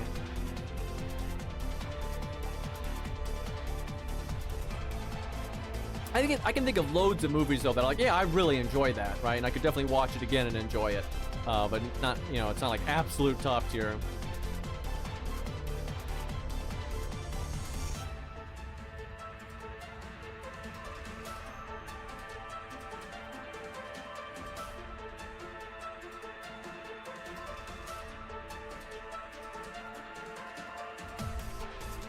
Okay, Kiba's got a big one, but no limit broken Black Grail. Oh, there we go. Lost has got it. Yeah, and he's got the, it looks like he had the assassin tree completely maxed out, so this should slap. What do you think of the Bayverse Transformer movies? The first one was the only good one, and it wasn't like the best thing ever, but it was solid. You know, it's enjoyable. I can rewatch. The main issue with the first one is like there's not quite enough Transformers, right? Because LOL budget. And all the like Transformers are a little too floaty, right? Like they'll get shot in the shoulder and do like a whole backflip, right? Like, and like all the movies are like that. They're all like have no weight, and they're doing like these ridiculous maneuvers that are just like way too like convoluted and flippy, floaty. Like it's kind of stupid. But like the first one's pretty enjoyable. I like it. I don't have a problem with it. And the Starscream was really cool in that one because he wasn't lame, and then they made him lame in the sequel. You know, they just had to do that. Yeah, I thought the first one was pretty good. It was nice that the military was competent, right? Always like monster movies and stuff like that where the military's not fucking stupid. I always hate zombie movies where like the military can't figure out how to survive, but then a bunch of moron farmers can. It's so dumb. Like get real.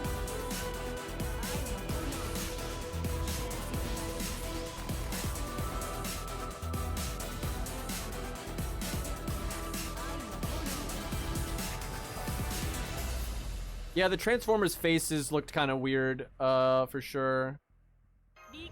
And everything was like really floaty and stuff, but it's a pretty enjoyable movie, you know. It's not, you know, nothing to T2, right? I wouldn't even put it close to that.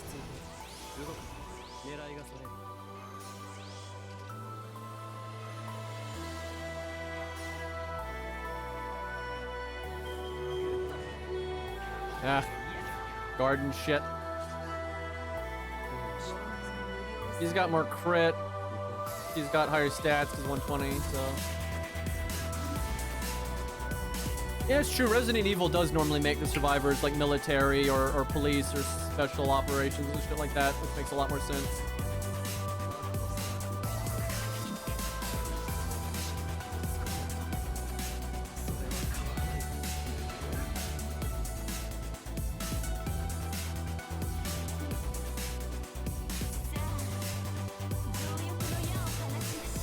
You have like Killing Floor, which doesn't have a lot of story, but most of the survivors in Killing Floor are like firefighters and military. There's a lot of military and shit like that.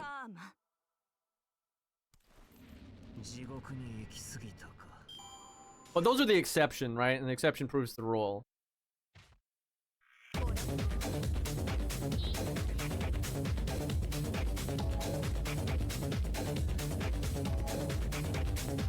Apple.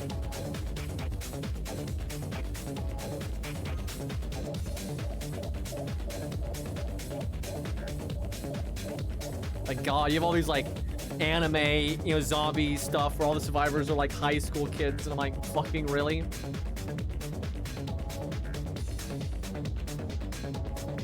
I imagine stuff from the West, though, is you know, grounded military stuff is normally a lot more popular here, so they probably have a lot more,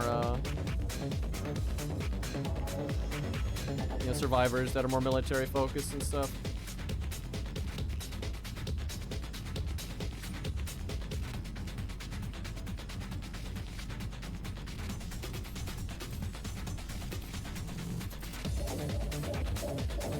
No one knows survival better than ditzy high schoolers. Yeah.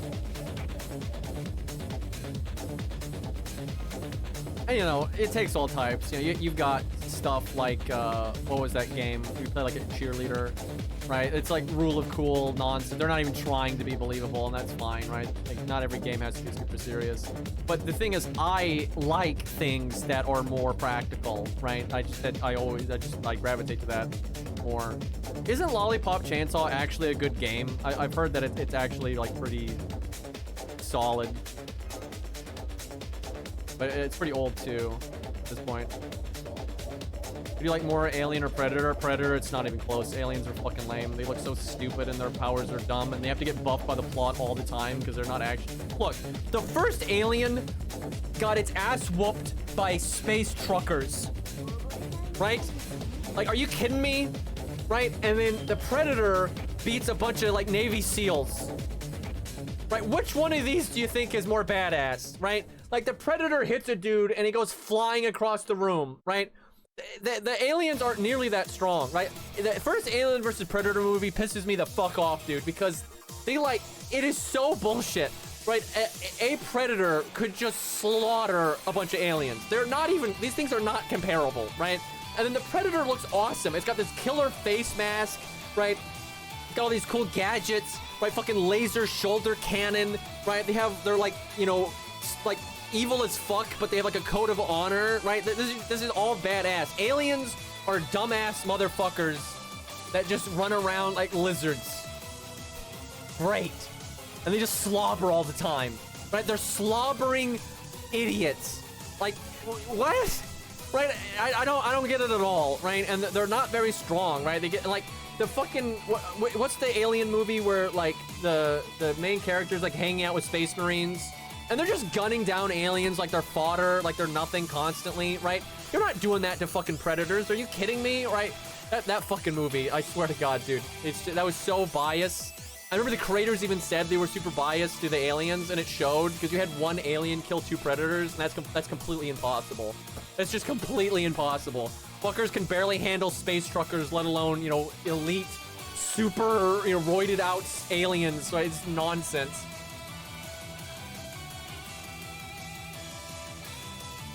Lizards are cool. How dare you compare them to aliens? Yeah, that's a fair point. I think the whole reason people like always root for the aliens is just because people like enjoyed the first movie Alien a lot because they thought it was like a really good horror movie, right? And that's fine, but that's so separate from like a monster bash that in like Alien versus Predator and whatnot, right? And personally, the first Predator movie I just like way better than any horror movie I've ever seen because like it's such a cool mix of things, right? It starts off as like a generic, almost like, you know, action one-liner movie, you know, Arnold Schwarzenegger, then it transitions into this, you know, like crazy stalker, like slasher film, but then it's like a fucking alien, and it's so unique, right? Like the first Predator is just fantastic. And we're, you know, Aliens just kind of just didn't really work for me, I guess. I don't hate it, it's just not really my cup of tea. And then even if it was my cup of tea, the alien itself is just not that cool. You know, it's just a slobbering idiot. You know, like the Predator, it's so interesting. It's like, you know, it's kind of relatable because it has all these like signs of extreme intelligence, right? But then it's very, you know, it's behaving in such a brutal way, but then it has this code of honor and everything, right? Like all that stuff is just really neat. And again, it's got all these cool gadgets. You know, fucking laser shoulder cannon, you know, plasma caster. It's fucking awesome.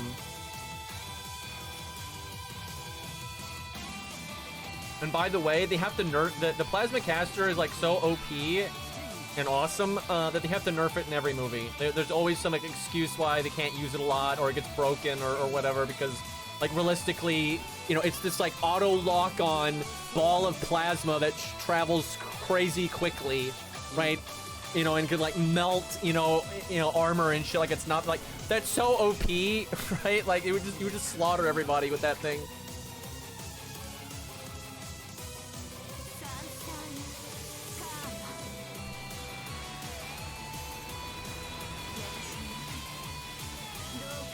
Who would win, the little Japanese fox god or a girl with a metal pipe? What are we referencing here? But that is kind of the ridiculousness of Alien versus Predator.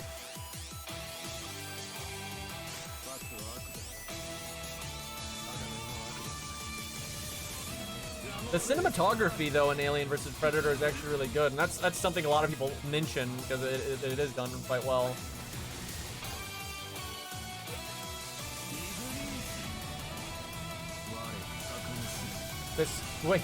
The Silent Hill. What? I've never played a Silent Hill game, but I know they're like horror games. What the fuck? I am so confused right now. Fox God would not be my first pick for the antagonist of a horror game.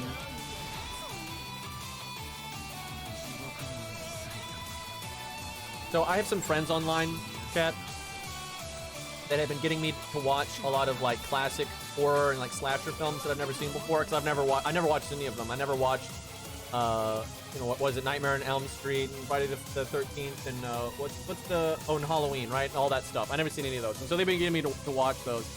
And I was most excited for like the guy with the hockey mask, which I now know is a guy named Jason. I got that now because they told me that. But I was the most excited for that one because he looks badass, right? 'Cause I've at least seen the designs of like these iconic, you know, characters. And I'm like, that I was like, that one I'm the most excited for.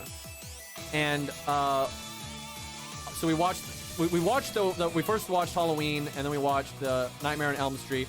By the way, the bad guy in that, the guy with the claw hands, I can never take seriously ever, because that boy got Home Alone on. Fucking, like, the girl, like, sets up, like, these booby traps. I'm like, that's not gonna work. And then they work. This motherfucker opens a door and gets hit by a cartoon hammer. He fucking trips and falls down the stairs, gets set on fire, a bomb goes, like, just, that guy will forever be just, like, I can never take that guy seriously ever. But anyway, so then we finally watched Friday the 13th, and I'm all excited because I want to see the cool, you know, big brute guy with the hockey mask, you know, kill people in creative way. He's not even in it. I'm sitting there, we're going through the whole movie, like, when's he gonna show up? When's he gonna show up? When are we gonna see him? Never, he's not in the movie. The iconic bad guy from Friday the 13th is not in the first movie. He's like, him as a baby is in it for like 5 seconds at the very end of the film. And I'm like, you have got to be fucking kidding me. So that was like the disappointment of a century, and I haven't seen any of the other ones yet, so that pissed me off. The thing is, it's not even a twist though, because when they made it, he wasn't popular yet.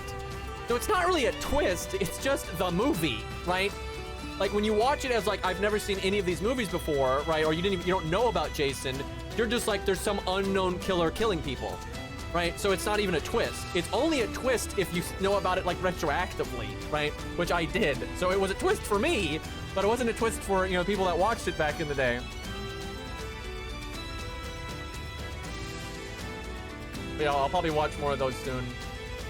Honestly, like in format, between the three, right, it's Halloween, Friday the 13th, and Nightmare, was it Elm Street or whatever? I think Halloween is the best formatted.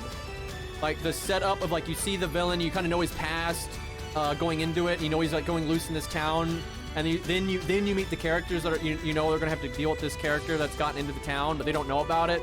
And then the setup with like the girl's friend being across the street, right, like babysitting just across the street, and that's actually the character that the killer's going for, not the main character. That like those two houses being across the street like that was just a really good dynamic. Obviously it's an older movie, so it's kind of cheesy and you know, not the best effects and everything, but like the setup and everything I think was the best of those three movies by a lot. And then Nightmare on Elm Street, the best part of it was just the uniqueness of like, this person is aware of this whole sleeping situation and no one believes her, right? So her trying to figure out how to deal with the situation where no one's gonna believe that the crazy claim of like, when I go to sleep, guy's trying to kill me, right? That was kind of cool. And then I hate to say this because I was most hyped for Jason by far. The Friday the 13th was kind of the worst because the setup just wasn't, it wasn't bad, but the setup wasn't as good as the other two. And then like the kills were kind of shit because it was just like this first person perspective of just, oh, they're dead and nothing really happens, right? It's more about the mystery of who's killing them, right? And so I don't know, that one didn't work so good. I've heard the Friday the 13th series gets better though as it goes. But yeah, I mean, it was okay. The first one, I didn't hate, I enjoyed watching it, right? I had a fun time watching it, but it didn't live up to the hype. So yeah, we'll see. But yeah, it'll be interesting seeing the other one. Don't spoil anything, by the way, because I know nothing about these franchises, and it's been fun knowing nothing about these franchises. And like I don't want to know anything about any of the sequels or anything. I've just been going into blind all these. So. But yeah, it's just been kind of funny because they're very, very popular and they're very long-running stuff, and they're all. And I didn't know it. I didn't know the names of any of these characters. I didn't know the format. I don't know shit. So it's been kind of fun just getting into that with my friends because they're really into it, right? So it's been really fun. Watched the first Scream movie. Oh, and then I watched Texas Chainsaw Massacre.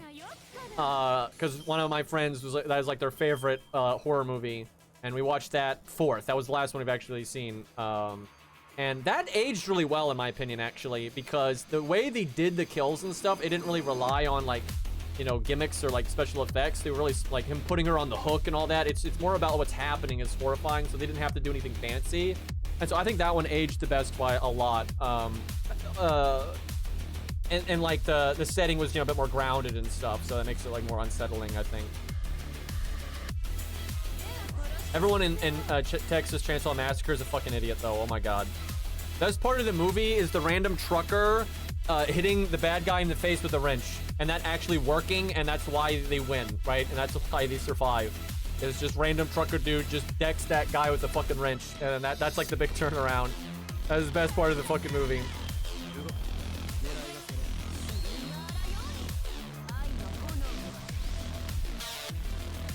What a Chad. That was great.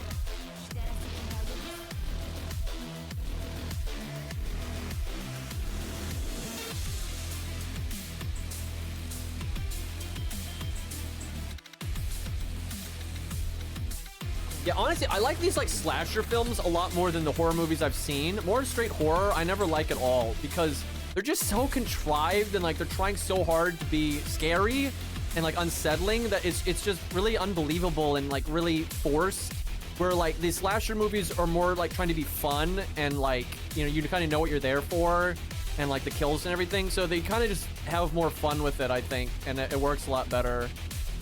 Most horror movies I don't like at all. They're just trying way too hard, right? And it's so unrelatable, and it's so I don't buy it, right? I don't buy into it, and so the spook factor is not working, and so they're one of my least favorite films.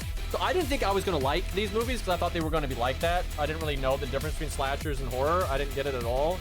So I was going into them actually expecting to not like them, but I've actually enjoyed them a lot. They're obviously kind of goofy, but that honestly makes me like them better. And like Texas Chainsaw Massacre, I think, was a good mix of the horror elements were more grounded, so it wasn't ridiculous, right? But then it still was kind of slasher stuff too. So I think that was a good mix. So it worked pretty well. Really, Texas Chainsaw Massacre is the only one of the four that I've talked about that I would say is even unsettling. The other ones are more fun, I would say. Maybe a little unsettling, I guess, just the thought of like being stalked and that kind of stuff, but. Movies that are so bad they're good is definitely I'm definitely a fan of those. The Room, that kind of thing.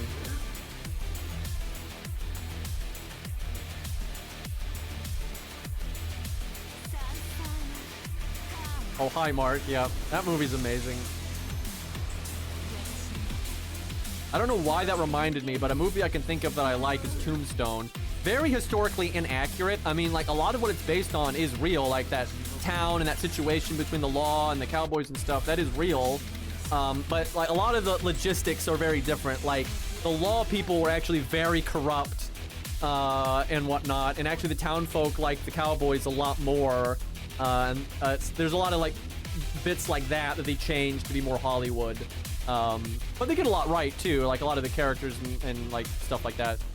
But yeah, it's definitely but it's still a good movie, even though they Hollywooded the shit out of it. It's still just a good Western. So.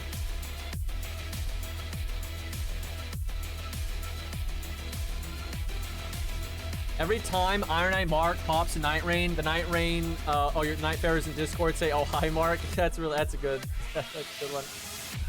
It's funny. I would never hear anyone say that when I play with randoms because no one ever marks, let alone pops the mark. It's crazy how rare like randoms will use the mark, but they don't want to do anything risky. So yeah, it's pretty fucked up.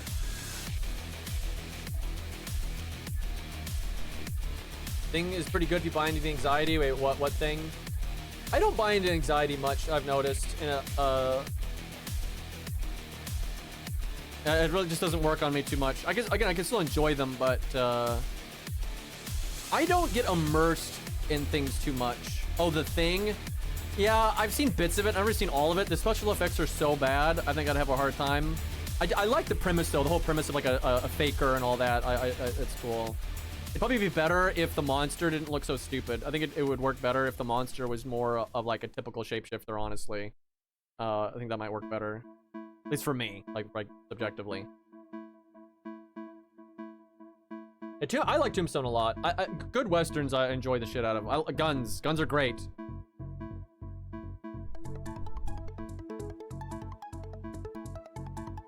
Bang, bang, bang.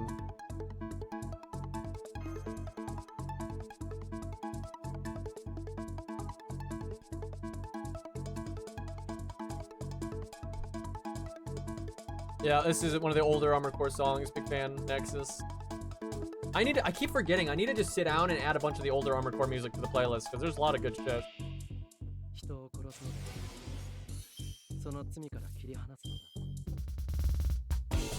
Dude, they need to add Doc Holliday and stuff like that. I don't.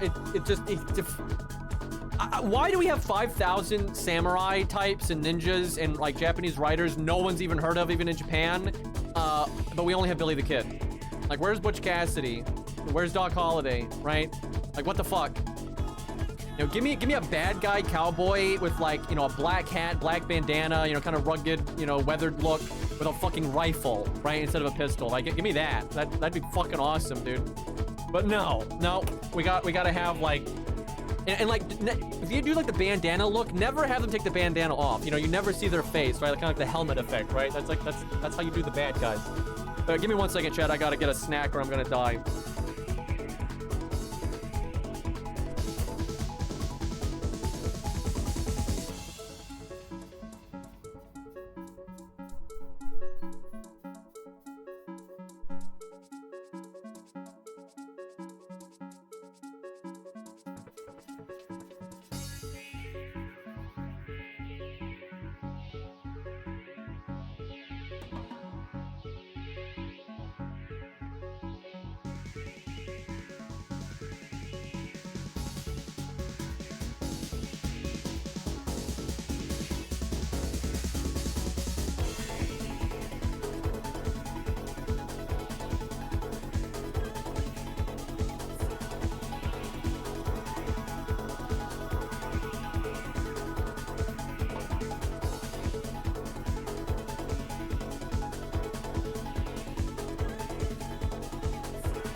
I'm back. What did I do?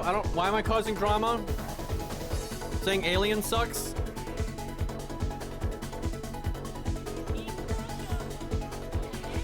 Look, I don't say anything I don't believe. And I can back that shit up.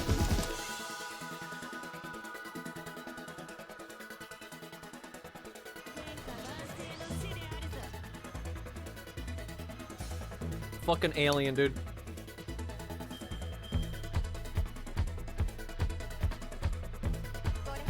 The stupid mouth in a mouth is not cool. Dumb as shit. Fight me.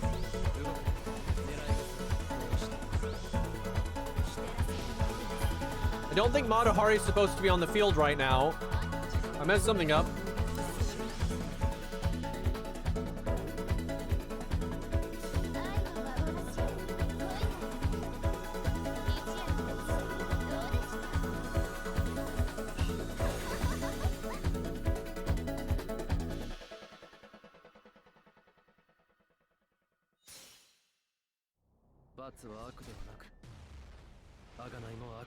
The cereal is delicious.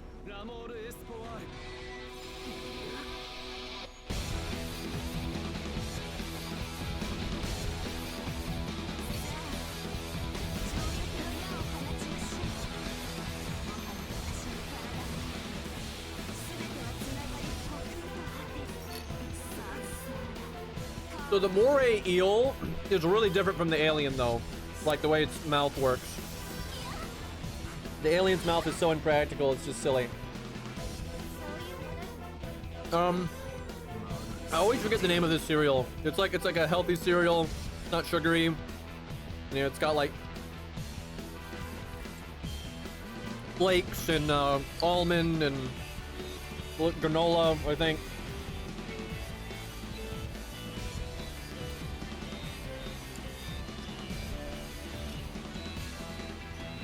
I'm so bad with names.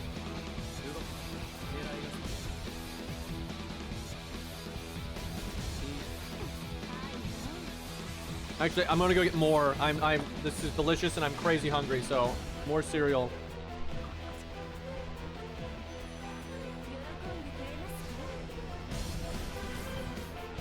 Fucking look, who reads a cereal box?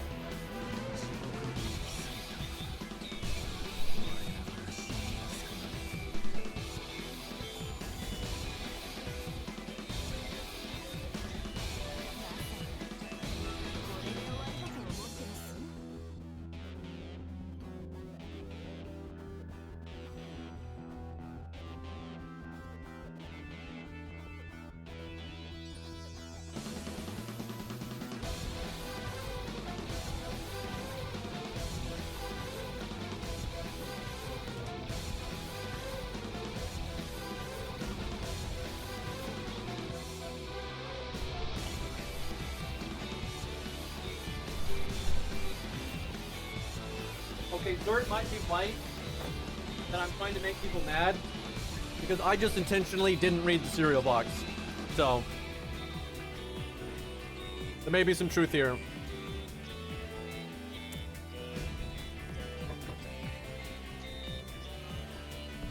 Fuck you. That's not very nice.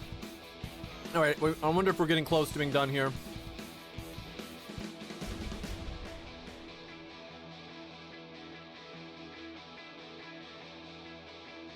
Eating uncooked oatmeal by the handful. Oh god. Can't say I've done that. Oatmeal is good though.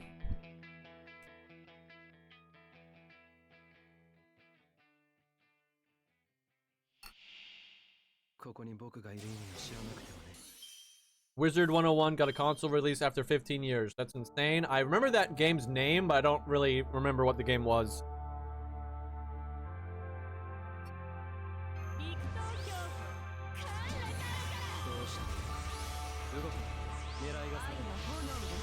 So yeah, Kama and Izo are the best two here. For sure. Kama's a bit easier to use because she has a battery.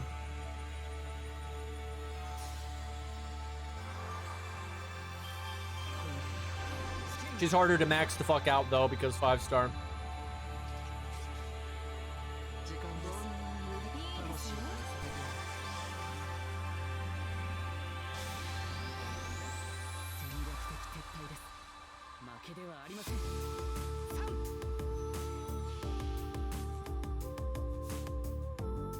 Well, I was curious if chat could figure out what it was, like before I would.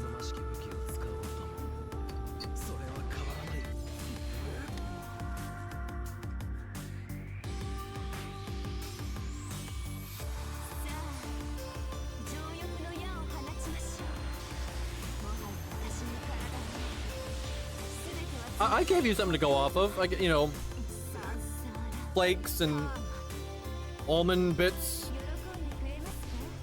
like oat stuff.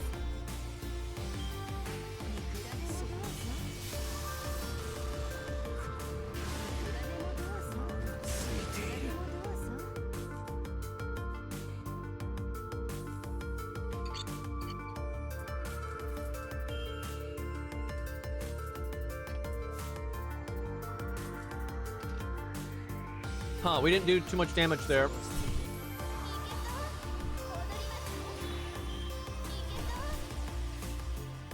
I wonder if I did something wrong there.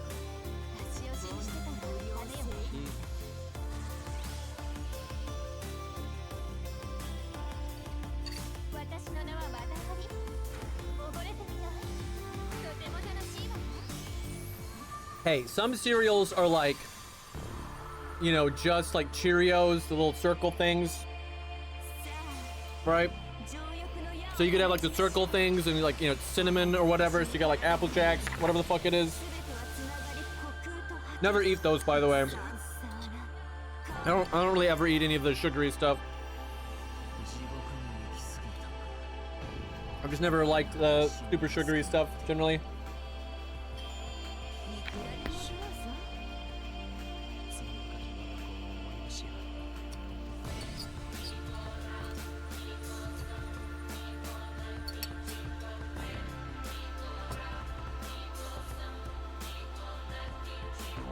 Aren't Cheerios and oat? I don't fucking know. Look, I haven't looked into the science behind cereal, alright? It's not an area I've explored.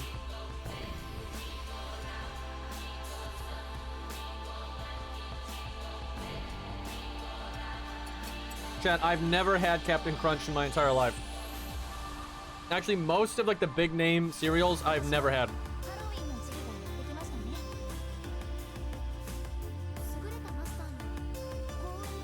This is not even rage bait. This is just the truth. I'm just saying the truth, firing from the hip here.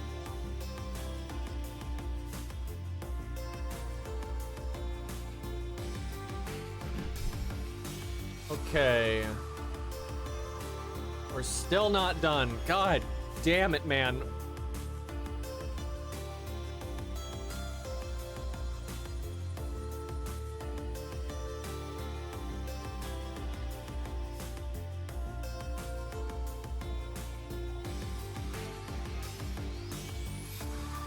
And they need to add a character that I like super like so I can like use my 2K foes and all that. I'm sitting on quite a few now. You know, the Green Knight, that would be good.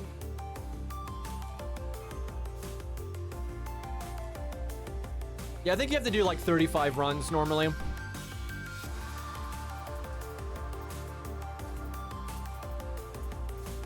All right, chat, what is your favorite movie? We were talking about that earlier. Let's hear it. Let's see the variants here.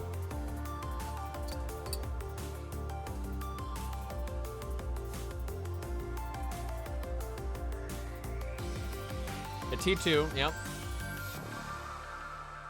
Spirited Away. I know several people, that's their answer. I have seen that movie, and I was not that into it. I know I'm gonna get a lot of flack for that one, but I really just did not get into it. It insists upon itself.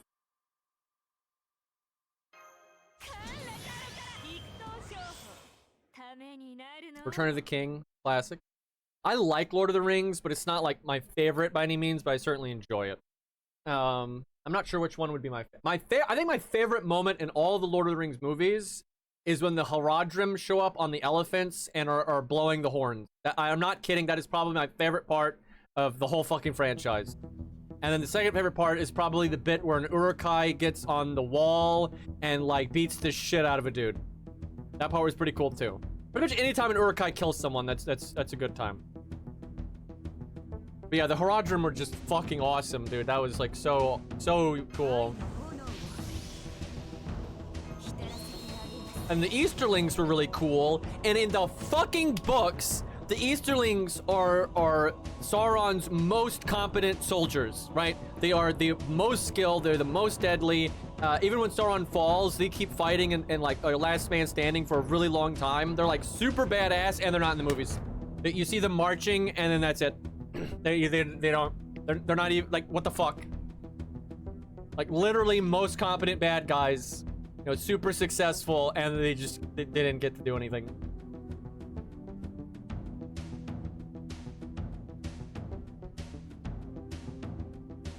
Yeah, the Haradrim are really badass. And I like, that was just a cool scene because, like, you know, first the bad guys are winning for a good while, and the big siege, right? And then the good guys show up, cavalry, you know, save the day, good guy bullshit. And so you think that's that, but then the bad guys are like, no, we got backup too, right? And then it's like, oh shit again, right? That's really fun, like, you know, back and forth. That's enjoyable. Always like when the bad guys get to be cool.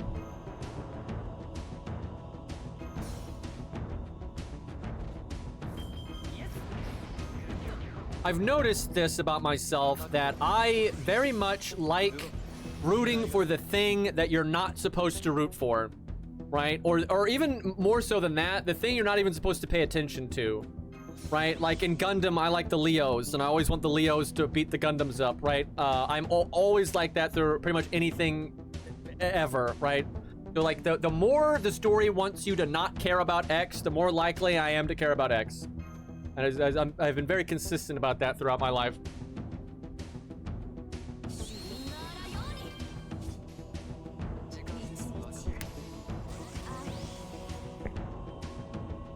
Arthas did nothing wrong. True. Dana's a bitch. Also true. Not necessarily a bitch, more like an idiot. There is a difference. Bad decisions all around there. Dude, Warcraft 3 is so good, and no one is going to take it seriously anymore because World of Warcraft is so bad, right? Fucking sucks. Like, I think Warcraft 3 is the best bit of fantasy fiction, like, for me, personally anyway. Like, such a fucking fan of it. Have you seen Attack on Titan? I haven't seen every episode. I saw, like, the first chunk, like, the first maybe 4 or 5 episodes, and then I've watched clips of the rest of it. And the reason is because I don't like it very much. And this was, so before Attack on Titan, like, got an anime and became popular and everything, I was aware of this other thing called Muluv, which I hate. It's a mecha, like, visual novel series, and it's super cart before the horse, contrived as fuck, and they try to have their cake and eat it too. Like, the mechs make no sense logically, and that's fine, they're mechs, who cares? But then they try super hard to make, like, logical reasons why they're using mechs, but it doesn't add up because the writer doesn't know what the fuck he's talking about. And, like, the bad guys are so contrived. They're like, the bad guys are, like, just, they're these, like, stupid bug monsters that they're trying really hard to be, Uncanny Valley, and they have very contrived abilities to try to make it so jet fighters don't make sense, but mechs do, which it still doesn't work, right? It's still just bullshit. And I hate that series. Fucking hate it. Just some of the mechs look really cool though. I'll definitely give them that. Like, some of the mechs are really well designed, so that's nice. But fuck that series. And anyway, so Attack on Titan comes out, and I'm like, the way these Titans are, this feels exactly like Muluv, right? The Titans have these ridiculously specific, contrived abilities to try to force the dumbass gimmick, like with the stupid wire things and the town being, you know, walled off and all this dumb shit. And, like, of course, like, why aren't the Titans starving to death and all? It's all contrived dog shit. It's super similar to Muluv. The bad guys are really vague and dumb and are just, you know, Uncanny Valley again. And I'm like, wow, this is a lot like Muluv. And then I find out that the writer of Attack on Titan is, like, best friends with the writer of Muluv. And I'm like, oh, that explains a lot. Yeah, that style of writing, don't like it. I don't like it to such a degree that I can't put that aside. It's too much of a negative for me to, like, enjoy the other aspects of the show, right? Like the characters and the music. I can't, right? I just cannot get into it. Like, that's That's too much of a fundamental part of the story. And again, I like the bad guys. I like the antagonists and the people you're not supposed to root for, but they're lame as fuck and they're stupid and contrived and just badly written, right? So obviously I don't like it. It's very rare that I'll like something where the bad guys are like that. If the bad guys are some cartoon cutout to be an excuse to get the good guys to do X, I'm not about it. And that's actually the main reason Lord of the Rings is kind of on the fence for me, because the bad guys are kind of black and white. You know, and they do lose a lot, and there can be kind of like, you know, just there to be defeated. What really saves Lord of the Rings is like the Silmarillion, because then the bad guys actually win sometimes and are a lot more competent. You have like the Balrog champions and stuff, you know, that's what's, I'm more into it.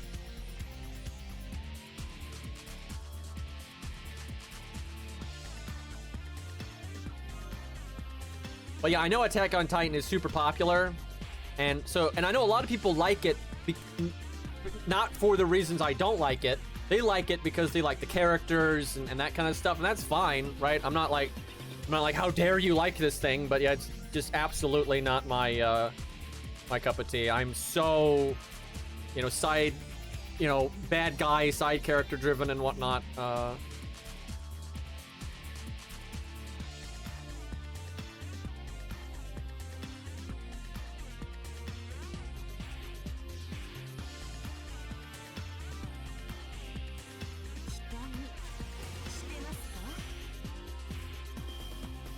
What the hell is ORB? People keep saying that. I have no idea what they're talking about.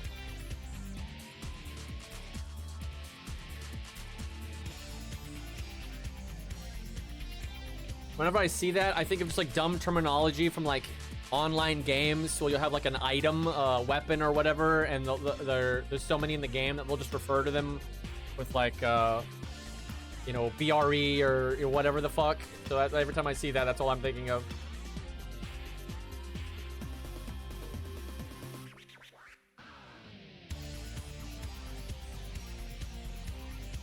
Oh, orb. Why don't you just say fucking orb? Why are you spelling it like that?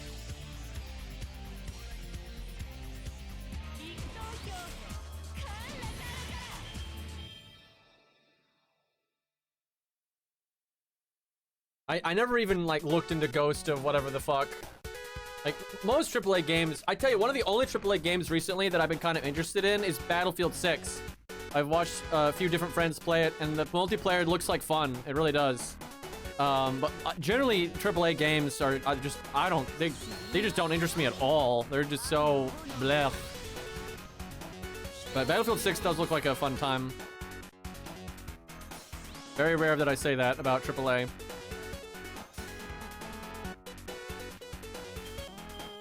Dude, Warhammer 40,000 and Warhammer Fantasy. Warhammer Fantasy is the same thing. Love that shit.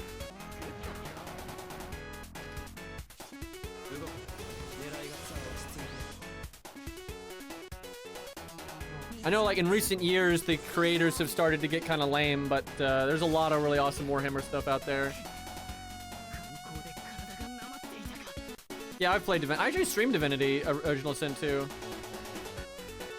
I like the first one more than the second one, though, to be honest.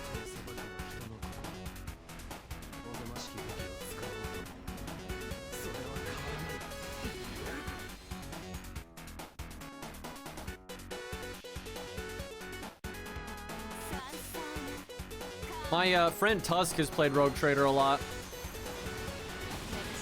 Oh shit, we actually charmed him. That's the first time that's worked. Like, between her and Steno, oh, I should be using Steno again if we're using Divinity. I could probably do it without the Switch Mystic Code at that point. Although I still need the battery. I don't know, maybe Kama can just kill on her own if you've got Steno. Like, do 2 buffers. Oh, you're not allowed to do 2 buffers, actually. I'd have to make Steno the Grand Assassin if I wanted to do it that way.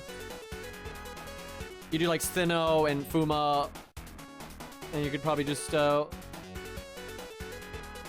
kill it straight up. Oh, you know another movie I liked, and you all recommended it. I only watched it because of chat. Was the Puss in Boots sequel, right? I didn't even watch the original, and I didn't even care about it. But fuck, that movie was awesome. Like, I wasn't expecting that at all, but your chat was so adamant that that was good. Yeah, that shit was fucking fire, dude.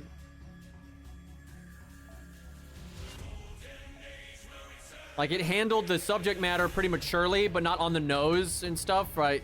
And then it also was just fun as well, right? Like, they had such a great balance of everything. You know, the subject matter of, you know, death, immortality, and all that. That was handled very well, and then it still just was a fun movie. I really appreciate movies like that. That's why I like No Country for Old Men, right? It's got a meta-narrative that I can really relate to and appreciate, but then it's also just a fun watch, even if you're not picking up on that or caring about that. And yeah, that Puss in Boots movie was the same way. Yeah, 'cause I love it because, you know, Death is so awesome, and he's not in the movie very much, though, but Death is so awesome and a lot more serious and all that kind of stuff. But then you have Jack Horner, which is just the absolute opposite end of the spectrum. No depth there at all, and he's awesome, right? He's fantastic. So I love that movie. Yeah, I was blown away by that. Like, I was just, that's one of those movies that it's like that, and like Terminator 2, No Country for Old Men, those kind of movies. You know, they have like such effort put into them and passion put into them. It's just like, it's so sad seeing that and then seeing all the schlock out there. Like, goddamn.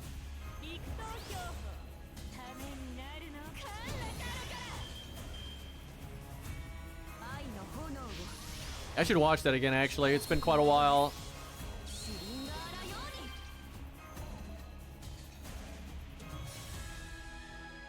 That's a hard sell, though, right? And I think that's why chat was so animate that it's like, no, you really do need to see this one, because like, when you think Puss in Boots, and most people know the first movie wasn't very good, and it's, you know, 3D animation and all that, especially if you're like a more serious person that likes, you know, some stuff with some meat on the bones.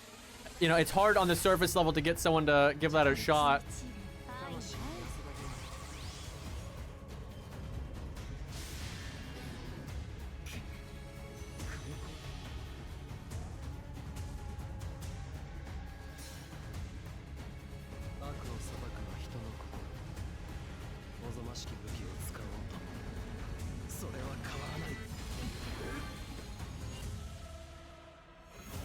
Oh, another movie I like. I saw this pretty recently. It's an old one, but the movie Heat. That was pretty interesting.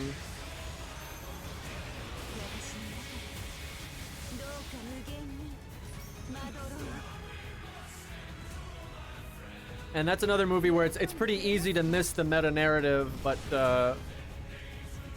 yeah, I really like that because that's dealing with some pretty tough subject matter. The meta-narrative kind of about. It's, you know, not unique to men, but mostly men, or like the drive that they have to be excellent in the field, and you know, the pros and cons of that, and a lot of the negative that comes with that. And then like you had the cop was basically the same as the bad guy. He wasn't a cop for any real moral reason and all that.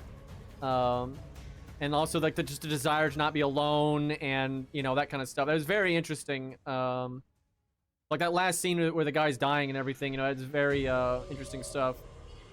Like the meat of that movie really is the dinner scene between the cop and the criminal when they're just talking in the restaurant, and then that last scene. That's what the movie's about, is those two scenes. And all the stuff around it kind of like builds on those concepts and kind of what that's about. And I enjoy that a good bit.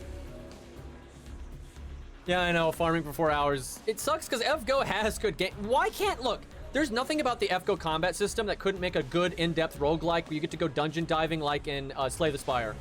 There's no reason they can't do that. They have a good stat line for enemies, right, that they know it's like difficult, and like they have combat systems where you don't always have to have a full team, and they can keep you from using the OP stuff, make you mix up your units and have power-ups and all. They can do all of these things. They can do a challenge tower, boss rush, story replay. They can do all these things. And the core gameplay of FGO is interesting enough. And especially if you make some changes, like I was saying earlier, about if you could see what the enemy's going to do, right? You could tell that the enemy's going to attack, you know, Sanson once, Matahari once, and then cast a buff on themselves. So then you know when to use your evades and like that kind of stuff. That'd be a lot more skillful or interesting. There's some minor changes like that, and then just, you know, not having so much power creep, and this game would be incredible. Because like I've played a lot of games in my time, and some of the boss fights in FGO, when you do use a team that's not overpowered, right, are very enjoyable. I mean, very enjoyable. And that would be even more enjoyable if you had that like action preview of the enemy and stuff. And it just sucks that FGO so rarely makes content actually worth engaging with, because it's a fun gameplay system. This game is run by Sony and Type Moon. You're expecting too much? No, you're true. I mean, I'm not even expecting, and I know it's not going to happen at this point. I'm just dreaming, right? But yeah, I mean, it's obvious they're just not gonna get their shit together, and it's just a shame because most mobile, you know, gacha games are garbage. Their gameplay can't facilitate a good boss fight. You know, FGO doesn't facilitate a good boss fight 90% of the time, but they do sometimes, and you know, it's actually good content when they do, but it's so fucking rare. Thank God I don't spend money on these games. I would never. Oh my God, I would never like endanger my ability to buy like a house, you know, over a fucking gacha game. People are just so crazy, man. Oh, Ghost in the Shell, that shit's great. I especially like Standalone Complex. Most people like the original movie the most, and I don't mind it, but I really like Standalone Complex. Good shit.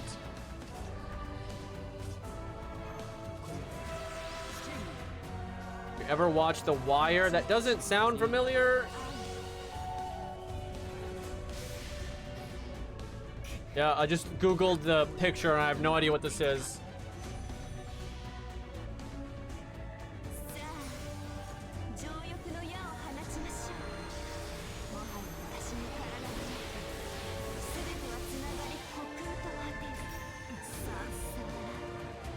It's an S-tier TV show. Is it one that just keeps going forever, or is it one that's got like a nice beginning, middle, and end?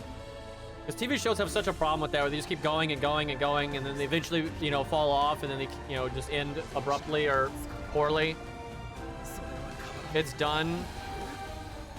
But like, did it end because they just got canceled and you kept it running until they couldn't, or did they just have a beginning, middle, and end in mind?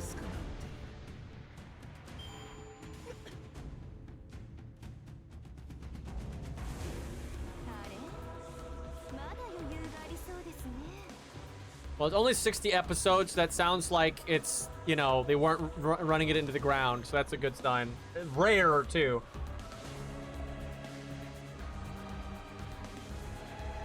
And normally when something's like, you know, 2 or 3 seasons, it's like, okay, that's probably, you know, what they actually wanted to do. And then when it's like 9, it's like, okay, probably not.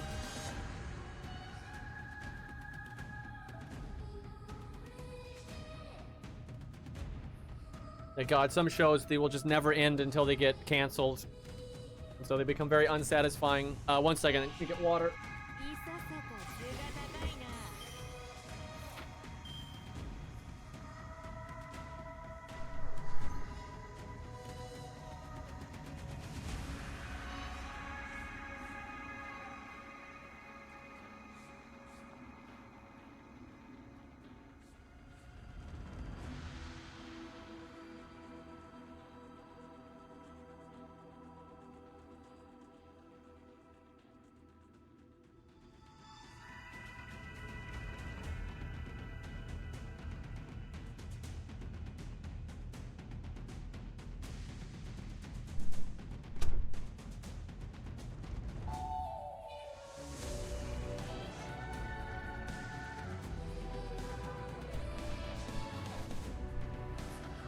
You guys want some rage bait?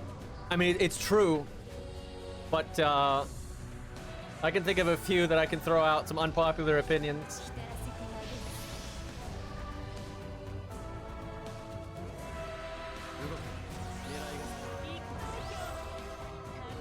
How do you feel about Azrael? I mean, considering most Fate designs recently and how stupid they are, this is acceptable. It's not really what I would want. This isn't really badass enough for my tastes, but maybe some of his ascensions will be more like that. But compared to like Van Gogh shit, you know, or the Hassan of the Shining Star and that kind of crap, this is much better. So yeah, not really my cup of tea, but they're not at least so far off that it's like just awful.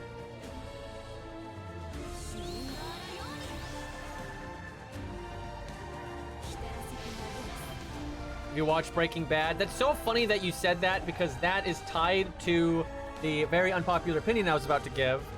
And so I haven't seen all of Breaking Bad, but I've seen a lot of it. And I don't hate Breaking Bad. That's not the unpopular opinion, but it's connected to Breaking Bad. So for the longest time, you know, I like Breaking Bad, and there's aspects of it that are really well done and are interesting. And like, you know, Mike and Gus are awesome and stuff like that. But I never like really liked it. I didn't hate it, but I'm like, something was really stopping me from getting into it. And it took me a while to figure out what it was. And what it is it's like, you know, it's kind of similar to kind of a mafia kind of show type setup. And I fucking hate those. So the unpopular opinion is, like, The Sopranos, I think is, I wouldn't say garbage, it's not like it's badly made. I don't like it at all, right? I don't like it even a little bit. I absolutely do not like that show. And all the movies, like, those gangster, like, Italian mobster movies, the only one I like is Scarface. I don't like any of the other ones. Not even a little bit. I hate that premise. I could go on for a very long time about that, but because Breaking Bad just has a similar, like, vibe, I guess, to that, it kind of puts a bad taste in my mouth, which is not particularly logical. And I will say I do like Breaking Bad significantly more than those things. But yeah, something about it just isn't my style because of that. But yeah, I mean, I do like Breaking Bad and Better Call Saul. I like Better Call Saul more than Breaking Bad, by a good chunk, just because Saul was more interesting, I guess. It's okay to be wrong, Green. Yeah, I like The Godfather. Don't like it. Don't like any of that shit. And like most of that like mob movie type stuff is just so like inaccurate and like this. I'm just not into it. I just don't like that setting at all. I don't like the characters at all. But you know, there's always an exception, right? But the exception that proves the rule. I like Scarface, right? I like Scarface a lot. But that has a very different vibe. Like, my God, like compared to like the Scorsese type of like, you know, mob movies, Scarface has a pretty different vibe, I would say.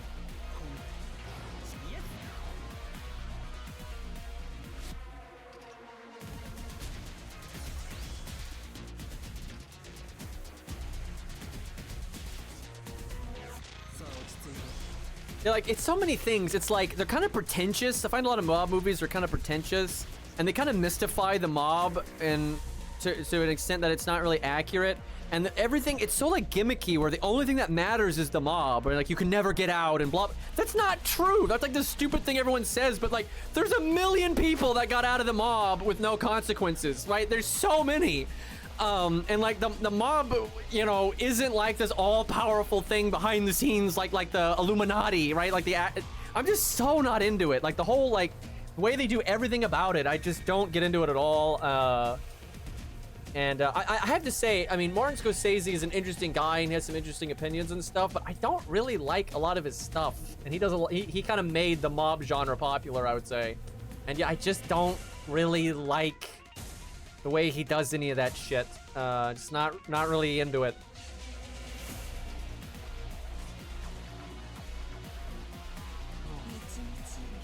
Yeah, I know that's a very unpopular opinion, but yeah, I don't care for all that.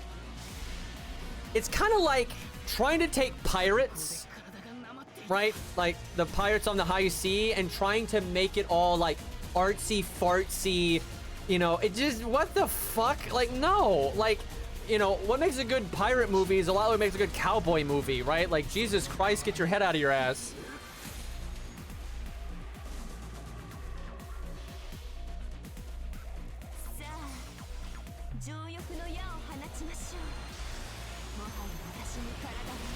I have never watched Tron.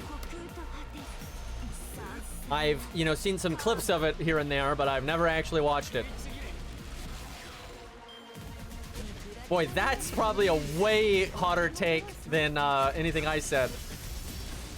And it's not for really any reason. I just, you know, first off, you know, as I've talked about a few times on this channel, I had a really fucked up childhood. So when I was younger, I didn't watch a lot of stuff anyway.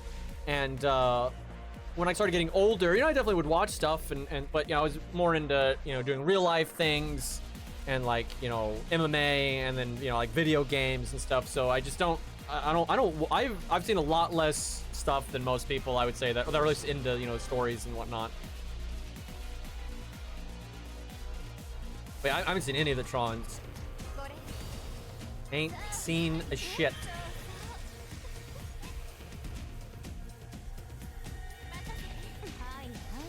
Honestly, I've watched more movies this year, I think, than I have in my entire life. And that's because of my friends.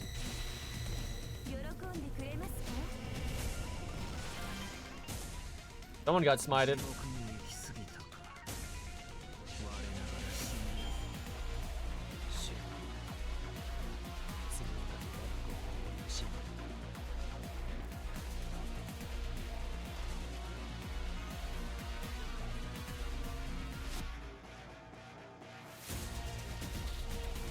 All right, how close are we to being done? I think we've got to be pretty close.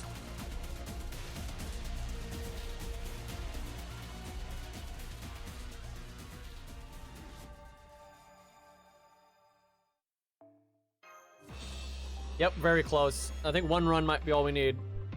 Thank God.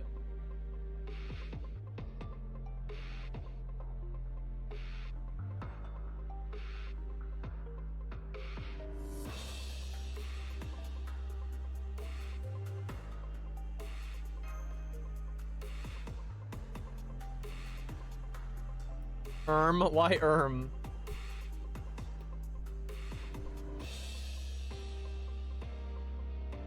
All right, last run. I would love to. How have we not found? Oh God. But how have we not found a single good King Hassan? Every single one of them has been like.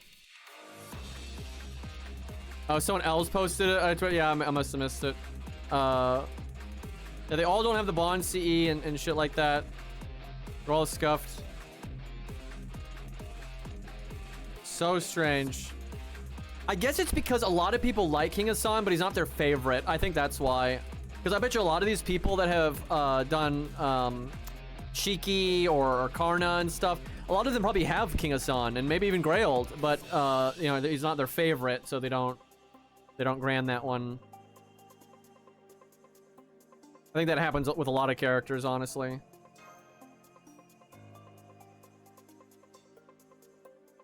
I really wanted to do at least one with King Hassan, but yeah, there just aren't any. And look, this one's not even my friends list, right? Because my friends list clearly doesn't have it. But we've actually seen a lot of King Hassans, like on the not friends list. We've seen plenty of them, but every single one of them doesn't have their bond CE. Right? It's just whack. Yeah, actually, I would say King Hassan has been one of the more common ones I have seen that's a grand and then not on the friends list. But yeah, they're never in good condition.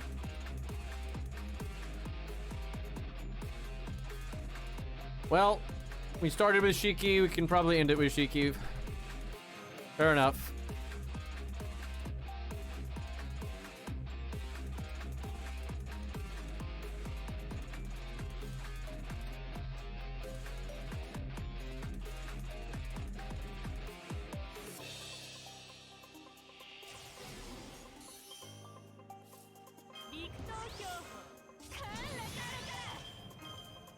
She got a lot of work in here, though. Like, being able to battery someone was quite nice.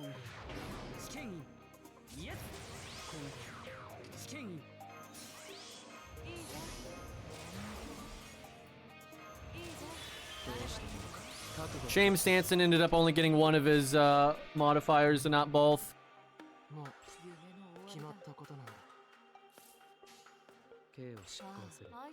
That extra chunk of damage would have been nice.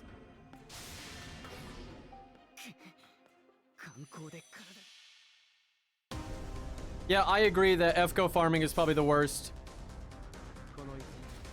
It's really bad.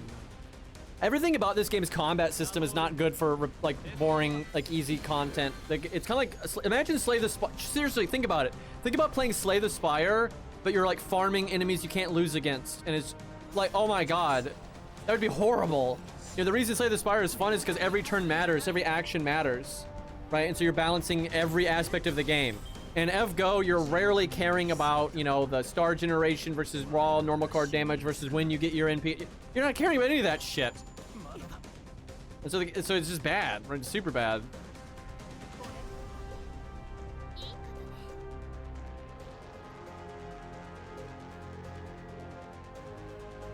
Like, FGO has a combat system that can actually have a lot of depth to it and a lot of, like, interesting boss fights, and they just don't utilize it.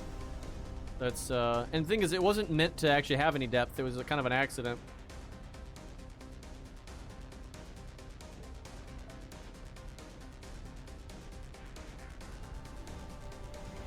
Okay. Thank goodness we're done. Another grand down. Yay! Gold star. Thank God I got to do this with chat, though. We got to talk about stupid shit.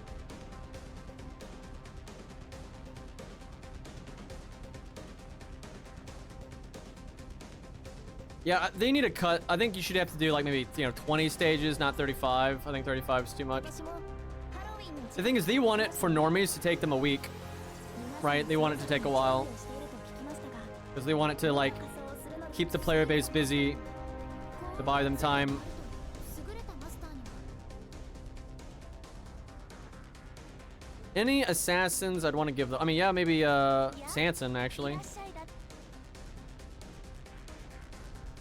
You're only allowed to use them on assassins, so.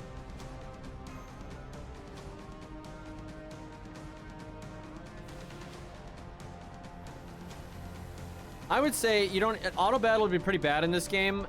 I would do what some games do is like once you've beaten the stage properly, you can just automatically beat it and just automatically get the loot.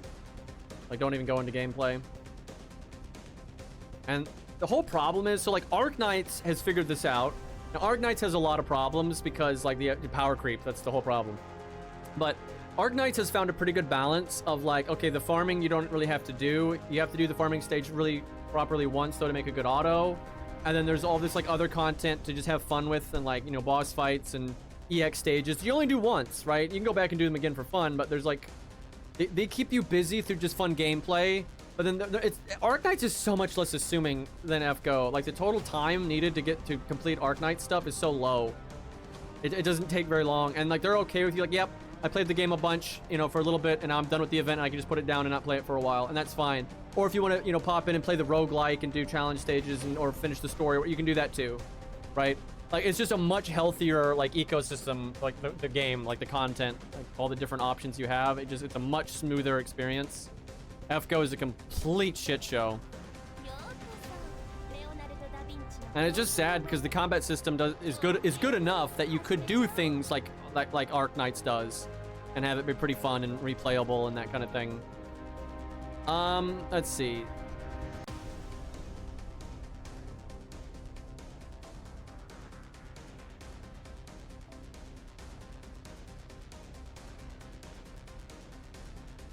I really do need to decide who my next 120 is. How many of these do I have? Not that many. The art card is probably the most important, honestly, because of Rainbow Chain stuff.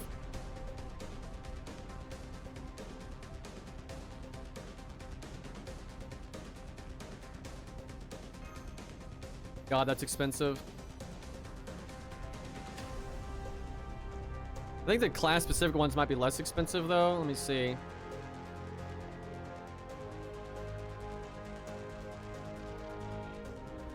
Right, so that is 10. No, they're expensive no matter what. Yeah, they're the same.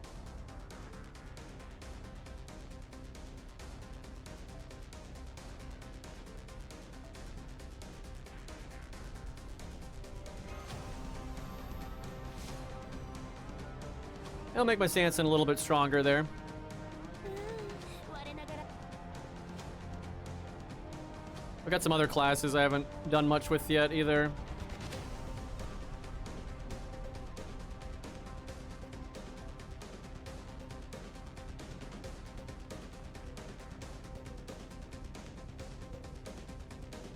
So I guess they just rated up all the assassins, but there's King Hassan's pretty cool. I wouldn't mind getting a King Hassan or a Cleo. I'm gonna throw summon tickets at MHX because she's one of those characters that is like fun gameplay wise and is kind of a fun unit, but I would never like roll hard on. But if I just got her randomly off of like bullshit, that would be cool. But yeah, she's not a unit I would really dedicate a bunch of shit to. But yeah, if I happen to get her in summon tickets, sure, why not? Get to use the UHC costume and all that.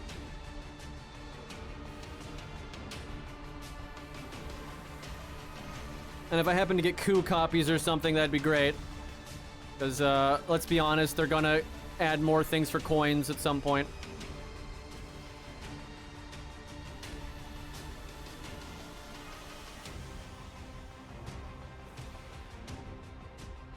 Extra Mori copies would be great, but you can't get those.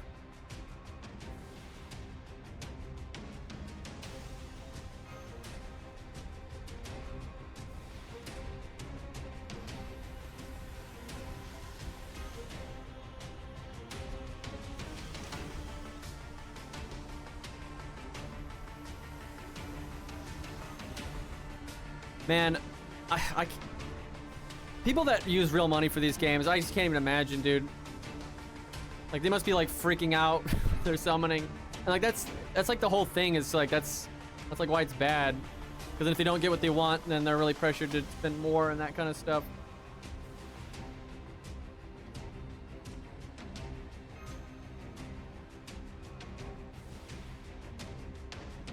And I guess that's where the joy comes from, though, because it's like so shit and like so stressful or whatever that when it goes well, that makes them happy. It's like the whole mind game, I guess.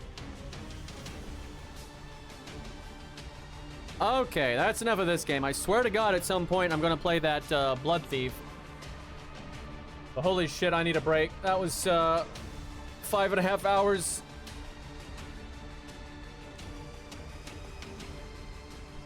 Yeah, you have to spend have a hard limit. It's just like going to the movies. Like, I'm gonna go to the movies and spend X amount on the movie tickets, and that's it. You absolutely have to approach it that way. Personally, I wouldn't even do that, though. I think it's fine playing free to play, and it's just I don't want to spend the money. But I'm exceptionally frugal, I find. Anyways, peace out, everybody.